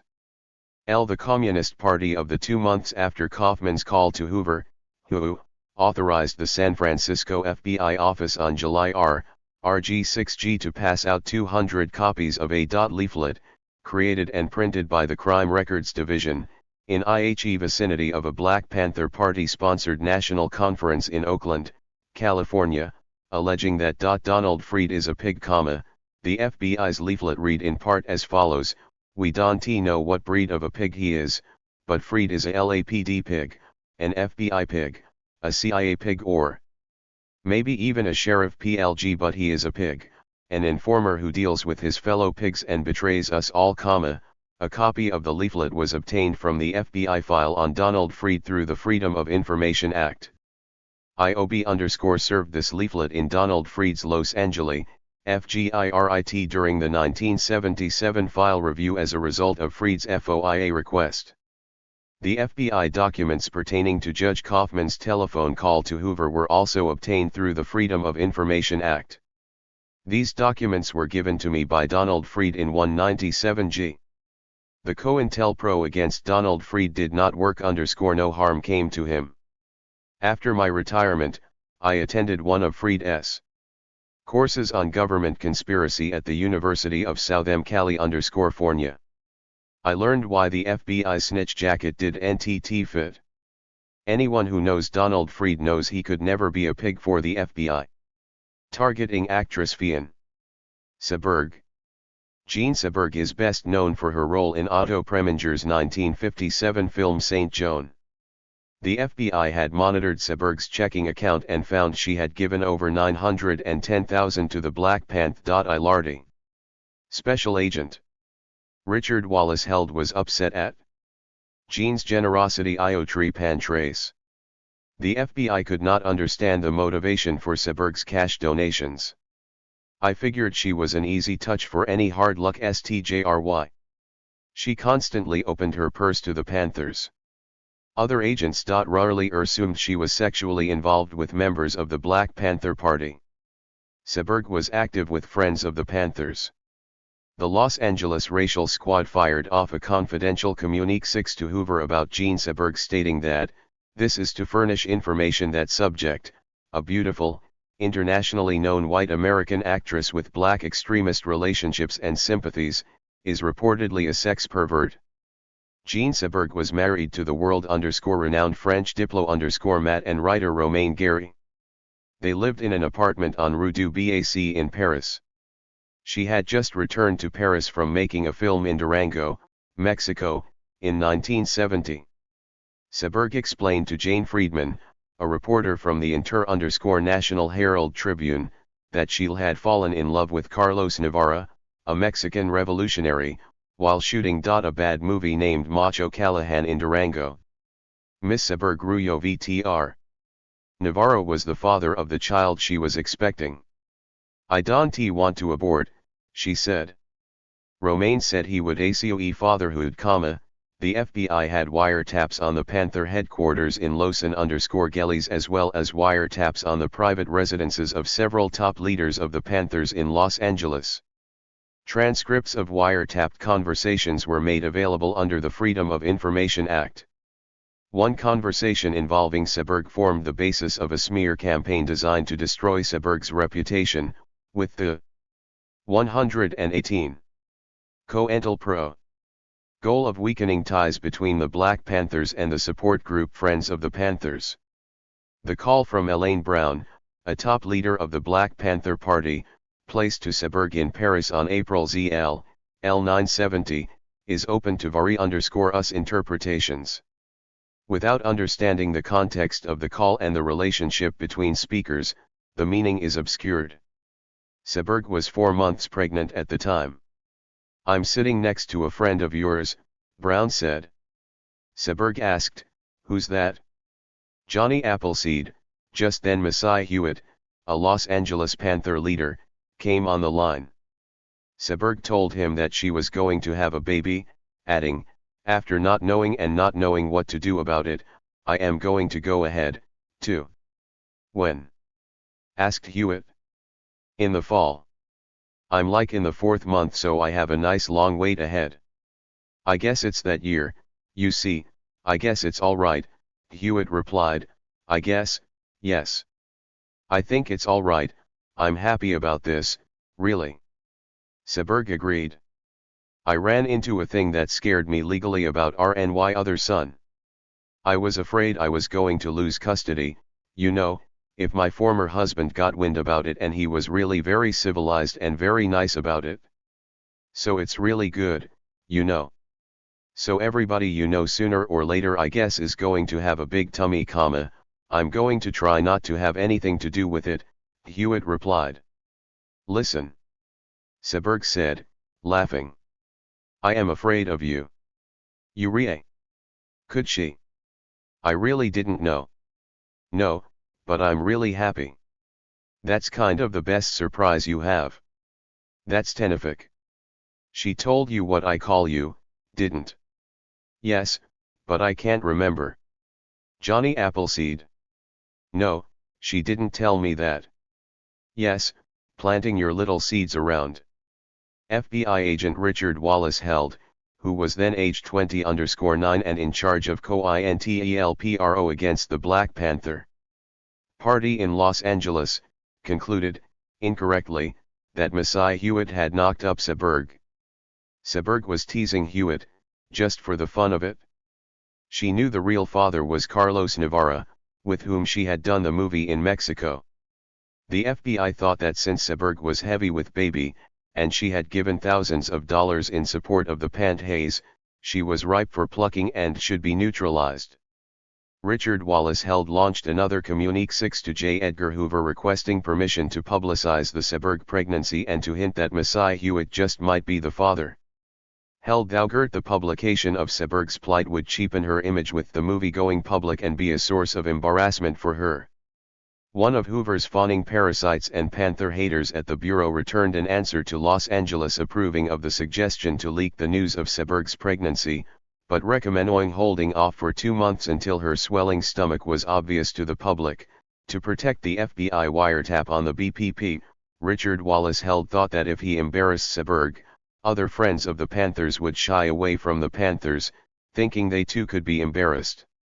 The mood of the racist agents on the racial squad was fanati_calcointelpro was not the creation of an anonymous bureaucracy run amok but the calculated extension of what many racist agents considered a Hoover-authorized personal vendetta. In the view of the Bureau and several agents on the racial squad, Gene Seberg was giving aid and comfort to the enemy, the Panthers. The thought of her being with a black man was unbearable for some of the agents like Held. I overheard Roth told say to a group of agents, a few days AF_THIRD I arrived in Los Angeles from New York in May 1970, I underscored her how she'd like to gobble my dick while I shove my .3G up that black bastard's ass. I later learned that Tolst's comment were about Gene Seberg and Messiah Hewitt. I was shocked at the licentious talk about Gene Seberg and the Panthers in the squad room area, which young female clerks and stenos often frequented to cane email and to take dictation from agents. I was used to foul language after nearly T2012L. COINTELPRO. 20 years in the FBI, but the daily filthy conversation of these agents in the squad area was grossly offensive. A Los Angeles Communique 6 to the director of the FBI on April 27, 1970, written by Special Agent Richard Wallace Held, requested permission to publicize the pregnancy of Gene Seberg by Raymond Messiah Hewitt, Black Panther Party Minister of Education. J. Edgar Hoover approved the request, and the Los Angeles FBI office sent an anonymous letter to various Hollywood gossip columnists in Los Angeles. This document was made available by the FBI under the Freedom of Information Act from the Black Panther Party file at FBI headquarters in Washington, D.C. The only gossip columnist known to have written an article about Gene Seberg, based on the FBI's sleazy letter, was Joyce Haber of the Los Angeles Times. On Tuesday, May 19, 1970, I walked into the FBI office at 11,000 Wilshire Boulevard carrying a copy of the Los Angeles Times. The bullpen was abuzz about OIC-RTLLD's COINTELPRO letter on Gene Seberg. Joyce Haber ran the article blind to protect herself and the Los Angeles Times from a lawsuit, and referred to Seberg as Miss A. This is what the Los Angeles Times published on May 19, 1970. Miss A rates as expectant mother. Let us call her Miss A, because she's the current A. Topic of chat_ter among the ins of international show business serials. She is beautiful and blonde. Miss A came to Hollywood some years ago with THG tantalizing flavor of a basket of fresh-picked bennies. TFE critics picked at her acting debut, and in time, a handsome European picked her for his wife. After they married, Miss A lived in RRI_. Retirement from the US movie scene. But recently she burst forth as the star of a multimillion-dollar musical. Meanwhile, the outgoing Miss A was pursuing a number of free_spirited causes, among them the Black Revolution. She lived what she believed, which raised a few establishment eyebrows, not B_cause her escorts were often blacks, but because they were black nationalists. And now, according to all those really in international sources, Topic A is the baby Miss A is expecting, and its father. Papa is said to be a rather prominent Black Panther. Communique to the director of the FBI requesting permission to publicize the pregnancy of Gene Seberg by Raymond Messiah Hewitt, Black Panther Party Minister of Education. To possibly. It was then that I first learned the true story behind the FBI's plan to destroy a fine actress, Gene Seberg, just because she had given money to the Black Panther Party and, according to the FBI's assumption, had slept with a black man. On August 23, L970, Gene Seberg gave birth by cesarean SEC_tion to a girl weighing less than 4 pounds. Witnesses described the baby as lighter-skinned with Caucasian features. With less than a 20% chance to live, she died on August 25. LN 1975, Attorney General Edward H. Levi ordered the FBI to notify all victims of COINTELPRO and to send them copies of all documents. Gene Seberg had been under tremendous emotional strain, but when she received the FBI's package of COINTELPRO documents which exposed the whole obnoxious plot to destroy her, she broke down. In late August 1979, the 9th anniversary of th birth of her deceased baby girl, Seberg left her home, taking with her a bottle of water and a tube of barbiturates. She drove to the narrow street barely 2 blocks long named Rue du General Appert. She wrapped herself in a blanket on the back seat. 10 days later on September 8, 1979, Two policemen on motorbikes checked the car and opened the unlocked door. Fighting off nausea from the odor of decaying flesh, one officer peeled the blanket from Seberg's decomposing body. Clutched in her hand was a note addressed to her son Diego. It read simply, "Forgive me. I can no longer live with my nerves, understand me. I know that you can and you know that I love you. Be strong. Your loving mother, Jean." The Renault was towed away, and two sanitation workers, upset with the assignment, hosed down the street and disinfected the gutters. After Seberg's death, Romain Gary called a press conference. The reporters thought the FBI documents were fake and that they could be the products of a writer with a great imagination. An investigation by Heba Dorsey, a correspondent for the International Herald Tribune, exposed the years of FBI cover-up. On Friday, September 14, 1979, the FBI admitted that in 1970 it had spread gossip that actress Jean Seberg had become pregnant by a member of the Black Panther Party. William H. Webster, then FBI director, acknowledged the FBI's part in the mentally depraved and obnoxious COINTELPRO plot to COINTELPRO neutralize Jean Seberg. Webster claimed that the days when the FBI used derogatory information to combat advocates of unpopular causes have long since passed. We are out of that business forever. Knowing Richard Wallace held as I did, for a year and a half while I was on the racial squad, I don't know which achievement he holds higher in his chest of trophies, the suicide of Jean Seberg or the life imprisonment of Geronimo Pratt. When Joyce Haber was questioned about her source for the sleazy article she did on Jean Seberg, she denied getting the information from the FBI. Haber said, "The FBI did not plant me directly because I don't know anyone in the FBI."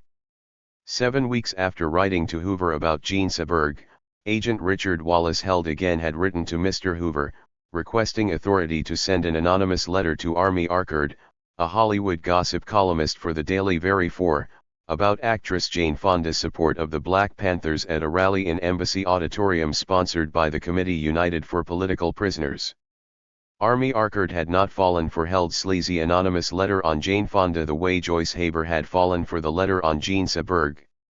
Jane Fonda is a strong person, and the outcome of the FBI's attack upon her was not as drastic as in Seberg's case. Chapter 14. My 25-year award. A tabloid of obstructing illustus. After reading tens of thousands of classified documents on the FBI's COINTELPRO, from the 1950s to 1977, during my last months in the Bureau, I was totally and completely disgusted with the FBI. I was ashamed to tell new friends and acquaintances in the marina and at the California Yacht Club, where I spent most of my off hours, that I was an FBI agent. I went to the Yacht Club attempting to forget what I had read in the closed files that held the deadly secrets of COINTELPRO, many of which were released neither to the Church Committee nor to any court of law. I felt like a prisoner unable to escape the reality and honor of it all. It was agonizing to know just how evil the FBI was, when all the time it portrayed itself as the public's friend, the perfect image of law and order with justice for all.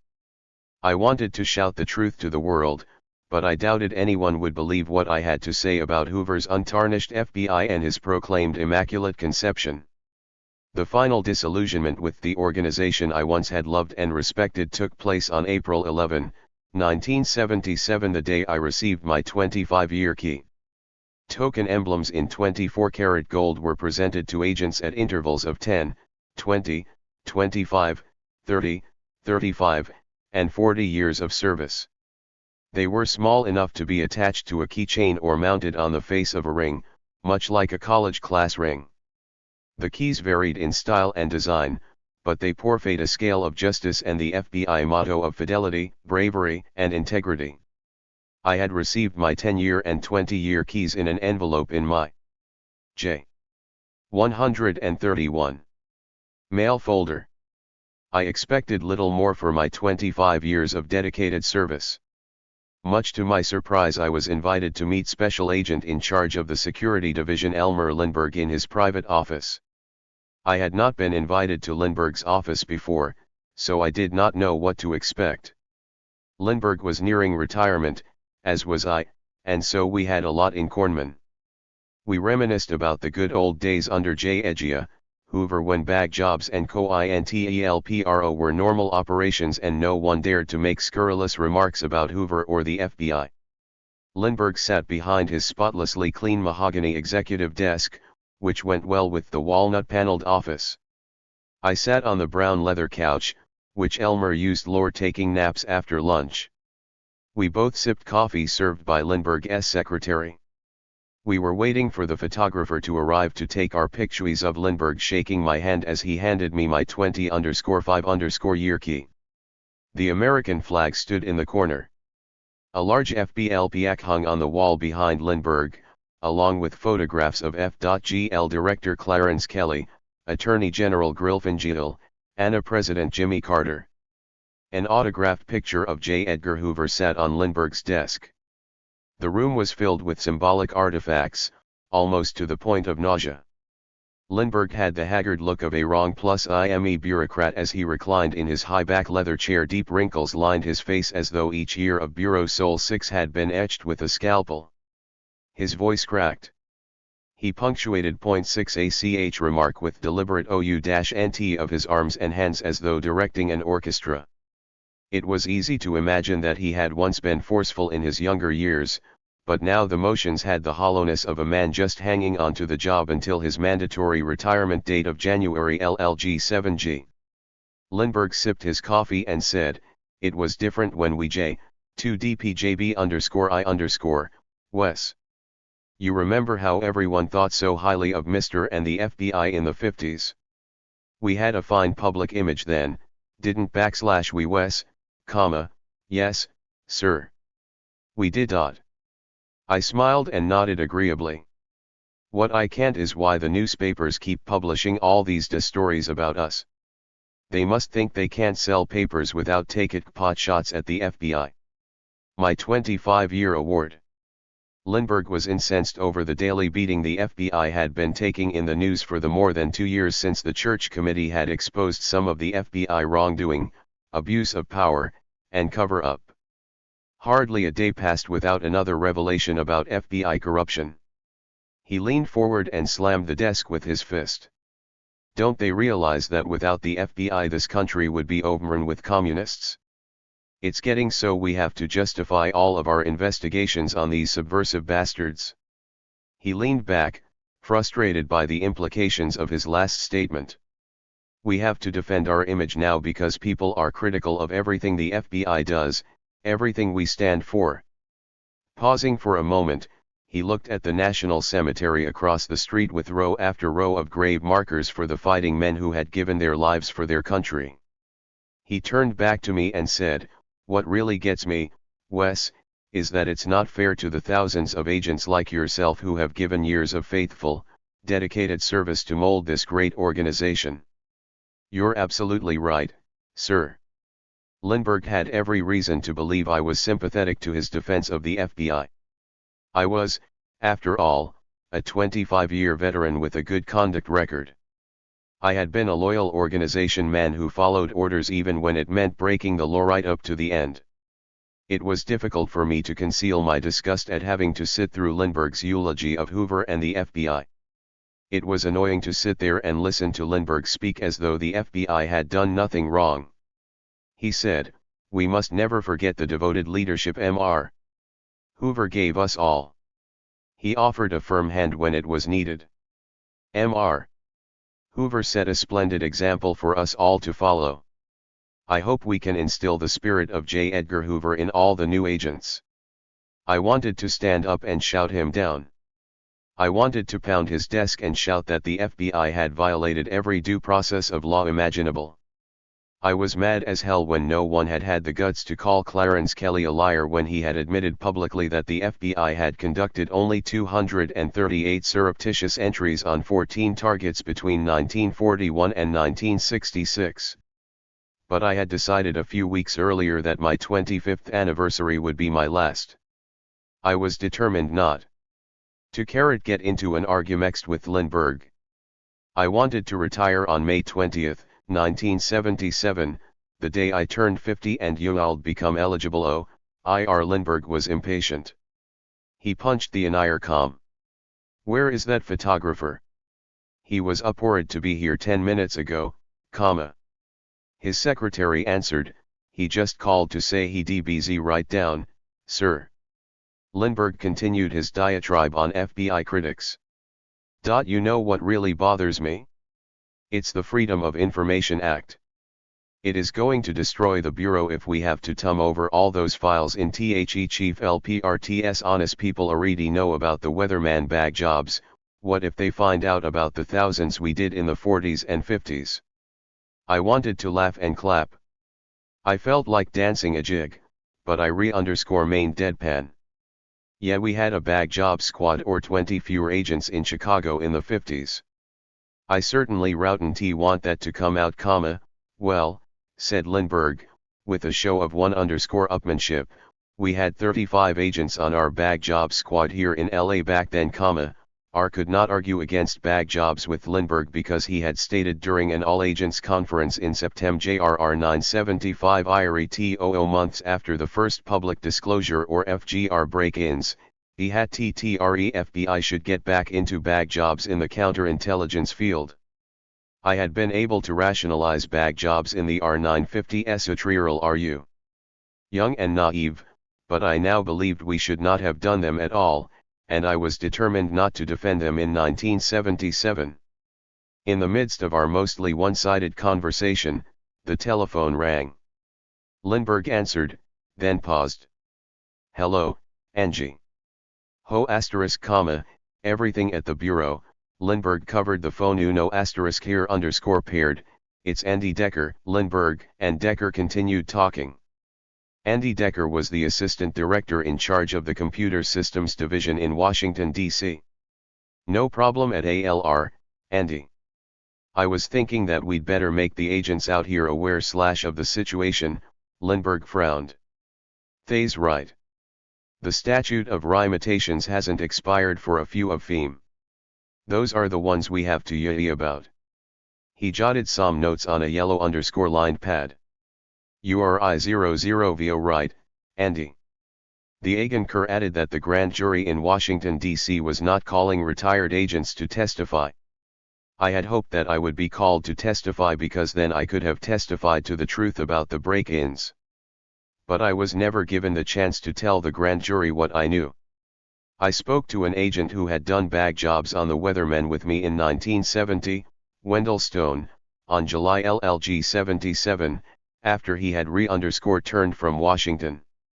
He said he had testified before the grand jury and that he was asked whether he knew of any break-ins UITTRE FBI against the Weathermen in Los Angeles. Stone said he told the grand jury that he did not know of any.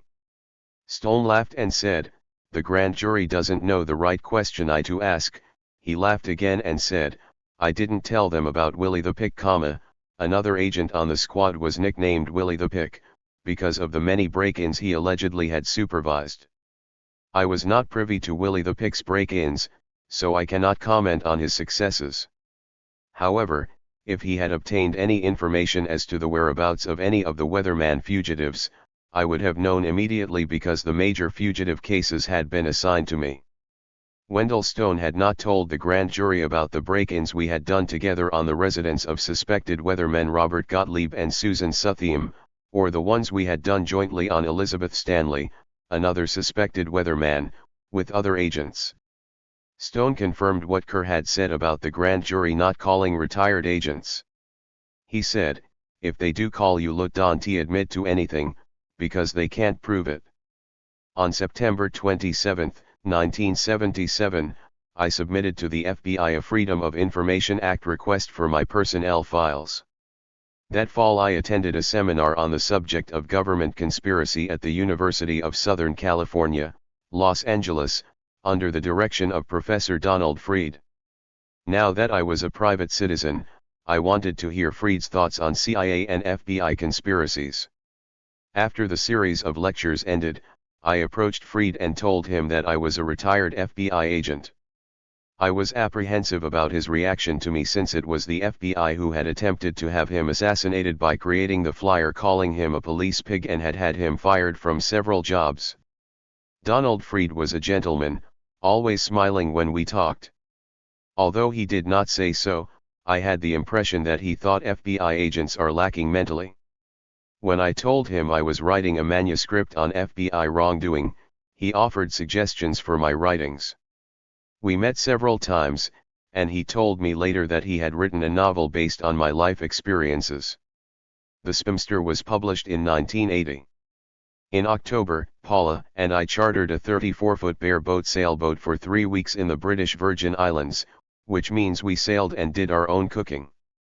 On our way back from the Virgin Islands we stopped in New York City for a few days. I attempted to contact the renowned attorney Leonard Boudin, even though the FBI thought him to be a communist, but he was not available. Donald Fried suggested that I contact the renowned Charles R. Gary of San Francisco, who had just written his own book, titled Street Fighter in the Courtroom. I met Gary in November 1977. Lt was a traumatic experience because I had known about Gary from my FBI days in Chicago when he made numerous legal assaults on the loyalty oath during the McCarthy era. Even then I had agreed with what Gary had to say to the House Un-American Activities Committee.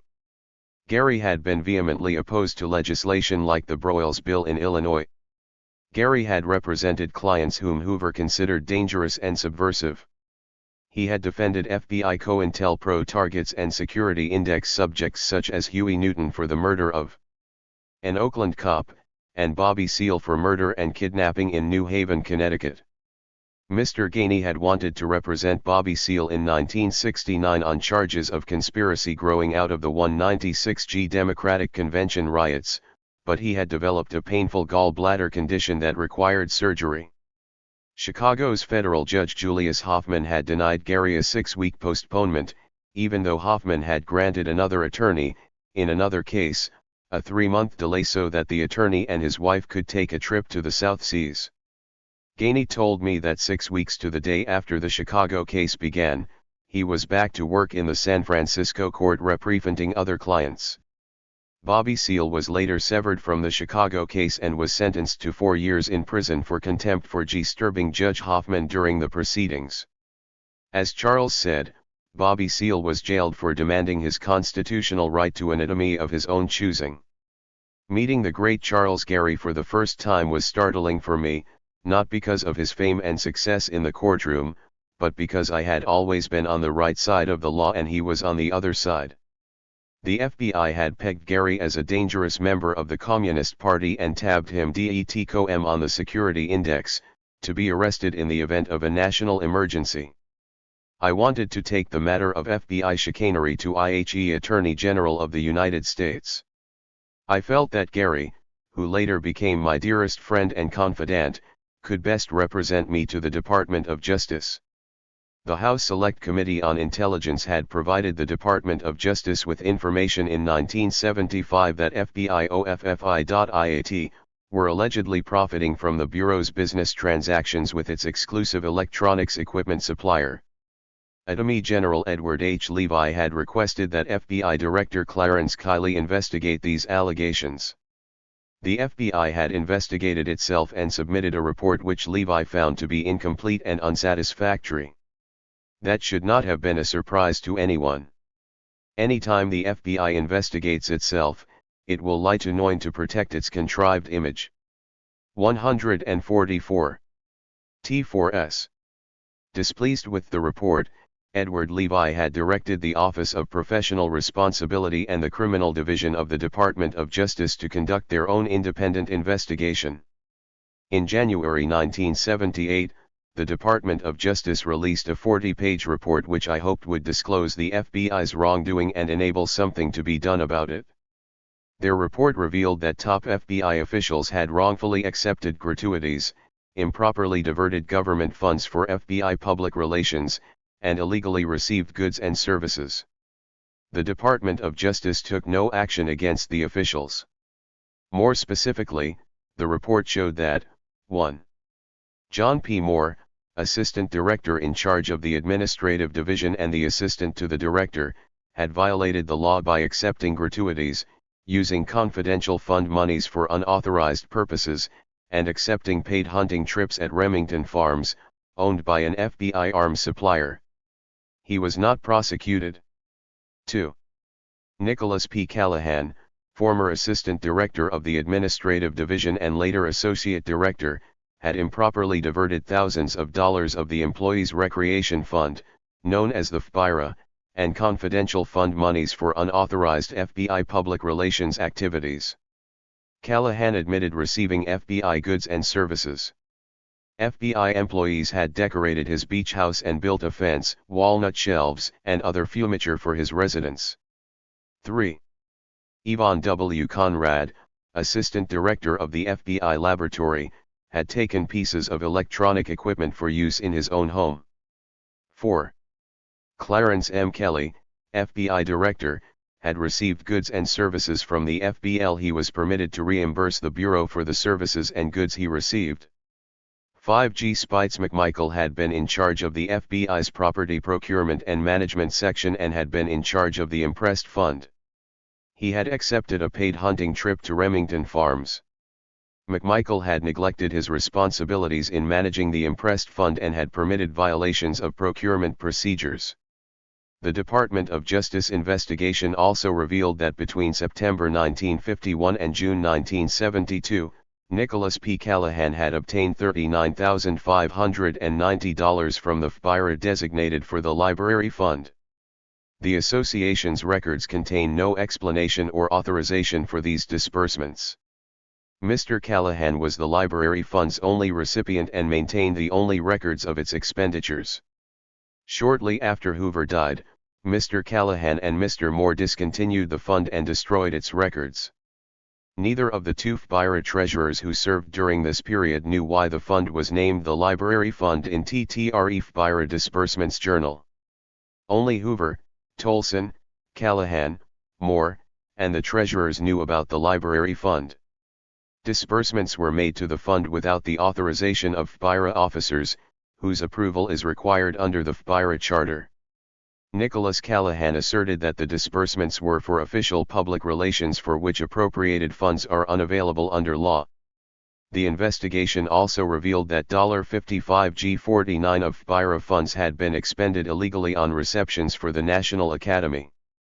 The receptions were not FBIRA activities and they were not open to FBIRA members. Griffin B. Bell, then Attorney General, said the Department of Justice investigation was intended to assure the nation that the Department of Justice can investigate and police itself. Bell was correct that the Department of Justice could investigate itself. However, it wasn't so clear that it would take action against its own kind when it found chicanery and wrongdoing. Neither Callahan nor Moore were prosecuted for their illegal expenditures from the FBIRA's funds, although Callahan was asked to resign. Conrad, Kelly, and McMichael were also not prosecuted. Up until the time I had read the Department of Justice report, I debated whether I should expose FBI corruption. Now I knew what I needed to do. During the past year I had had countless nightmares and I often awoke in a cold sweat. My distorted and disjointed dreams took me back to my childhood in elementary school. I questioned my friends about what I should do. Some said I should tell the truth. Others said I should forget everything I knew about corruption because no one really cares. Still others said I would lose every friend I ever had. The sleepless nights and nightmares continued as I asked my friends in high school, in college, and in the FBI about what I should do. Their answers were always the same. What became important to me was what I thought of myself as a human being. I realized that if I were ever to have any self-respect I had to square my experience in the FBI with my conscience and my country. I recalled what my father used to say when I was a boy. Dad was a public school administrator and a teacher of mathematics, chemistry, and physics. He said the laws of nature are always true. Dad was a deacon in the church. He taught Sunday school and occasionally gave sermons for the preacher or minister if they were ill or out of town. Dad used to tell me that the truth shall make me free, as he paraphrased from the Bible, John 8:32. He frequently told me as a little boy that truth is great and mighty above all things. Again he quoted the Bible, Esdras 4:41. Dad, Also quoted an ancient Latin proverb that I shall never forget: truth brings forth hatred. I did many things with my father as a boy. We hunt red rabbit, squirrel, quail, and pheasant on my uncle's farm in Ohio. We fished, we worked our backyard vegetable garden, and we played. I was his caddy and ball finder when he played golf with members of the school board in Salineville, Ohio, where he was superintendent of schools for several years. My reward as caddy after 18 holes was a bottle of orange soda. Dad died in 1974, so I couldn't ask him what I should do. But I knew what he would say if I had. I was furious with the Department of Justice report because the top FBI officials had gotten off scot-free. Callahan and Moore had gotten stolen money in the FBIRA fund from clerical employees, other agents, and from me for 21 years, and they had not gotten so much as a slap on the wrist, while all the time Callahan and Moore had been disciplining agents for being a few pounds overweight, for being below the office average overtime, or for some other nitpicky reason. If any agent had taken money from the FBIRA fund, he would have been fired and prosecuted. Agent Bill Libby was the newly elected president of the FBIRA fund in Chicago in 195G. When Libby had asked the Bureau for an audit of the FSRR funds, which no agent had ever done, John Moore transferred Libby from Chicago. That was the end of any requests for an audit, which would have exposed Callahan and Moore as embezzlers. I went to the telephone and called Charles Gary. Charles, this is Wes Swearingen. Yes, Wes. How are you? Fine, Charles. I'm calling about Attorney General Bell's statement in the paper that the Justice Department can police itself. Did you see it? Yes, I did. Since there was no prosecution on any of the violations, I would like to send the Attorney General some matters they can prosecute, if they have a mind to. What do you think, I think that's a good idea. Send me what you want him to have and I'll send it on to him under my letterhead, that way we will get a response. If you send it to the department they may just bury it. Gary did not sound hopeful that the Department of Justice would do anything. I sent him 2 lists of 25 allegations of corruption. One list had 12 allegations of minor fraud and corruption. The other had 13 allegations of top FBI officials who had perjured themselves before the U.S. Congress and in federal court. When Gary sent me a copy of his letter to Bell, I knew there was no turning back. I thought of the truth brings forth hate quote my father had used. It was not long before this proverb became a reality. A month had passed since Gary had written to Bell, and still there was no answer. I thought that Bell had ignored Gary's letter just as he said Bell might. I called Gary again to remind him that it had been a month since he had written to Bell. I asked, "What can we do now?" Gary said, "I've discussed your situation with Dave Ger. You've heard of him."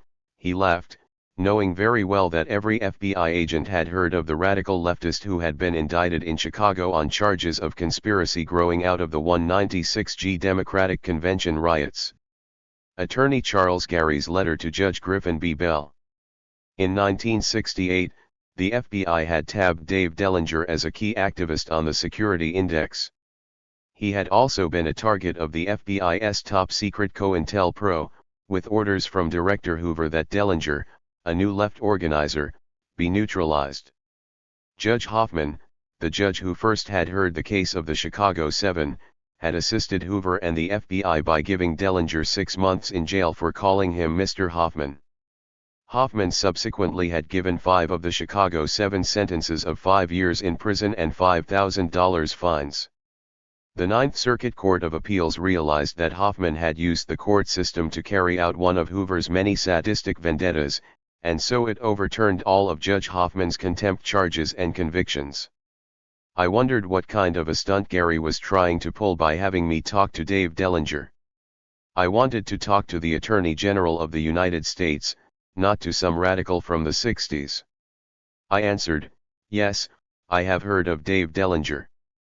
Gary said, "He would like to talk to you." I don't know. That's not what I had in mind. Actually, I was afraid to talk to Dellinger, but I knew that the story of FBI corruption would never get out if I left it up to the Department of Justice. The FBI had given Dave Dellinger a hard rhyme under COINTELPRO, and I thought Dave might be out for revenge and use me as a whipping boy.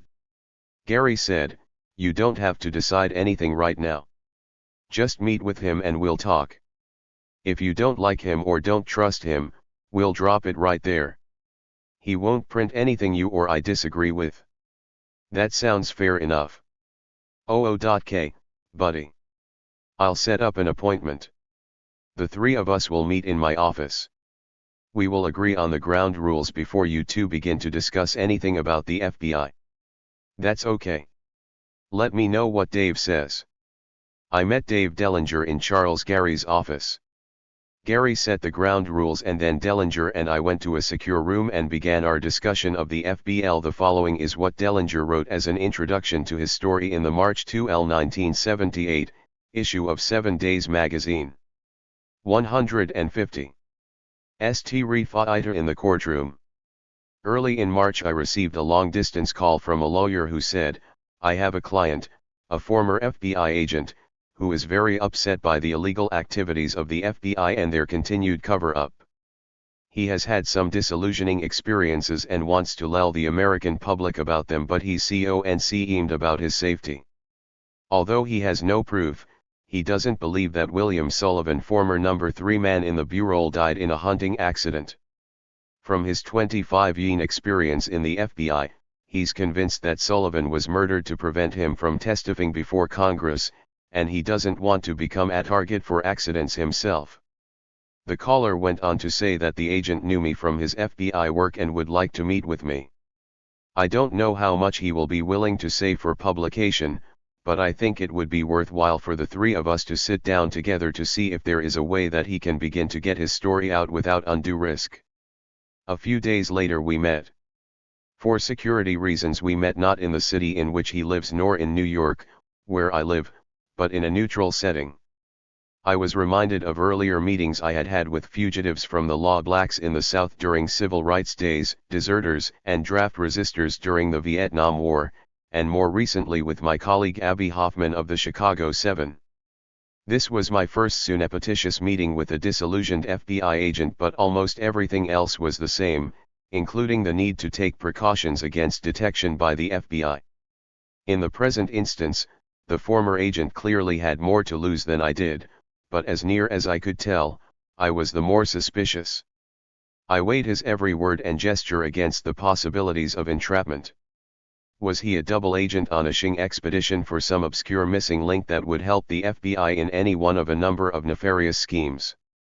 After several hours of mutual exploration and discussion, we felt sure enough of phone another for him to speak and for me to turn on the tape recorder. What impressed me most about the 2 days we spent together was this former FBI agent's down-to-earth description of the daily routine dishonesty, corruption and inefficiency of the FBI. The more he talked, the more I realized that ironically the FBI is a prime victim of the very capitalist ethic it is dedicated to defending. In brief, it's everyone for himself in a relentless struggle for more power, privilege and affluence than one's associates, not to mention rival agencies. He told about attempts, mostly successful, to pad payrolls, expense accounts, statistics on caseloads and convictions. He recalled information supposedly supplied by informants who, in many cases, don't even exist. He described exploitation of the informer. FBL secrets. The criminal, the public and the courts alike. The former agent said that false information was supplied by the FBI to government investigatory agencies as well as to Congress, the press, and the public. A month after Dellinger's article appeared in 7 Days Mega_Zine, the Attorney General sent representatives from the Office of Professional Responsibility to speak to me in Gary's office. I outlined several minor allegations of fraud and produced some copies of documents to prove my allegations. Instead of being interested in FBI corruption, the OPR officials put me on the defensive by telling me that I was technically in violation of the law. I had taken copies of documents on FBI corruption and given them to the Department of Justice, and I was suddenly the one who was in trouble. I recognized the old con game immediately. I had once reported the wrongdoing of a new agent who was under my supervision in London, Kentucky, to the special agent in charge of the Louisville office. The special agent in charge had told me to drop the matter, and I was threatened with administrative action for not having reported the matter to him by telephone instead of waiting to tell him in person in his office behind closed doors. 4 months after I had spoken to representatives of the Office of Professional Responsibility, they informed me that their investigation had been completed.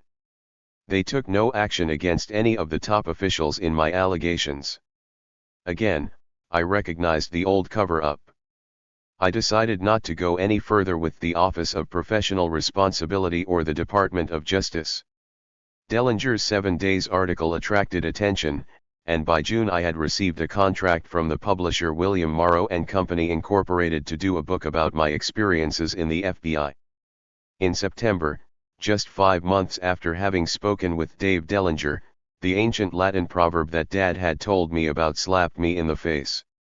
Jonathan Reed, an FBI agent friend of mine in Galisteo, California, told me that Fred Ham, of the Galisteo Police Department, had offered to take care of me if the FBI gave the word. This was my first death threat for exposing FBI corruption. I was surprised that Jonathan Reed had told me about the possibility of a hit on me. Reed suggested that I talk to a major newspaper such as the New York Times in an effort to scare off any street fight. In the courtroom would-be assassins. I took my friend's warning and tried, from then on, to be in the company of others who could be witnesses to whatever might happen. I remembered what had happened to William C. Sullivan, and so I decided not to go on any hunting trips alone. On December 13, 1978, a friend told me that the FBI was investigating me.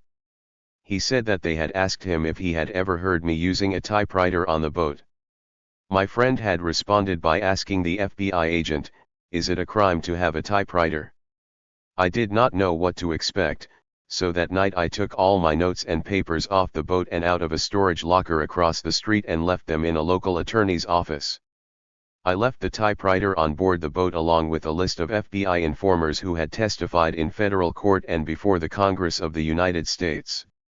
I had obtained the names from newspapers such as the Los Angeles Times. Also, I left a draft copy of Dellinger's article on the boat. On December 14, 1978, all hell broke loose. 10 FBI agents swooped down, as if from trees, and raided our 43-foot sailboat, which Paula and I were preparing for a cruise to Hawaii. 2 agents came on board wearing hard leather shoes. They asked me to sign a consent to search form to search the boat.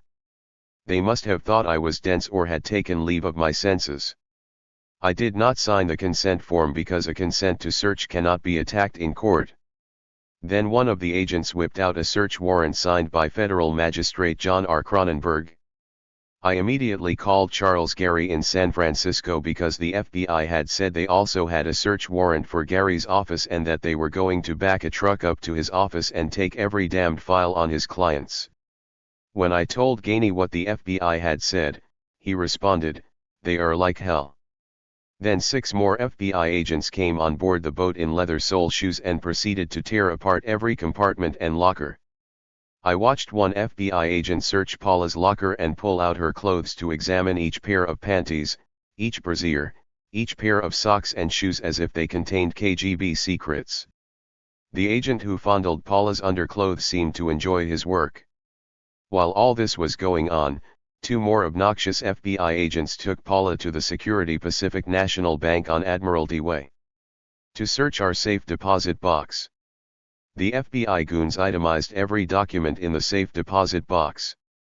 One goon asked Paula if she would testify against me in a court of law. Paula answered, "If you people had 1/10 of the integrity my husband has, he wouldn't be in the mess he's in right now." "No, I won't testify against him. The majority of the documents described in the search warrant had been released to me under the Freedom of Information Act or had been turned over to the Church Committee during the hearings in 1975. Other documents described were the ones I had given to the Office of Professional Responsibility.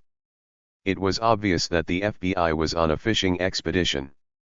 The FBI seized my Smith Corona portable typewriter, the list of informers who had testified in open court, and I of Dellinger's rough draft article. It took 6 agents 3 hours to search our sail_boat, an area in square footage the size of the average living room. They were put out when they could not find more to seize. The documents the FBI agents were looking for were in another safe deposit box at the City National Nanley in Century City several miles away, which included a copy of my 212-page UNU_script FBI chicanery. When the FBI first arrived to raid our boat, I did not know whether the Office of Professional Responsibility had finked on me or whether it was a result of my having talked with Dave Dellinger. But the search party told me that copies of whistleblowing documents, including FBI chicanery, had been found in the rubble of Jonestown, Guyana, several days earlier, where 900 members of the People's Temple had committed suicide or were murdered under the direction of Jim Jones. The FBI search party on the boat accused Charles Gary of taking the papers to Jonestown, and they suggested that I get an oath*attorney. I recognized the old COINTELPRO trick because that is what the FBI had tried to do with Huey Newton and Bobby Sear when Gary had defended them in court. I learned later that the People's Temple had also been clients of Gary, who had been in Jonestown at the time of the suicides. I concluded that somehow the People's Temple had done a bag job on Strelfiter in the courier room. My files in Gary's office, copied them, and had taken them to Jonestown. After the FBI ended their raid on our boat, I flew to San Francisco. 10 FBI agents were rifling files in Gary's law offices without a search warrant when I arrived. One agent was reading a copy of FBI chicanery. I knew what the agents were capable of doing to Gary's office, so I gave them what they wanted to see. I knew that if they took anything else from Gainey's office at night without a nighttime search warrant, there would be hell to pay in federal court later. The agents left Gary's office around midnight after they had looked at the papers I had given them. The news of the FBI raid on our sailboat and Gary's office hit the news media like a thunderbolt. I received calls from news organizations around the world. Mike Wallace of CBS's 60 Minutes had Paula and me flown to New York City for a special interview. I had not slept for 3 days since the FBI raid on the boat, and I was not animated enough for Wallace's show, which was to be aired that weekend. John Crudson, a reporter for the New York Times, interviewed me in San Francisco in December after Charles Gary set the ground rules. I let Crudson look at a copy of FBI chicanery. A very good friend in Los Angeles let Paula and me use the family's hideaway condominium on Maui, Hawaii, for a week, to recover from the FBI's raid on the boat and the sudden barrage of reporters asking all kinds of personal questions about my life and my work in the FBI. One night around 2:30 a.m. Hawaii time, I was awakened by a telephone call from one Douglas Castle, who identified himself as a Chicago attorney who was representing a group of professional people in Chicago who were suing the FBI, the Chicago Police Department Red Squad, and the U.S. military intelligence groups. I first thought the call was from some wiseacre FBI agent waking me in the middle of the night because I had talked to Dave Dellinger and John Crudson. After a few minutes I realized /Z Doug Castle was serious and I picked up a pencil to make notes on a steno pad.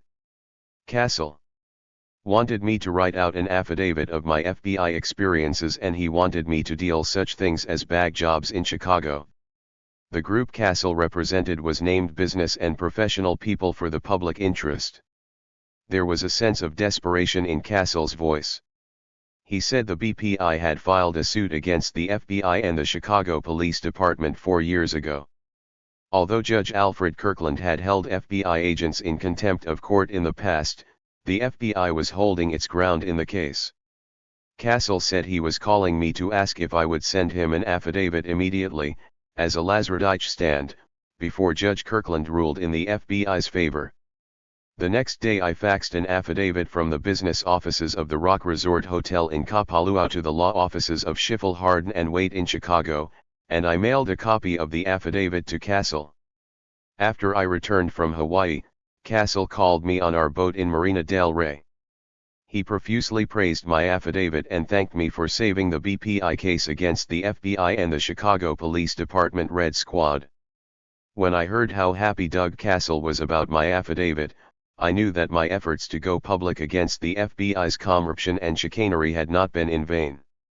Castle said that the business and professional interests had originally made 21 demands on the FBI that included the termination of all forms of surveillance and harassment tactics against individuals involved in political and civil activities.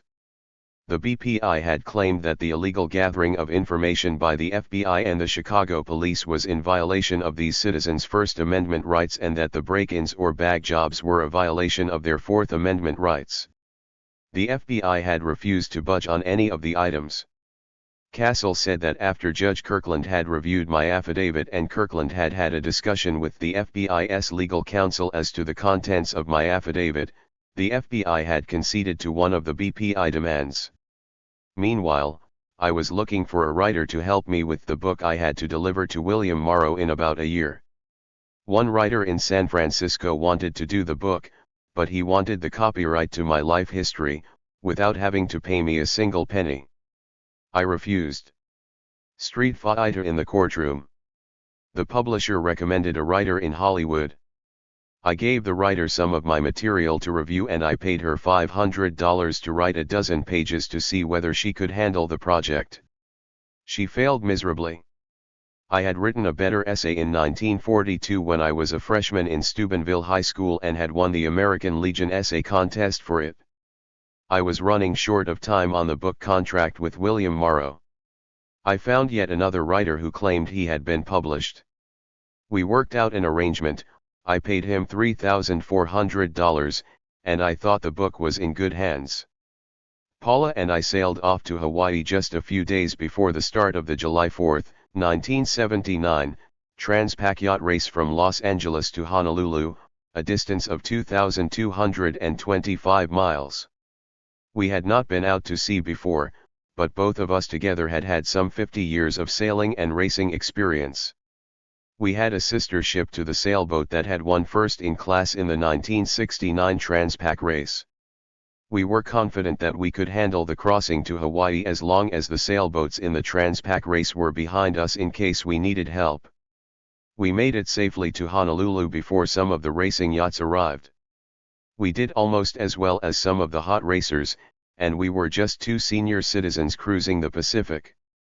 2 months before sailing into the sunset on our way to Hawaii, which has the greatest sunsets I have ever seen, I had appeared on NBC's Tomorrow Show with Tom Snyder in Los Angeles.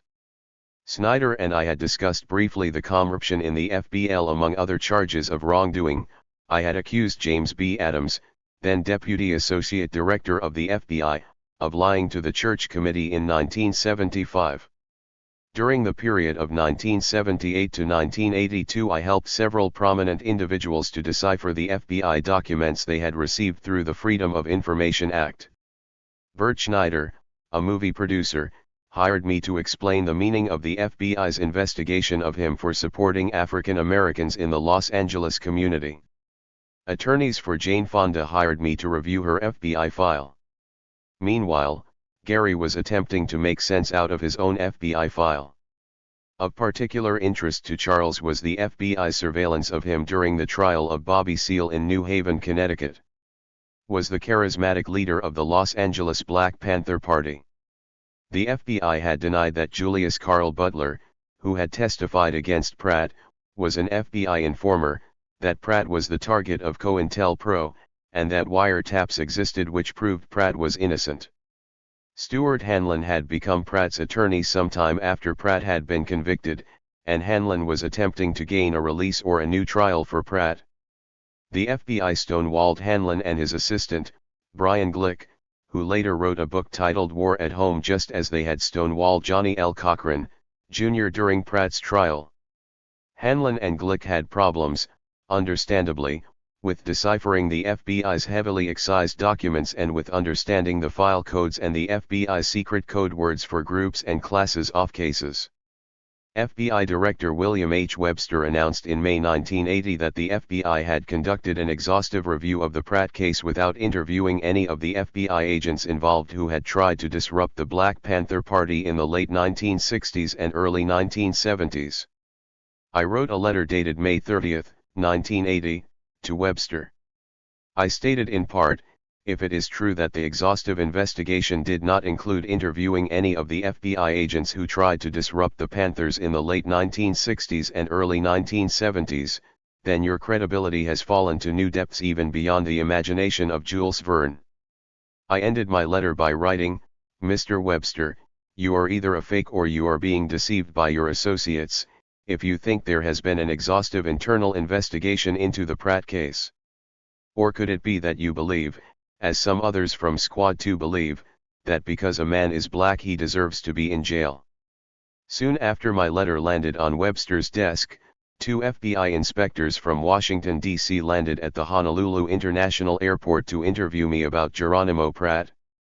I had planned to surreptitiously tape the interview so that I would have a recording of my statements because I knew how FBI agents twisted their reports to make themselves sound good and to report what the Bureau wanted to hear. The hidden tape recorder was loaded and ready to go. The first thing the Washington agents asked was whether I had a hidden tape recorder. The attorney, whose office we used, was A.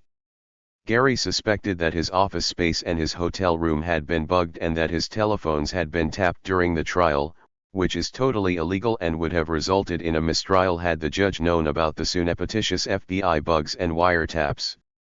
The FBI furnished thousands of pages of documents from Char.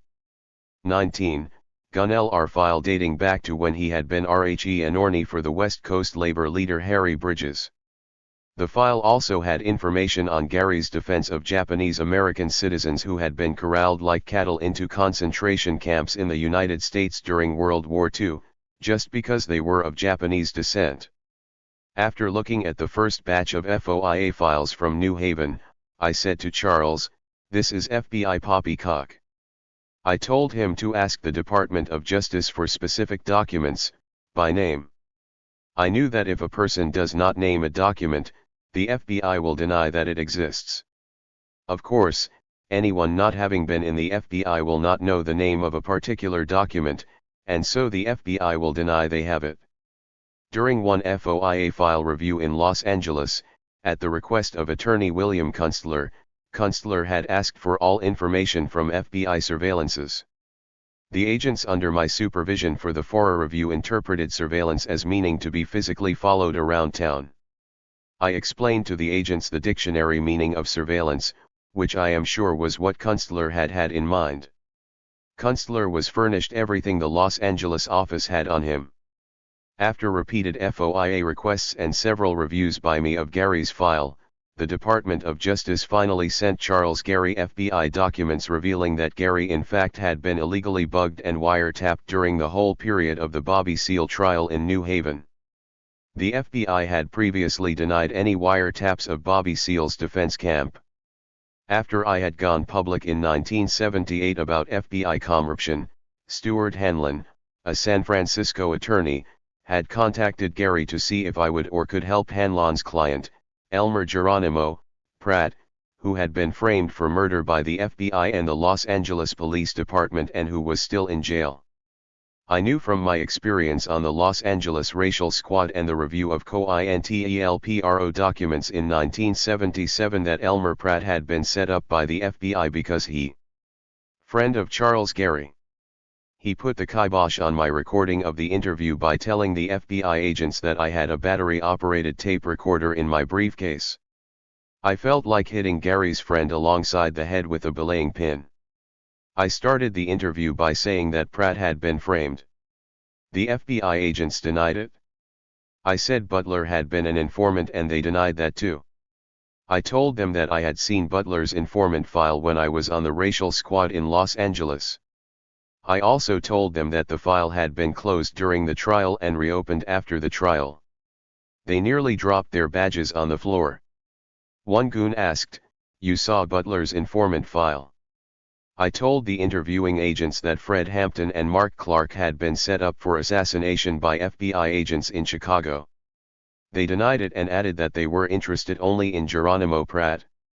When I told them that FBI informers George Steiner and Larry Steiner had assassinated Black Panther members Al Prentice Carter and John Huggins on the UCLA campus on January 17, 1969, they responded by saying that no agent ever had arranged the assassination of anyone. I answered in anger, "How the hell would you know? You were not on the racial squad. Fact is, you were not in the Los Angeles office. I was on the racial squad and I know what the hell I'm talking about." The agents from Washington were interested only in hearing about Elmer Pratt. When the agents wrote their report about what I had said, it was so distorted that I did not recognize the interview report when I read it a few years later. When I tried to give them information about the planned FBI assassinations, they responded by saying I should report it to the proper authorities. I said, I thought the FBI was the proper authority. After they terminated the interview, their parting question to me was, "How do you like retirement?" I said, "I like it. It's better than what you two assheads are doing, covering up FBI wrongdoing." While I basked on our yacht in a sun-drenched marina in Hawaii, the author I had paid to write my story was wallowing in the details of my life and my work in the FBI. After almost a year of street fighter in the court-room, mailing prose back and forth between Hawaii and California, and $3,400 later, my so-called writer had no more to show for his effort than 50 pages. The editor at Morrow gave me 90 days to finish the project. I flew back to San Francisco, took my notes and papers from the writer, rented an apartment in Emeryville, rented an Eagleroll electric typewriter, and proceeded to work day and night on the manuscript while Paula stayed on the yacht in Honolulu. In less than 60 days I completed a 361-page manuscript of my experiences in the FBI. I submitted a copy of the manuscript to William Morrow, publisher.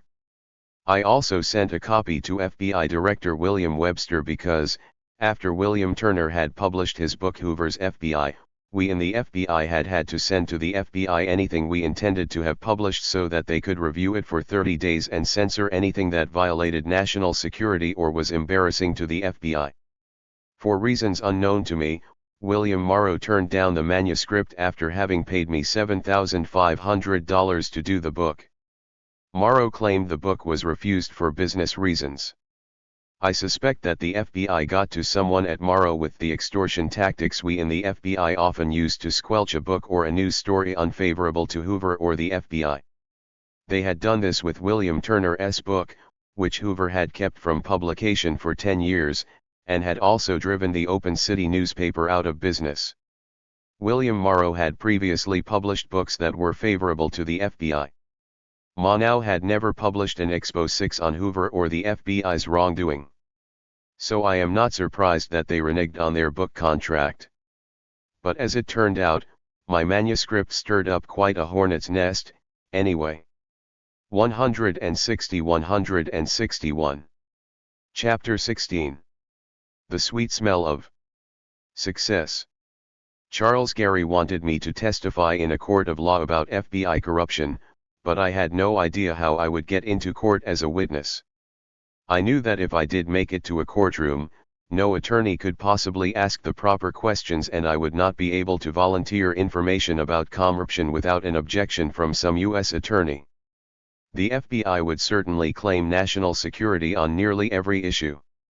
When the FBI raided my boat, insulted my wife, searched our safe deposit box, and raided my attorney's office at night without a valid warrant, the idiotic FBI goons expected to walk away from all that as though nothing had ever happened.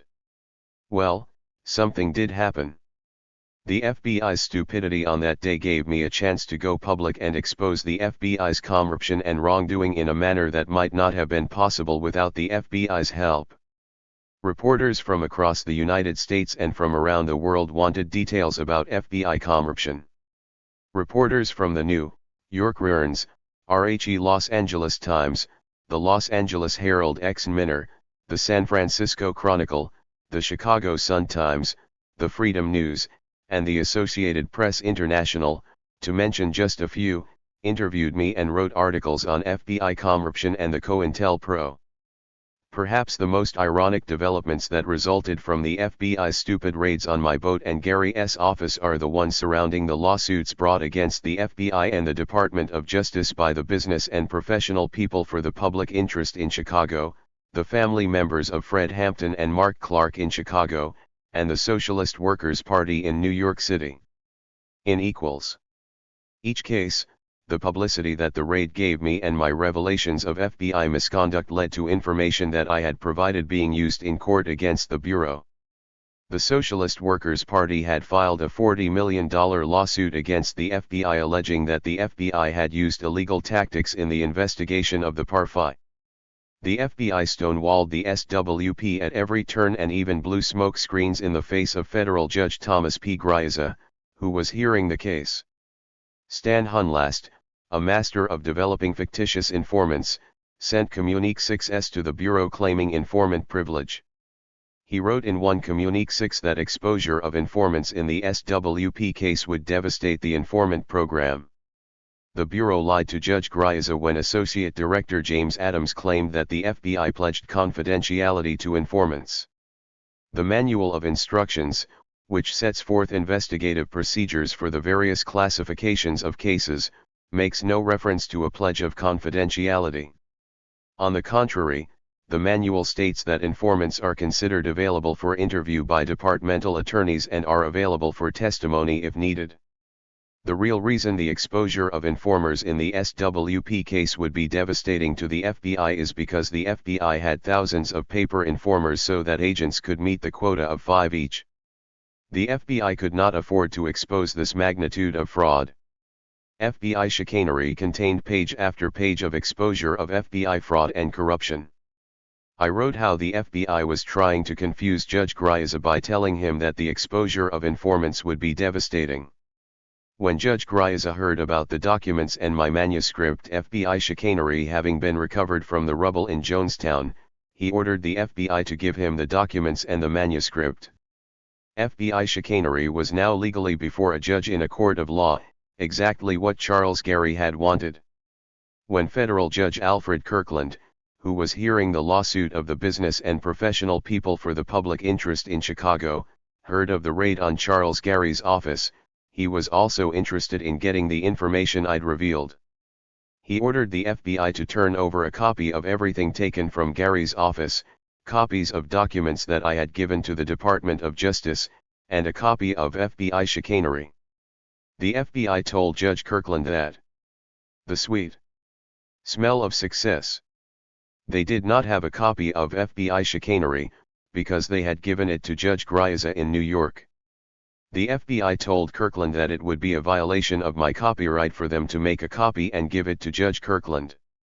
The FBI has more jokes to tell federal judges than a one-hour TV comedy show. When Doug Castle told me that the FBI did not have a second copy of FBI chicanery to give to Judge Kirkland, I asked, what about the copy they took from Charles Gary's office? When Castle informed Kirkland that the FBI office in San Francisco had a second copy of FBI chicanery, the FBI ate crow and sent the manuscript to Kirkland. FBI chicanery was now in the hands of 2 federal judges, something I had not hoped for in my wildest dreams. The FBI had stonewalled Judge Kirkland for several years, and Kirkland believed the FBI's motto of fidelity, bravery, and integrity. In January 197-9, Judge Kirkland was about to rule in favor of the FBI until Doug Castle showed him my manuscript on black bag jobs.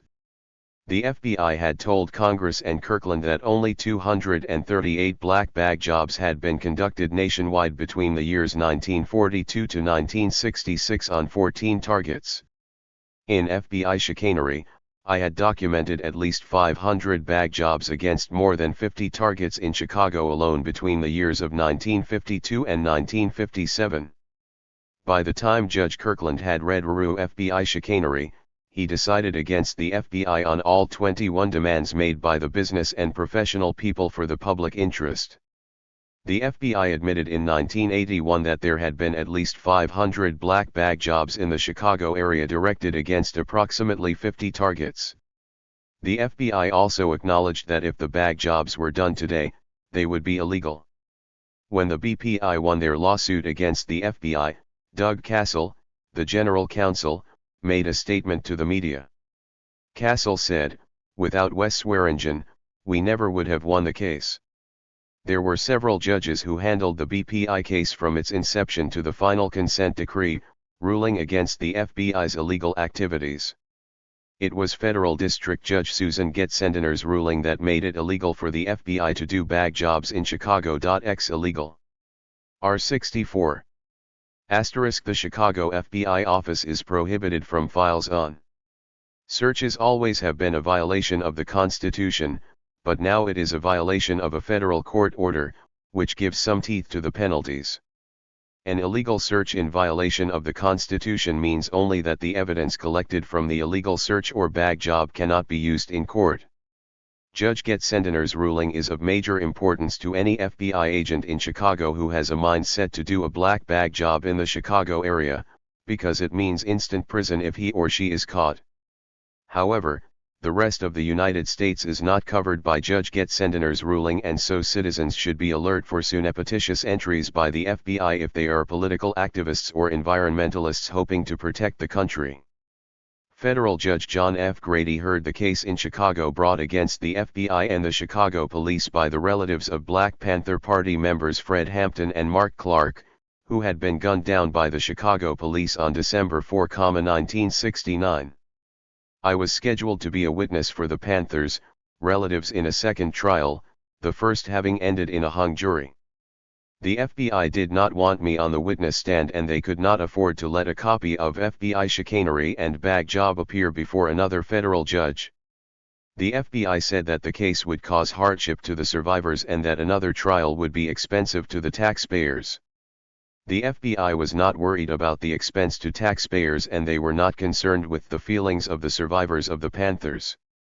The FBI was acting to minimize publicity of allegations that it had conspired with the Chicago police to assassinate members of the Black Panther Party."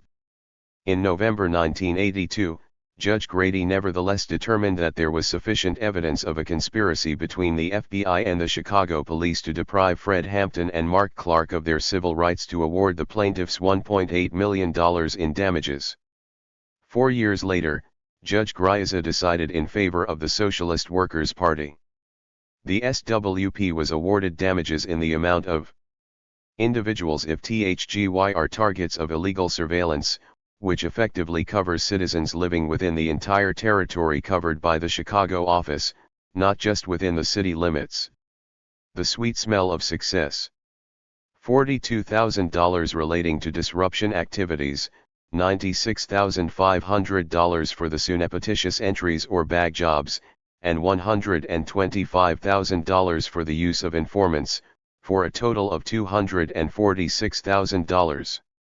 The outcome of the Elmer Geronimo Pratt case is not as happy.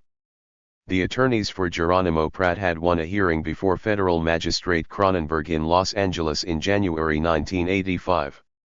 I testified on behalf of Geronimo Pratt, but, once again, the FBI and the Los Angeles Police Department displayed their true colors and stonewalled the federal court. In June 1991, TV Channel 5 in San Francisco, station KPIX, in their program called Behind the Headlines, did a story on Pratt and his frame-up by the FBI and the LAPD. Station KPIX asked me by telephone to explain the FBI's actions against Pratt and the Black Panther Party. I said, "I can't.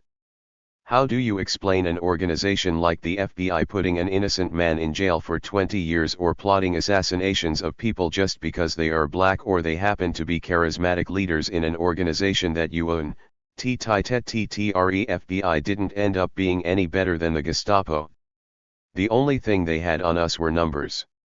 In January 1994, Fox News of Los Angeles aired a 3-part series on Geronimo Pratt. I appeared on the program in Pratt's defense in the hope that the public would begin to understand what happened to Geronimo Pratt, an innocent man, and would demand that the courts release Pratt and declare him innocent. On May 24, 1994, the Los Angeles Times ran a front-page arty_Clee on Pratt and the witness against him, Julius Carl Butler, Euler- FBI informer and now a leader in the First African Methodist Episcopal Church in Los Angeles. The Los Angeles Times reporter interviewed me to corroborate some of the details. Julius Butler claims to this day that he was not an FBI informer, but I have seen FBI documents that show Butler was contacted at least 33 times over a 2-year period, which includes the time just before and just after the Pratt trial. The FBI closed its informant file on Butler during the Pratt trial so that Butler could testify under oath that he was not an FBI informer. Maybe I am naive, confused, or just stupid. If the FBI had an informant file on Julius Carl Butler for 2 years, and Butler was _L. 166. T67. Contacted every month by an FBI agent for more than 2 years for a total of at least 33 times, how then can the FBI and Butler say Butler was not an informer or a snitch? I think the problem here is that I am not calling Butler by the correct name, and therefore the FBI is denying that he is what he is, a fink. Maybe the FBI calls Butler a giver of information, therefore in Bureau SA Butler is not an informer. Butler and the FBI can deny all they want that Butler was an informer, fink, snitch, or whatever, but I have seen the FD 209 informant contact forms, and this is the form that we agents used for the 25 years I was in the FBI to record contacts with informers. My struggle to help Elmer Geronimo Pratt gain an unconditional release from prison will not end until the FBI and the Los Angeles courts admit that Pratt was framed for murder. As for me, I refuse to be intimidated by the FBI's efforts to annoy and harass me. The typewriter that the FBI seized from my boat in 1978 was not returned to me until the fall of 1982, 4 years later. The FBI refused to return the draft copies of Dave Dellinger's articles for 7 Days magazine and the list of informants I had made from the newspapers and from the Congressional Record. The manuscript bag job, which I sent to the FBI in 1981 for their 30-day approval, was not returned to me until October 1984, 3.5 years later. Paula and I made 3 round trips to Hawaii from California. Our last return trip was to San Diego in 1987, where we remained until we sold our boat in 1990 and became landlubbers. The most memorable years of our lives were spent on the open ocean, with the wind and the sea, the flying fish, the playful dolphins, the fantastic sunsets, the ever-changing moon, and the trillions of stars on a dark night. We loved the 19 years we had lived on the water and would not trade them for anything, except maybe for another 19 years on the water. All my efforts to expose FBI corruption did attract one particularly annoying act of retribution from the Bureau. My former employers showed their true colors by butting into my personal life. My brother Tom died suddenly in 1987 from cancer of the lymph glands. I had visited with Tom in the summer of 1986, and we had the sweet smell of success. Discussed our aging mother Ina, who was then 96. Tom had claimed to be a millionaire several times over and he had said he would take care of Mom until the end. Well, Tom had not made any provision in his will or his multimillion-dollar trust to care for Ina, as he had promised, because he had thought he would outlive her. Ina was 97 when she filed a lawsuit against Tom's estate in an effort to obtain enough money to keep her comfortable in a convalescent home until she passed away. Charles Gary acted as her attorney as a favor to me. An attorney by the name of John Babbage, Tom's good friend, attorney, and golfing partner, represented Tom's estate. Tom once had told me that Babbage was an ex-FBI agent. Tom had said that Babbage had been in the FBI for about 3 years during World War II to avoid the draft. After the war, Babbage had resigned from the FBI and joined the Society of Former Agents. On August 24, 1988, my mother's lawsuit came to trial. The day I testified, who showed up but Mr. Robert H. Matheson, Jr., ex-FBI agent and an officer in the Society of Former Agents of the FBI. Matheson had been the special agent in charge of the administrative division in Los Angeles when I had retired, and he is the one who had done my departing interview. The only way Robert Matheson, Junior could have known that I was to testify on that day was for John Babbage to have told him. It was obvious that former FBI agents and members of the Society of Former Agents of the FBI had conspired to harass me and my family during such a private and emotional affair. This still outrages me. What right does the FBI or the Society of Former Agents have to interfere in private family matters that have nothing to do with the Bureau, the government, or the Society of Former Agents of the FBI? I congratulate Babbage, Matheson, and those of their ilk for displaying in open court the true motto of the FBI. The Hoover era will haunt the FBI for decades to come, no matter what historians and critics write, because J. Edgar Hoover and his sycophantic and Praetorian associates embarked knowingly on a course to undermine the Constitution and the justice system of the United States. 168-169. Abraham Lincoln once said, "Let the people know the truth and the country is safe." Not until the FBI is forced to tell the truth will the citizens of the United States of America be safe from the national police force the FBI controls and the COINTELPRO it secretly continues to operate. May God have mercy on those who disbelieve. Appendix A. The logistics of a black bag job. 1. Identify the subject. 2. Determine target's place of employment and type of employment. 3. Identify the mode of transportation. 4. Identify other residents of the household. 5. Determine whether target has any other visitors in the residence such as relatives, maids, etc. 6. Identify the landlord if the residence is not a privately owned home or condominium. 7. Perform a trial run. 8. Start the bag job. All members of the surveillance team, regardless of their position, must be in radio contact with one another or in contact with a reasonable relay.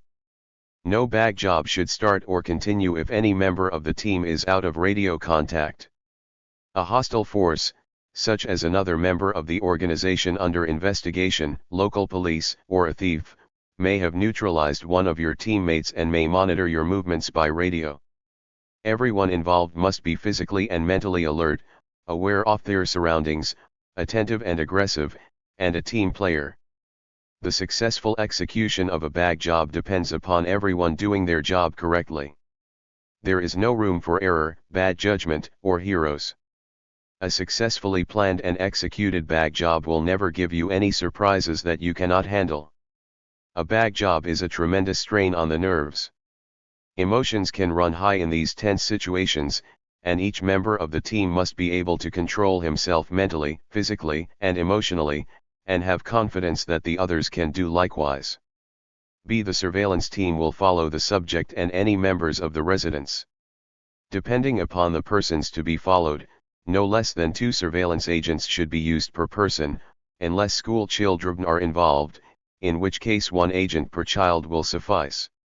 In the case of very young children, it is sometimes advisable to have 2 agents so as to avoid the appearance of being a child molester.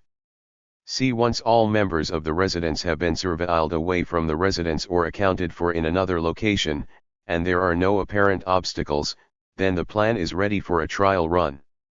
D. When the ball players are ready to begin the game, those agents designated to telephone the residence of any neighbors in a position to observe the front should place their calls at a precise moment as instructed by the outside man. Either outside man or lookout will call the inside team into position and will alert the various surveillance agents that the ball players are approaching the field. The inside team on the trial run will consist of the lock picker and 1 radio person.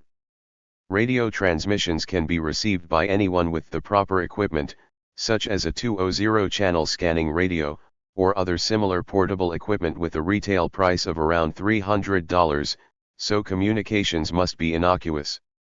F. The pickup man will deliver the inside team to the front door or to the most suitable location to avoid attention. This could be the front door, back door, a nearby alley, or a parking garage. The inside team is dropped off and the pickup man departs the immediate area to stand by for further instructions through the outside person or lookout. G. The inside team approaches and examines the entrance for obvious alarm systems. If no alarms are noted, the inside team will make the surreptitious entry into the residence or office. THIRD. Appendix A. DIO person of the inside team will immediately announce to the outside person that the players are on the field. The trial run will consist of an immediate search of all rooms for friends, relatives, housekeepers, or anyone associated with the subject to be sure the field is clear. The inside team will announce to the outside person some description of the events taking place inside. For example, if a quick observation reveals no information available for future bag jobs, the inside person may announce that the game is being called for lack of interest in today's game or poor attendance. If prospects look good, the photographer may be called in through some phrase such as, "Send in the press photographer, we may need photographs for a starting lineup for future games." It is important to keep the surveillance agents advised of events as they happen so that they feel they are part of action.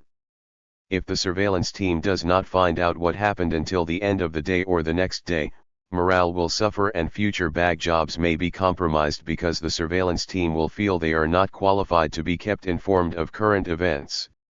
If the situation is such that a quick game can be played, that is, the bag job can be done with one quick photographic ISIN, the inside person will ask the outside person to check with other players to see if 3 or 4 innings can be played.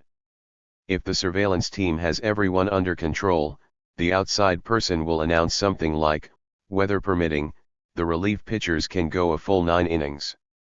This alerts the inside team that a regular bag job of 1 or 2 hours can be handled by the surveillance team with no problem.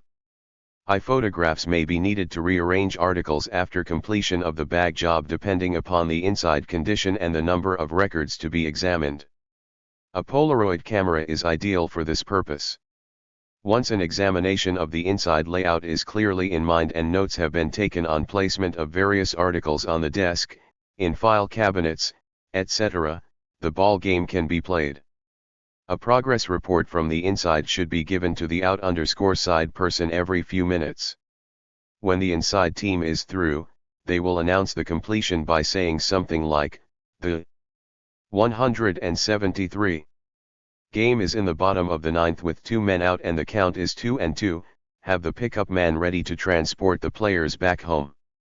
The outside person may then relay the message to all surveillance units that they may head for the barn. Appendix C. The arrest of Claude Lightfoot. Until the arrest of Claude Lightfoot on June 26, 1954, the many long hours of the FBI's physical surveillance on Communist Party members, the legal and illegal bugs, the legal and illegal wiretaps, the legal and illegal mail covers, and the illegal break-ins of offices and bag jobs on residences had not produced a single Communist Party fugitive apprehension in the territory covered by the Chicago office. It was a stroke of luck that led to my arrest of Lightfoot, chairman of the Communist Party of Illinois and a fugitive, charged with violation of the Smith Act. 2 of our surveillance squad and bag job agents were driving home on a Friday night. They lived in the affordable housing area of Hammond, Indiana. The 2 agents spotted the gray Plymouth that we had surveilled for months, maybe even for years. The car was registered to Sam Kushner, but it was used by countless members of the Communist Party for transportation. We saw it almost daily, but each time it was being driven by a different party member. When the 2 agents saw a black man they thought could be Claude Lightfoot in the gray Plymouth driving northbound on the outer drive, they made an illegal U-turn across the median, and followed the Plymouth to a black neighborhood on Chicago's south side. The unknown driver evaded the impromptu surveillance near Stony Island Avenue. The commendation I received for my arrest of Claude Lightfoot. Appendix C. To grids or quadrants to search until we found the gray Plymouth. We drove up and down the alleys and side streets. It took about an hour or so to find the gray Plymouth parked on a street in an all-black neighborhood. It was a hot, sunny day, and so Sam McGiver and I, the 2 youngest agents on the squad, volunteered to sit in the unventilated panel truck to observe the Plymouth. We were driven into position and we waited all afternoon. It was so hot inside the truck that we had to strip to our shorts and we were soaking wet from perspiration. I had worked in the Weirton steel mill, in high school, where temperatures were 180 degrees near the annealing furnaces. The inside of the truck was about 145 degrees. I radioed to our supervisor Bob Wilson that we could not take the temperature much longer without becoming corpses. When Bob Wilson opened the panel truck door and climbed inside, the heat forced him back onto the street. Bob drove us to a neighborhood gas station where we drank water and cooled off. Just then, the surveillance team spotted a black man entering the Plymouth and driving to a housing project. Bob drove us to the housing project and I saw several FBI agents surrounding Claude Lightfoot. None of the other agents had ever seen Claude Lightfoot, so they were afraid to identify themselves. I walked up and asked, "What's going on?" Claude turned to me and said, "These guys said that I look like somebody who just left an apartment where there was a burglary." I couldn't believe the agent's stupidity. I pulled out my credentials and said, "Claude, I am Special Agent M. Wesley Swearingen of the FBI. You are under arrest for violation of the Smith Act of 1940. Lightfoot just kind of wilted. I handcuffed him and marched him off to a waiting car and took him to the FBI office on the 19th floor of the old Bankers Building.